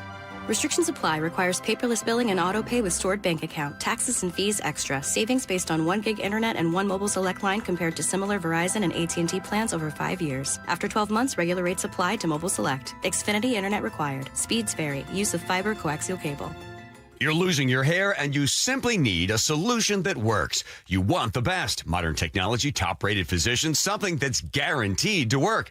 Guys, you need world-class Dr. Perungo and his team at Advanced Hair. Advanced Hair has completely redefined hair restoration. From the experience itself to their unmatched results. Receding hairline, bald spot, thinning hair, maybe all three like I had. Get your hair back with Advanced Hair's simple one-day treatment that begins to regrow your own natural hair the very next day. Advanced Hair has changed tens of thousands of lives, including mine. And get this, Advanced Hair is once again the winner of the 425 Business of the Year. For your free consultation, call 425-449-8185. Right now, you'll get $250 off and 250 free hair grafts.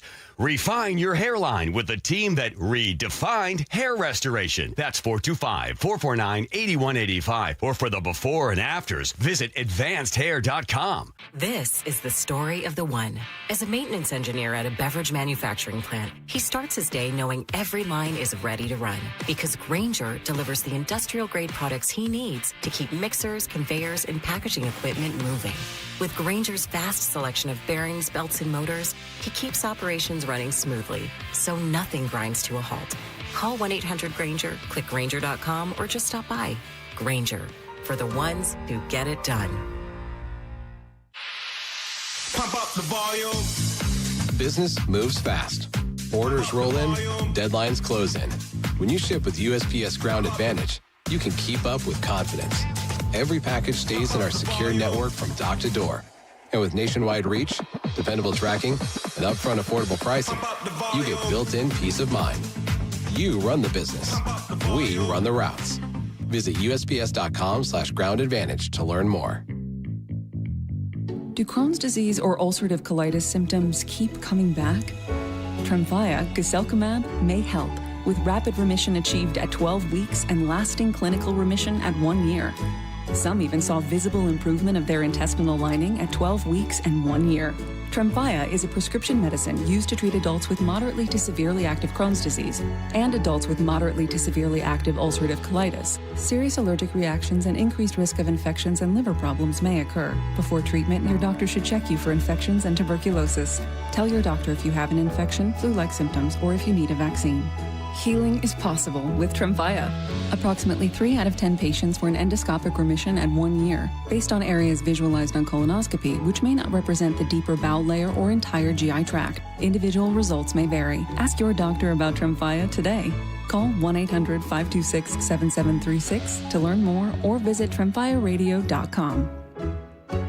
I remember brushing my hair and looking down and thinking, oh my gosh, do I have any hair left? I used to look at women with thick, beautiful hair and think, why doesn't my hair look like that? My thinning hair is making me feel so old. If you want thick, healthy, gorgeous hair, then you need Hair Volume from New Nordic. With clinically proven ingredients like apple extract, biotin, and millet, Hair Volume nourishes your hair follicles to promote thicker, healthier-looking hair. Say goodbye to shedding, thin, and dull hair, and hello to thick, healthy hair with Hair Volume. Since taking Hair Volume, the shedding has all but stopped. Now, instead of being jealous of other women's hair, I have friends who are jealous of mine. My hairdresser couldn't believe the difference in my hair. Now she's using Hair Volume too. Available as a tablet or delicious gummy, Hair Volume is available online at Amazon and New Nordic US